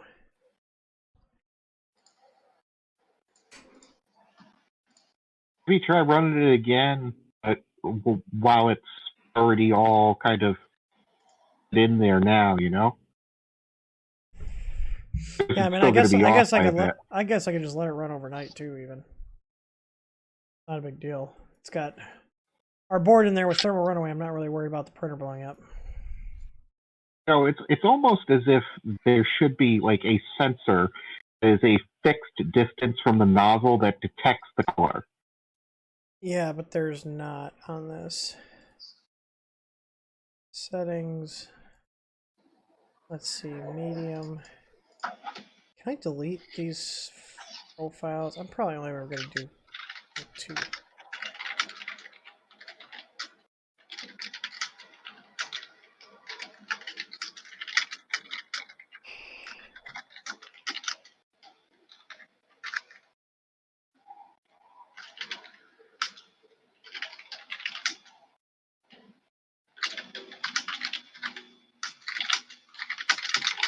Air height.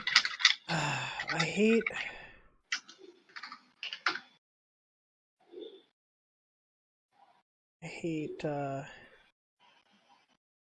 hate cloud-based shit. Like, you know, it's like we have our firmware site, but we also provide the source code. You know what I mean? Yeah, you're not stuck, right? No.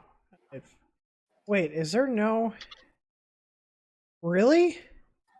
It didn't import my fucking fan speed?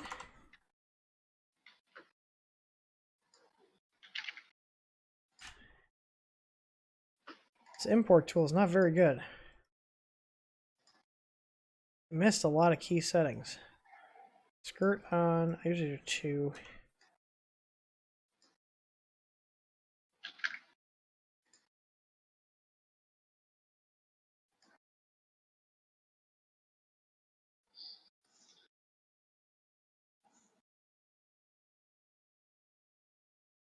I didn't have bleed over. This is definitely an alignment problem. Like, it transitioned actually pretty quick. I'm gonna knock this down to like 100. Use infill for transitioning. Let's see if that works.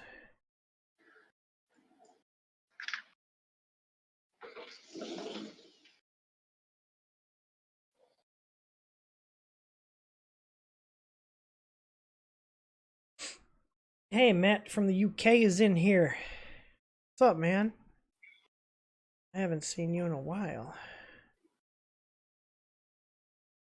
So, like, here's the thing. Well, I guess I changed this, the transition, but that's pretty close to what it actually printed on the last one.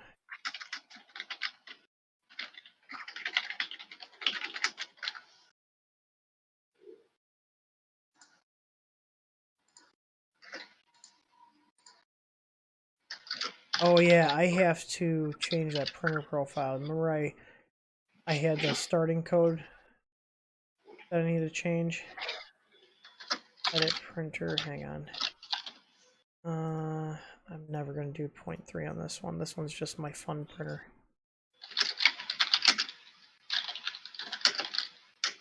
Oh wait, hang on, medium profile.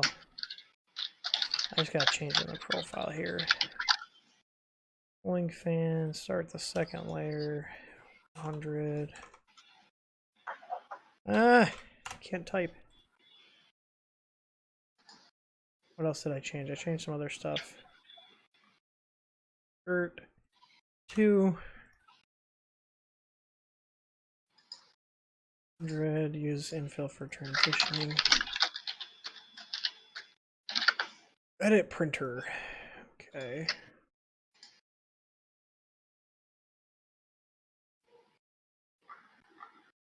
I thought there was something else oh yeah, sequences here.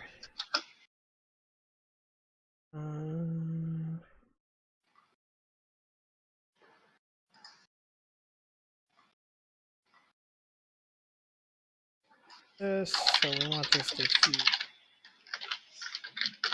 And then go through the starting code.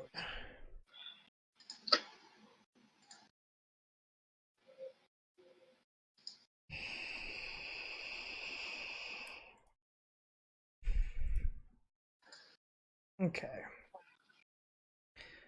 Let me get rid of that because that's going to have all sorts of settings. Let me do a new project.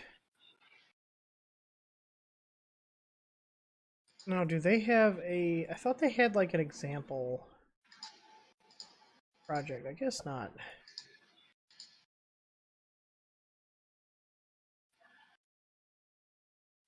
History to keychain here.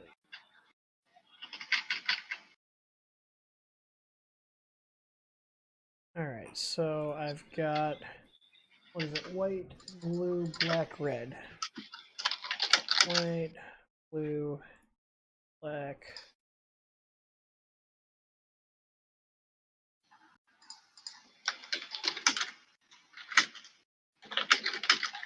White, blue,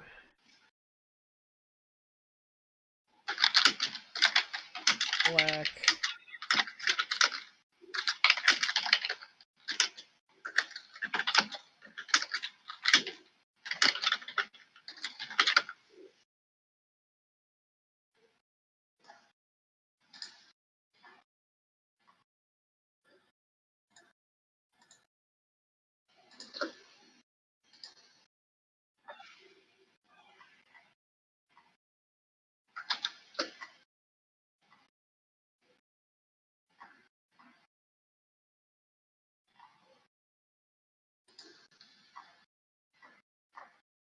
Two blank.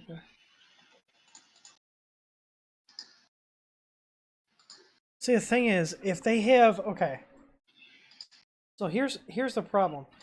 If that's a direct drive, the thing is, there's still distance between where it's being fed and it actually hitting the nozzle. So technically, even though this is a direct drive machine, I should have a Bowden tube length entered in here. I think that might fix the calibration. I mean, just thinking about how this all works logically, it has a distance, you know. I don't know what their stock distance is, but it's probably less than what we have You here. have you would have to account at least for the heat break, right? No, I mean think about it. You got the huge. This has got basically like a V6 in a Titan. So you've got, I don't know. I mean,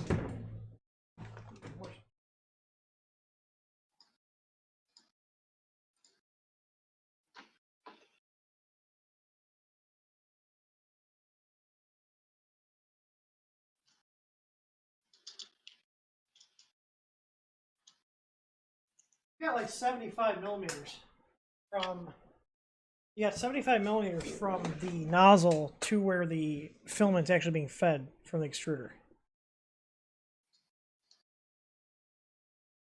So the question is,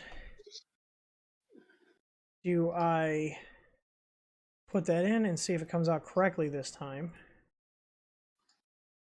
Or do I just try it with these new settings? Let me see. Let me do 70.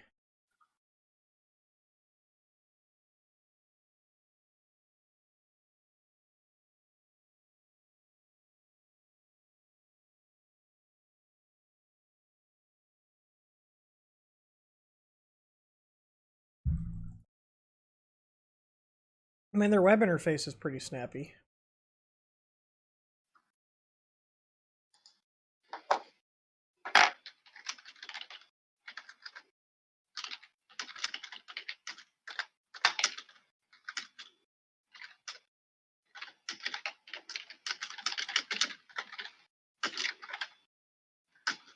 I do like that you can just send it right over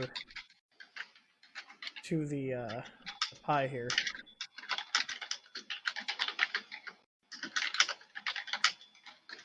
That's nice here. Go to, and it gives you my IP address to start your print, which is nice.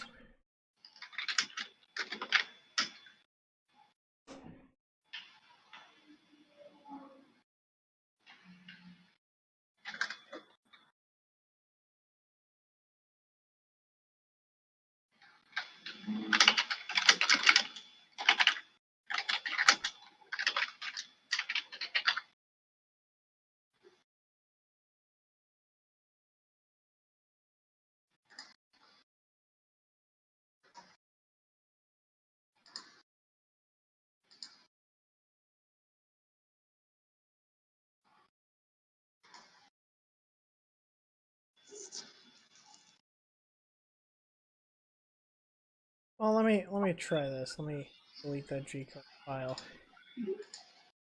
Let me printer profiles. Maybe I just loaded it too much at the first. Edit printer extract. What about in 2. What does it say here?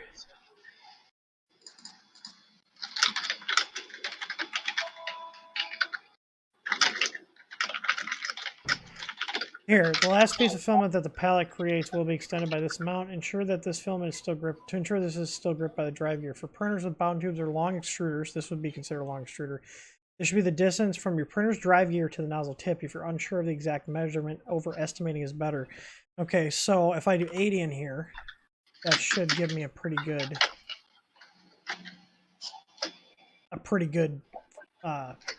setting, because that does have a long one. It's not short. It's not like a Titan Arrow where it's like, I don't know, 20 millimeters. You know what I mean? Yep. So let's try it. So it's parsing the G code. I can only imagine how slow this is on a fucking Pi 0. This is on a Pi 4 and it's pretty snappy. I mean, like me personally, like we have a lot of 3B and 3B pluses here. But considering the 3B and 3B pluses are either not available or they're the same price, you might as well go with the 4. That's why we stopped selling the 3 and 3B kits, the Pi kits we sell. So, And let me ask a question: that PSU adapter that you can use to power up the Easy ABL and also a Raspberry Pi, is it compatible with the Raspberry Pi 4?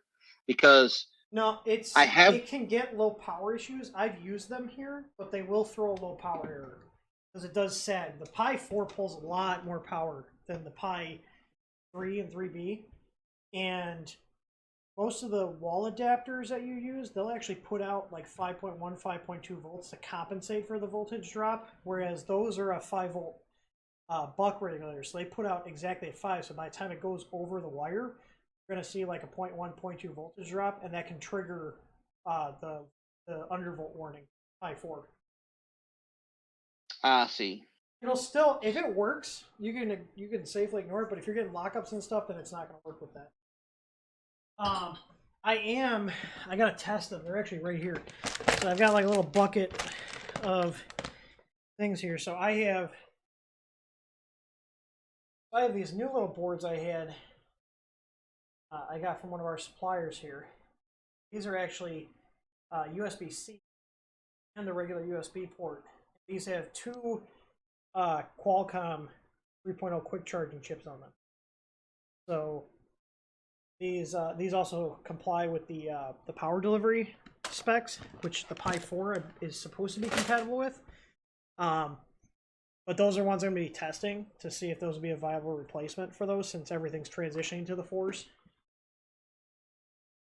Right. But if I have a 3B Plus and an Easy ABL, I should be able to power both of them. Yeah, the Easy ABL takes like nothing to run.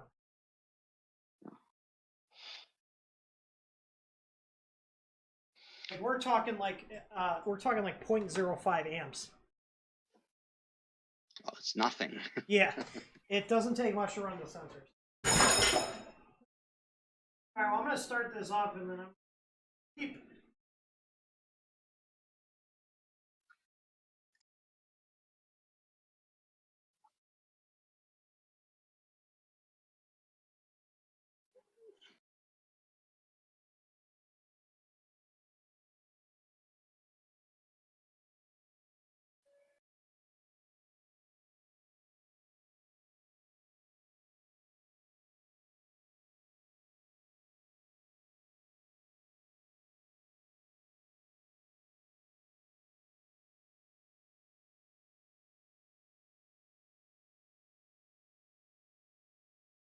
So what I'm hoping is that maybe I just purged a little too much and that threw it off, but we'll find out in the morning. I liked your email you sent. How do I say your name? Yeah, you're saying it's just fine, but it's an Italian name. You should say like Ulderico. But what you're saying is fine. Yeah. Ulderico. Ulderico. Yes, there you go. So the R is kind of silent. Yeah, it's like this. It goes to the top of the mouth, like right, Ulderico. Yeah. So yeah. Yeah, but no, I liked that email you sent me. That was really interesting. About all the markets and stuff and the bakeries. Yeah, it used to say that to bankrupt a bakery, it takes like malice. Like incompetency alone is not enough. But the truth is that at that point, like the economic crash in the United States right now is just a fraction of what happened in Brazil at that time. So yeah. I'm pretty confident that you're gonna just sail through this just as fine. So I think it's just like I think we're gonna be fine. And we're like we have a lot of flexibility in terms of being agile and able to scale up and scale down quickly because we are a smaller company. But when you're just seeing all this stuff that's like just talking about how everything's going under and like all these businesses are closing down, it's like it's scary. It's really fucking scary. And it's like I said, you've been, I've been busting my ass and everybody else here, for over 3 years, and it's just like feeling like we're gonna get reset back to zero and possibly be in a worse position than we were when we first started. It's like, Jesus Christ, Oh yeah, yeah. But the good news is, Samantha told me that I think we did get a PPP loan, which is good. Oh, congratulations. So I have to check our account. She handles all that stuff. But what that's going to be able to do is, so now I don't have to worry about like immediately if things do go down, having to lay people off. So we do have that buffer now. Mhm. And now I also don't, because like it's like a double-edged sword. Like, okay, let's say things start going down because we run out of inventory or something, okay, and then I have to make the decision to cut staff. Well, now I can actually keep spending the money on inventory. We have that buffer for payroll, so if things do slow down, it's not the end of the world anymore. You know, we can still make sure we have staff to take care of our customers. Because that's the big thing too. Like if we have to lay staff off, then we have less people to help out everybody. Do you have So any idea what that process was like applying for that and actually going through and trying to get it? she told me she actually went through a PayPal site because our local bank wouldn't do anything for us. Like our main bank that we use, like everybody's like, go, use local banks, small banks. So we have a local small bank that we use. I mean, they're like in the Midwest. It's First Midwest, and they're not a huge bank, but they're not, they're a smaller one. And you would think they'd give you more attention, but when we just went in to ask them questions about it, they're like, you can go online on our website, and you're Well, probably that's nice. and they literally told her you probably won't get approved for it. Like, what the fuck? Like, It's sad when PayPal has better customer service I than your was local just bank. about to say that. But like, That's terrible. if that did go through, then that puts us in a much better position if things do slow down. So now it's not like, oh, we immediately have to cut staff. Now it's like, okay, well, we can obviously ride this out for a month or two, because now we don't have to worry about that. Because the problem is when you're ordering larger quantities of inventory like we're doing now, and we have a lot of payroll costs, the reserves go down really fast. Especially when you're waiting a month or two for product to come in. And then if we stop making sales because we don't have product to sell, it's just like it's a double-edged sword. So, How many people do you got employed there? we have, including myself and Samantha, we have 10 people on payroll. Our monthly payroll costs are almost $20,000 a month. Yeah, I'm assuming there's insurance and stuff like that on top of that, or Oh yeah, everybody's got to get their fucking money. I could rant about that for like we have to have insurance for our out-of-state guys that are contractors. We have to have workman's comp insurance for people that work at their own house, at their own computer, at their own desk. I'm sorry, that's a 1099, isn't it? Yes, but you still have to have workman's comp insurance for contractors. Yeah. Isn't that insane? Would it be easier to go on Fiverr? I joke, but I don't know. Well, and the thing is, like, when you're small like us, if you have, if you have people that are out of state, like one person, so like we have one guy in Virginia, Tor's in California, Mac is in Virginia, and we would have to file taxes for the whole company in each of those states if they weren't. Like, which makes accounting a nightmare. well, how's the new sales tax thing hitting you? Seeing as you have to go and file sales tax in every state now, basically. So I mean, our site just takes care.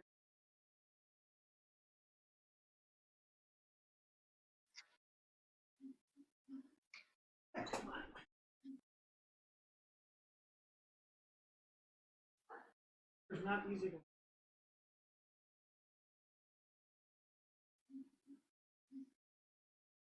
Samantha handles a lot of that stuff. Well, she handles all the accounting.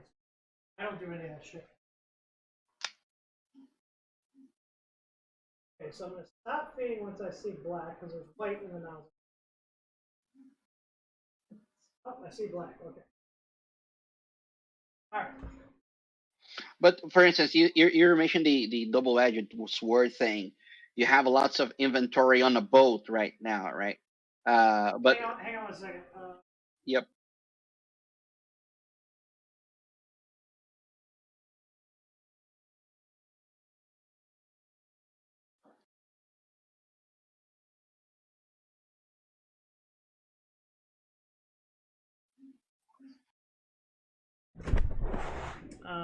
Film in place and ready to go. Please press the start print.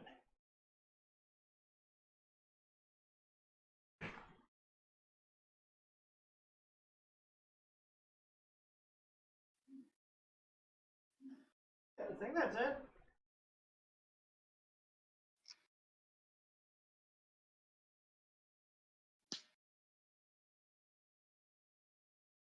It's thinking. There it goes.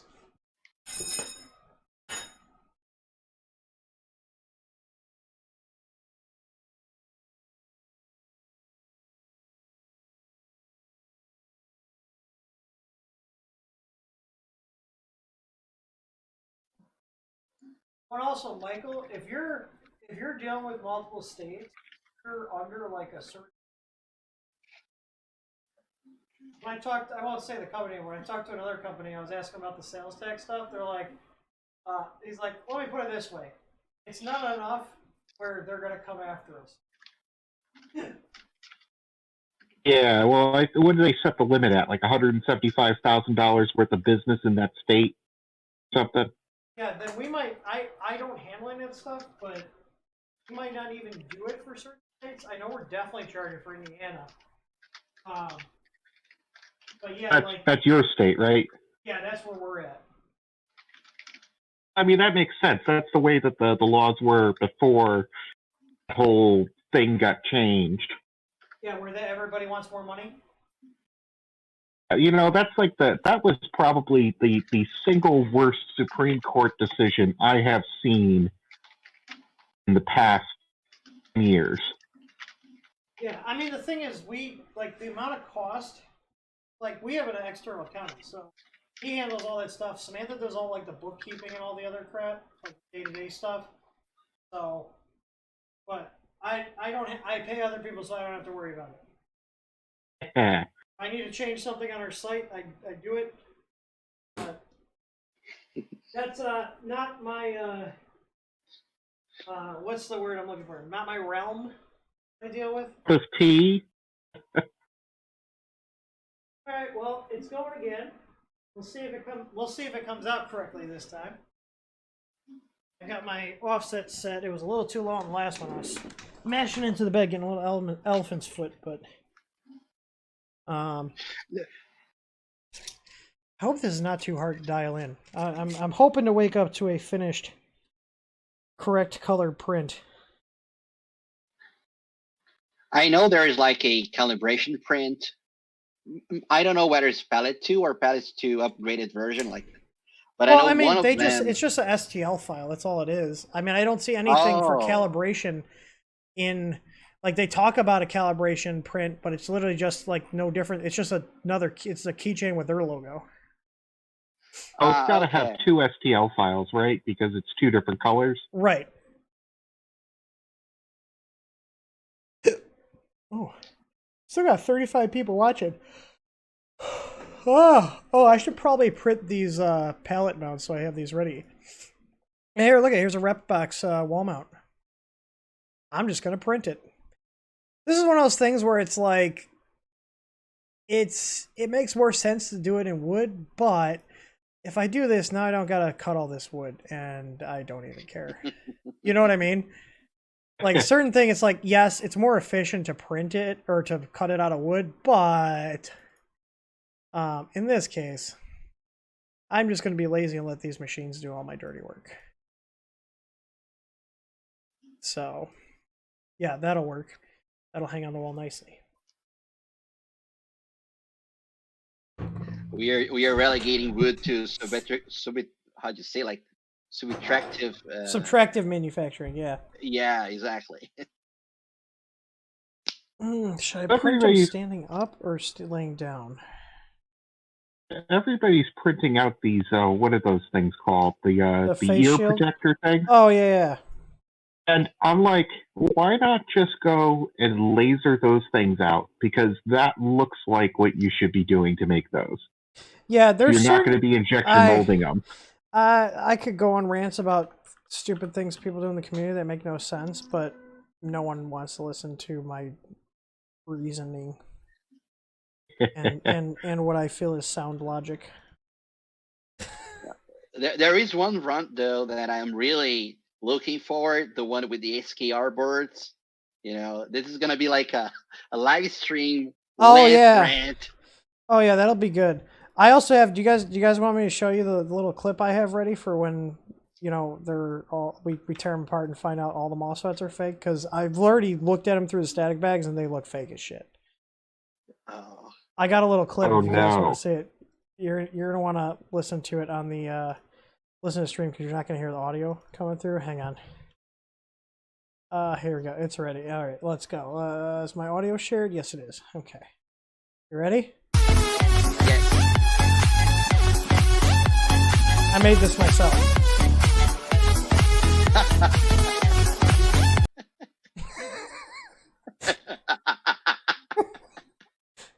See, I did the motion tracking with the logo on the casket. I thought that was funny. Oh my. Awesome. So yeah, I'll have that queued up for when we go through a board and like, yep, this is all shit. The funny thing is, I wish I thought I don't know if I screenshot it. Let me see if I screenshot it. But there was a guy that was like, you clearly just sabotaged the board, so it failed. Like that on that one stream, the Barney stream. Like, I'm not gonna do that. Why the fuck would I do that? Like, I don't have to when the product sucks so much. Oh yeah, here's my pupper. This was her laying in bed with me, with the teeth. She's so cute. She's so fucking cute. Dog. Like, look how photogenic we are.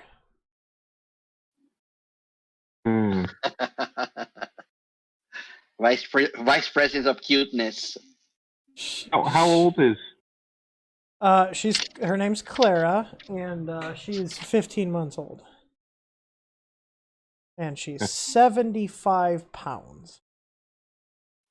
They got to be crazy when they're at that age. Kind of running around like nuts, or Sometimes, like right now, she's sleeping behind me. Clara, you want to come here? Come here. Come here, cutie pie. What? Come on. Can you come up? Yeah. There we go. There's the pumper.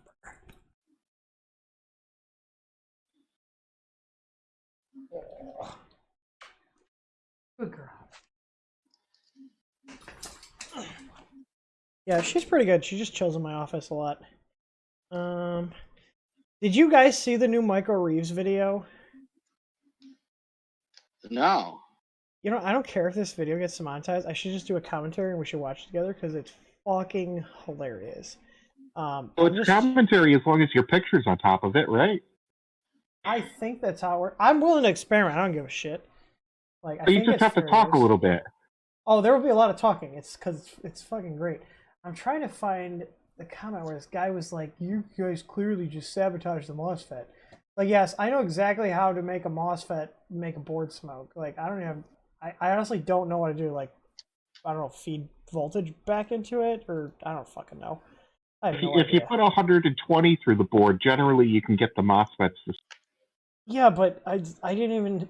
I literally took it out of the box right before the stream to take the picture of it. Like, I didn't want to have it in the static bag, like, for the picture. And, like, that was it. Like, I took a picture and it sat there, and then I was like, hey, which board do you guys want me to put in? I was going to be MKS Gen L or an Easy board. Or MKS Gen L or SKR 1.3. People were like, what about the Easy board? So I was like, fine, here, fuck it. You guys can vote on it, and I'll put whatever board you want. And they chose the SKR, and the SKR ended up smoking. So I ended up fixing it by putting a MOSFET that I had laying in my parts bin. But the point was, it was a new board that was DOA. No.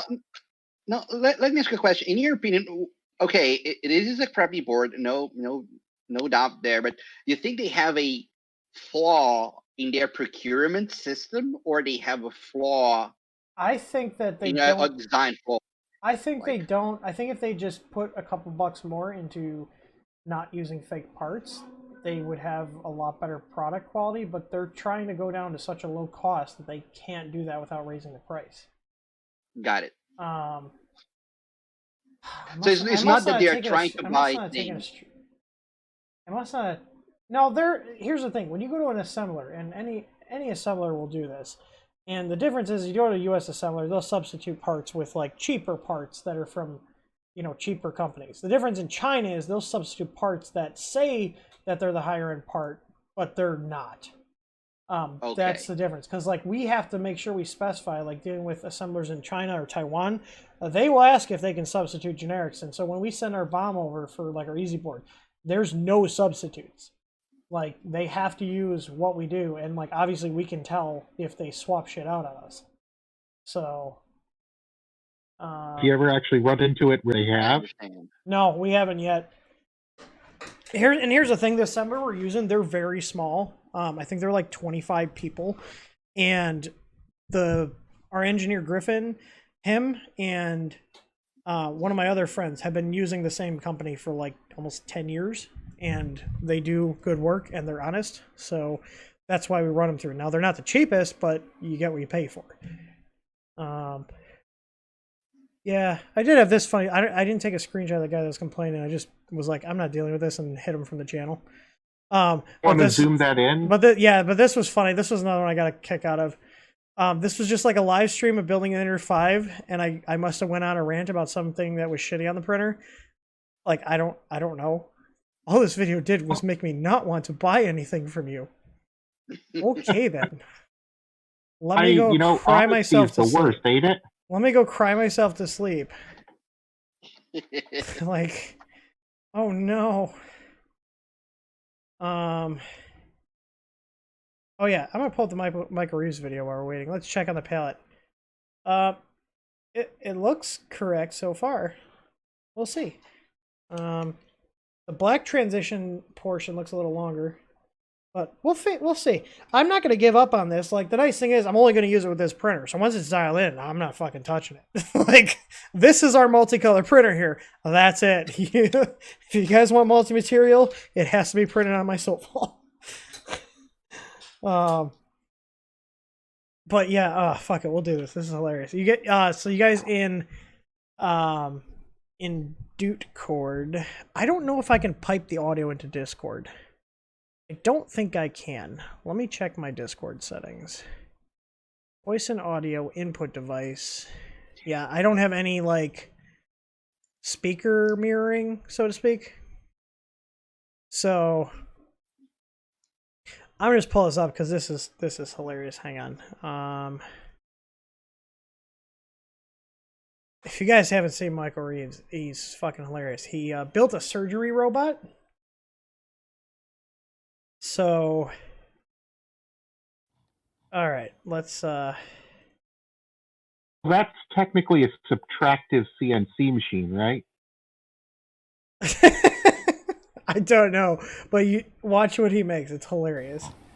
Da Vinci surgical Here we system go. is the most advanced Is this the streamlined orange peel surgical thing? experience. What's up? Is this the orange peel thing? No, this is new. He put it out a couple days ago.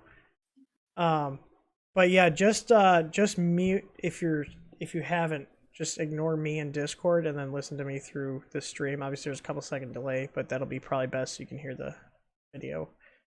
All right. For minimally invasive surgery They did available in the surgery on world a grape. today. I could build that.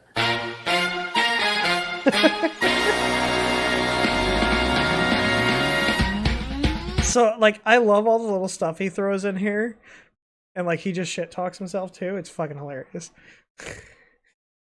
Hey, how's everyone's global health crisis going? My house is on full goddamn quarantine, and I'll probably be dead in a week anyway. Not from the virus, like a electrocution accident or something. It's actually giving me a lot of free time, and what better way to spend free time right now than to help the medical industry? Now, I can't do any chemistry or biology or like body stuff, yuck, but I can do robotics, and let me tell you, those Da Vinci surgery robotics. Look at there's like he like photoshopped like anime faces on the like eyelets here for this machine where they look through. Oh god. So like if you guys haven't watched him before, his like claim to fame was he built a robot that uses a camera to fire a laser in your eye.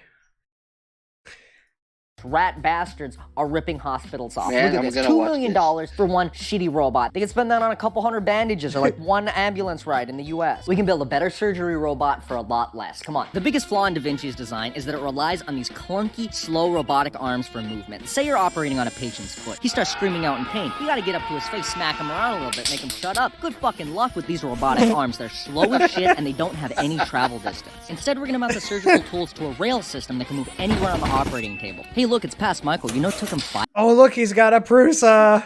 Oh, he's got a Prusa. whole days to 3D model and build one rail carriage? What a dipshit. Hey man, shut the fuck up. This shit's hard. Make me, you little bitch. I'm the narrator. I'm like God. You can't kill me. Here's what the final carriage looks like. You see, it uses wheel bearings to travel up and Hey, look, he's using shitty Creality bearings to build a surgical bot. What could go wrong? down the slots in this aluminum rod. But Michael, you're just gonna use your hand to make it move? No, you're stupid, and I hate you. For power, we're using a brushless DC motor and And you guys think I'm ornery in my videos. I'm just saying. an O drive to turn this into kind of like a brushless servo motor. Do I know what that means? Absolutely fucking not. I've never done this before. What I do know is someone told my voice cracked. What I do know My is someone voice told me this cracked. would be fast and very accurate. And all you have to do to put it in is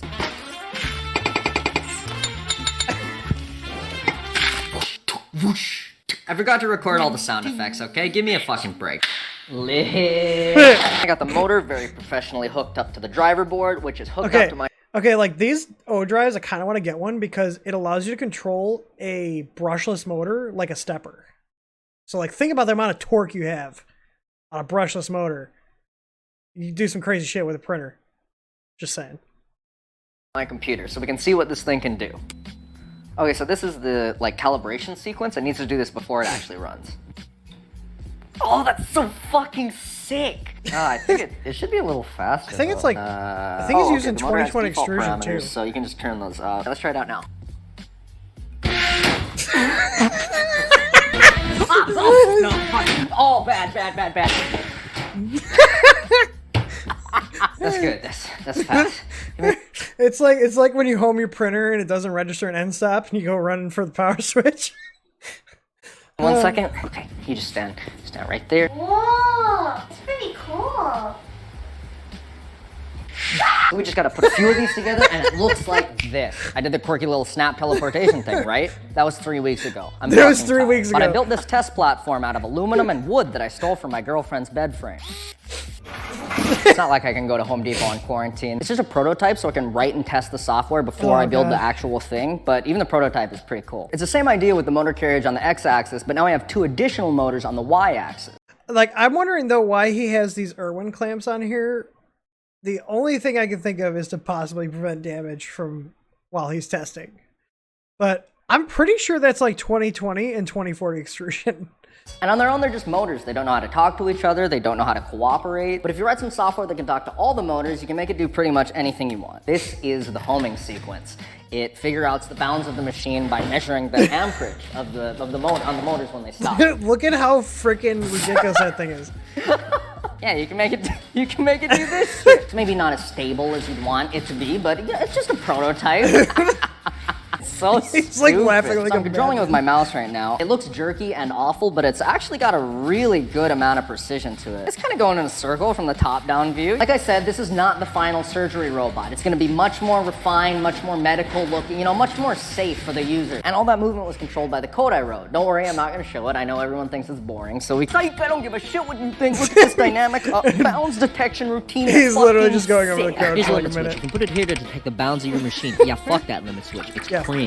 Instead, write some code that steps the motor forward until it starts using a lot of power. Then So like these drivers, I don't know what they're using on these boards, but they have like a stall guard type thing, like kind of like the Trinamics have for like a sensorless homing.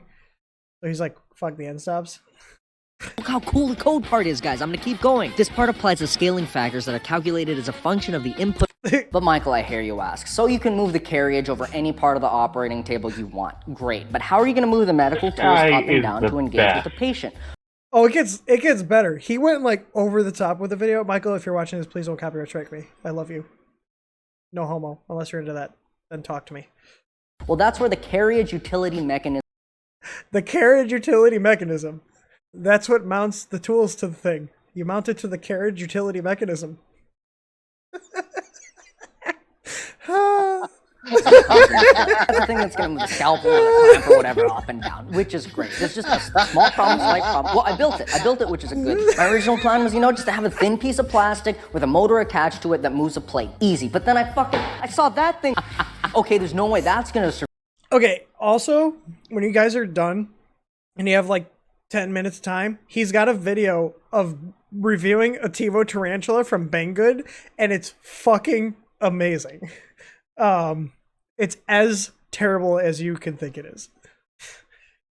Survive, so I gotta make it a little strong. I may as well make it go a little faster. I got a little carried away, and now it looks like a time bomb, and it weighs 10 fucking pounds. It works great. The motor precisely moves the mounting plate up and down pounds. wherever you want it to go. The thing is, I just don't know if those motors can handle 10 pounds, so we're gonna have to do a little test. Michael, why don't you just use the carriage utility mechanism to test it out? Well, it took me a long time to build, and it's fucking beautiful, so cry more. It looks like it's handling small movements pretty well. Y-axis action? Okay. Look at how much it's moving. Oh, it's fine. It'll be fine. We can probably just go ahead and make the final version. And it looks like this. I did the stupid hand thing again. It's been 3 more weeks. I have severe depression. But it's been 3 more weeks. So he's like 7 weeks into this project at this point, and it's still not done. Oh God, I can relate. I'm crying on the inside. Michael, where's the surgery robot? Wait for it. Wait for it. Oh, big reveal. This is the surgery robot. Massive payoff. Huge. Okay, I just want to point out that the on switch, it says on, and then the off position is just less on. I have brain damage. Behold the superior surgery robot, you Da Vinci shittertons. It's got the cum. It's got the cable management. It's got the super fucking hard to reach driver boards. I don't know why I put them under here. I thought it would look cool. But Michael, does it even work? Does it work? Does it work? Oh wait, hang on. I just realized I have to start up this print. Oh wait, it already started.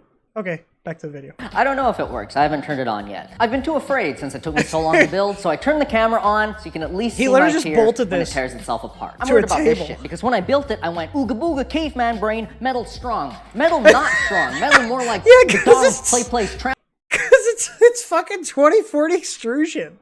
Like he should have gone 40-40 on this rail. Trampoline, but you gotta take chances when you're innovating on the next great thing. So I'm gonna turn it on. Oh God, oh please. Yeah, okay. Please don't break it. Yeah! Alright, the machine's working. Now we can start to This is control awesome. it. But This Michael, is fucking awesome. where's the controller? Fuck you. You are the controller. I got this VR hand tracking camera off of Amazon that works super goddamn well. So you just take the hand coordinates from this, pipe them into the surgery robot, and bing bang boom.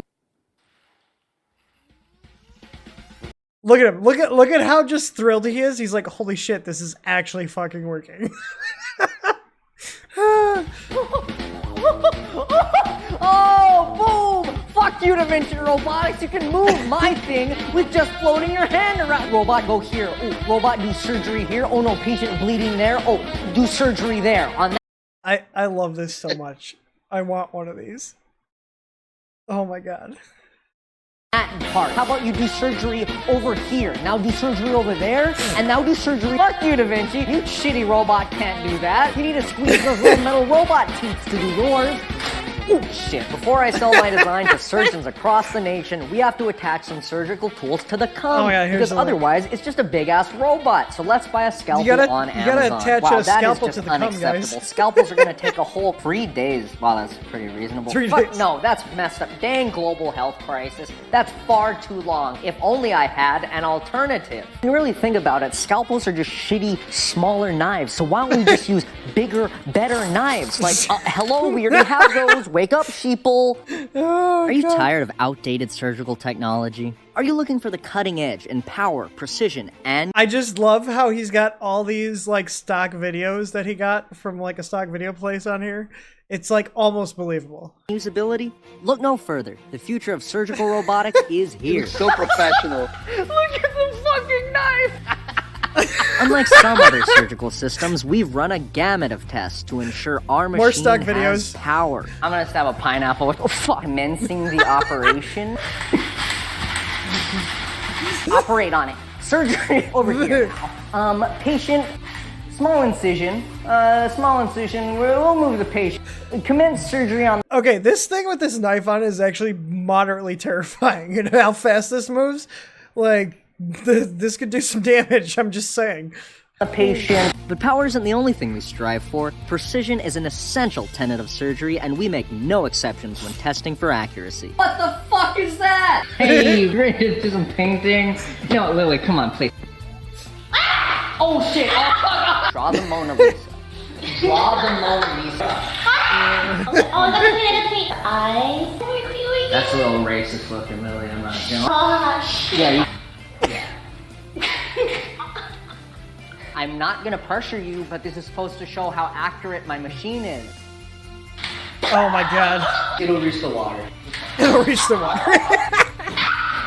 Let's see a Da Vinci It try to just do that. You smacks might be it off the wondering, table. is the system FDA approved? More stock photos and But don't videos. just take our word for it. Here's what a real medical professional has to say about this innovative new technology. We're gonna go for like a laparoscopic appendectomy. So if we just make a small incision above the chest here, we can... Okay. A little bit more difficult for some procedures, but not... You can see you still have a lot more accurate control than a lot of surgical systems. Look at his friend, he's just like I was saying, moving the patient oh my God. is a lot easier with the system. Like normally you'd have to manually move them. Would you add this to your hospital? Do you think hospitals could adopt? Seems a little dangerous. Okay. I love the fact that he took the time to put fake blood in all this. I appreciate the feedback. You're wrong. Last but not least, we've made our machine so intuitive that anyone can do surgery with no prior training. So you've never seen this machine before in your life? This is perfect because this study is to see if we can bring someone from 0 skill level all the way up to the ability of a surgeon. Boot up. Should we build the easy surgeon robot? I'm just saying, just throwing it out there. Right in front of, not too close, because it's kind of dangerous. So just put your hand out. You just put your hand out above the thing. So higher up controls the knife position. You can move it further closer, and it'll get further. Yeah, he's got a Roomba video too that swears when it bumps into things. You guys should watch that one too. Just watch all his videos. Away from you. We're gonna make a small incision right above the ear. So there's some mistakes. Okay, so you're doing it wrong. Clearly, well, fuck. You're clearly doing another incision to stop. Plug the hole with the knife. Yeah, perfect. Nice. It's okay. No, it's fine. It's learning. It's a learning experience. Try and retract the knife from the head. So let's just try and get it out of. Yeah. Yeah. Okay, good incision. If your patient's over here and you don't want him to be over there, move him over here. Do some surgery over here. Move him back. I don't even know what surgery this was supposed to be. Thank you for watching. That concludes research and development for my... It's fantastic. I think this is just like... I have to send them this ad early and they're gonna have no fucking idea what's going on. Oh, yeah, this Bye, is great. Raycon. I have to send them this ad early and they're gonna have no fucking idea what's going on. Raycons are super convenient wireless earbuds. They come in at about half... Oh, hey, look. He's got a piece of shit K40. I don't know how I missed this. That's a K40 with some upgrades on it. Price of any other... Okay, so that was excellent. That was absolutely excellent. Tor goes, I'm not dealing with customers who cut their hands off. Oh god. Oh god. It was... I hopefully those of you who have not heard of Michael Reeves are now going to watch him because he's hilarious. Oh, that was insane. That was awesome. That's a shit ton of work too. He's got to get millions upon millions of views on his videos. I mean, he's making videos and he's making money off of them. He's not making money off the things. I bought a ding ding. I got a little ding ding from Banggood affiliate. Ding ding. What the heck is a ding ding? Well, this one's stuck in a lattice print. Here's a bigger ding ding. Full size ding ding. Oh, okay. Ah. I mean, how hard were they to get? The ding dings? Yeah, I mean, were they hard to get or? No, I I got them from the order from Banggood. Okay, this is yeah, it messed up. Messed up? Oh. It's on white where it should be black. Motherfucker! Yeah. You know, there's this company named TH3D Studio. You know, I don't know if you have heard of it. They sell these dual extruder hot ends that you can just like put things together. That seems to work better. I think you should give it a try. I heard they're out of stock on everything though. Oh yeah, but when that happens, you put your email there, and they let you know when the stock is actually available again. You know. Yeah, we try to do that. We changed it. It's like a wish list now. Oh, this broke. This broke the What? splice. What the hell? Oh. Hey, my headset's dying here. Well, I'm gonna wrap this up in a sec here because I'm just giving up on this for tonight. Have a good night there. You too, Michael. Thanks for stopping by, man. Good night. Right. Yeah, I'm heading out here too, Tim. Nice to talk to you. Yeah, same here, man. Take it easy. Take it easy. Bye bye. Bye.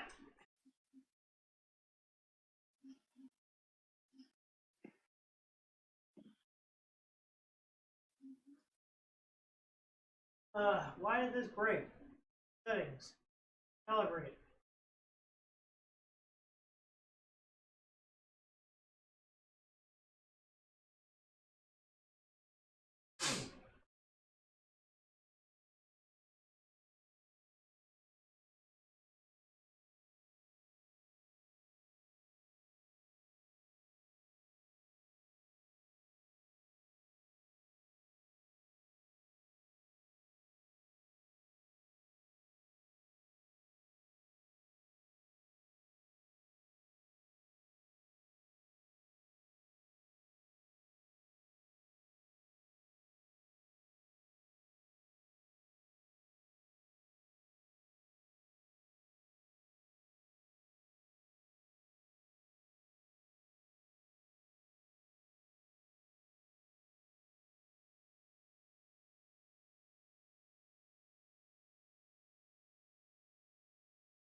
Buy an MMU? I don't think 229 will buy an MMU.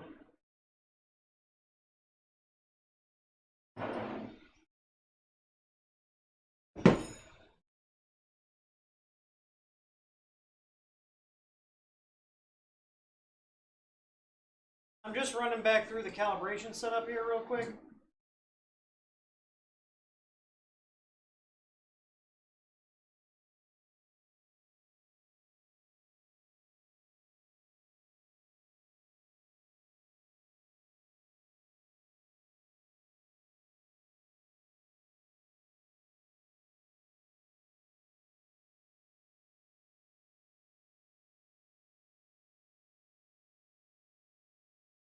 Does anybody have any questions in chat before I wrap this up? Because I'm about to cut the stream off here. Appreciate everybody that stopped by. It was fun.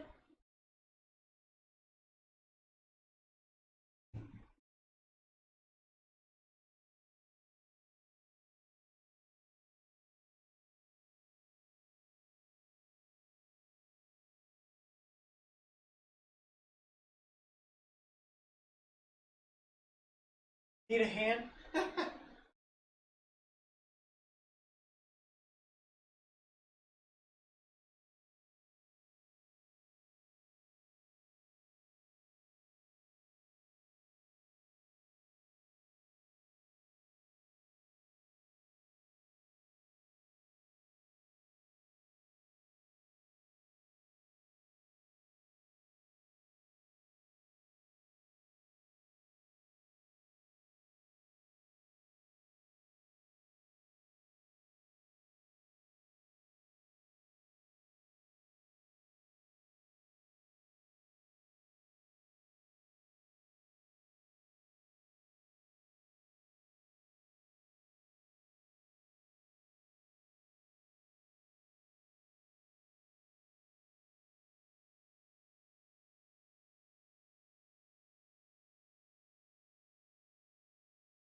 You can see here, this came out decent. It started going to the wrong color.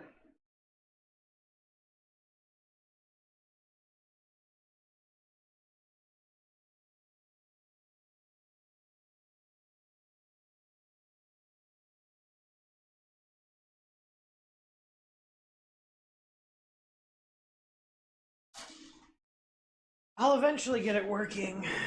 When are you planning on doing the SK reviews? I have one sitting here. Or two I won't put in yet.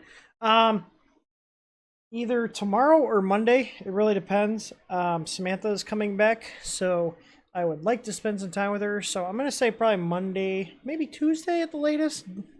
Definitely Tuesday at the latest. I will post out at least a couple hours in advance before we schedule that stream, because they're sitting right there on the stack of right there. There you go. You can see them there on the left. There you go. So, I'm going to start this up one more time, see if it works. And then that'll be it. So, all right. I appreciate everybody stopping by. So, hope you guys are having a good weekend. And as always, happy printing. Hopefully I can get this thing working.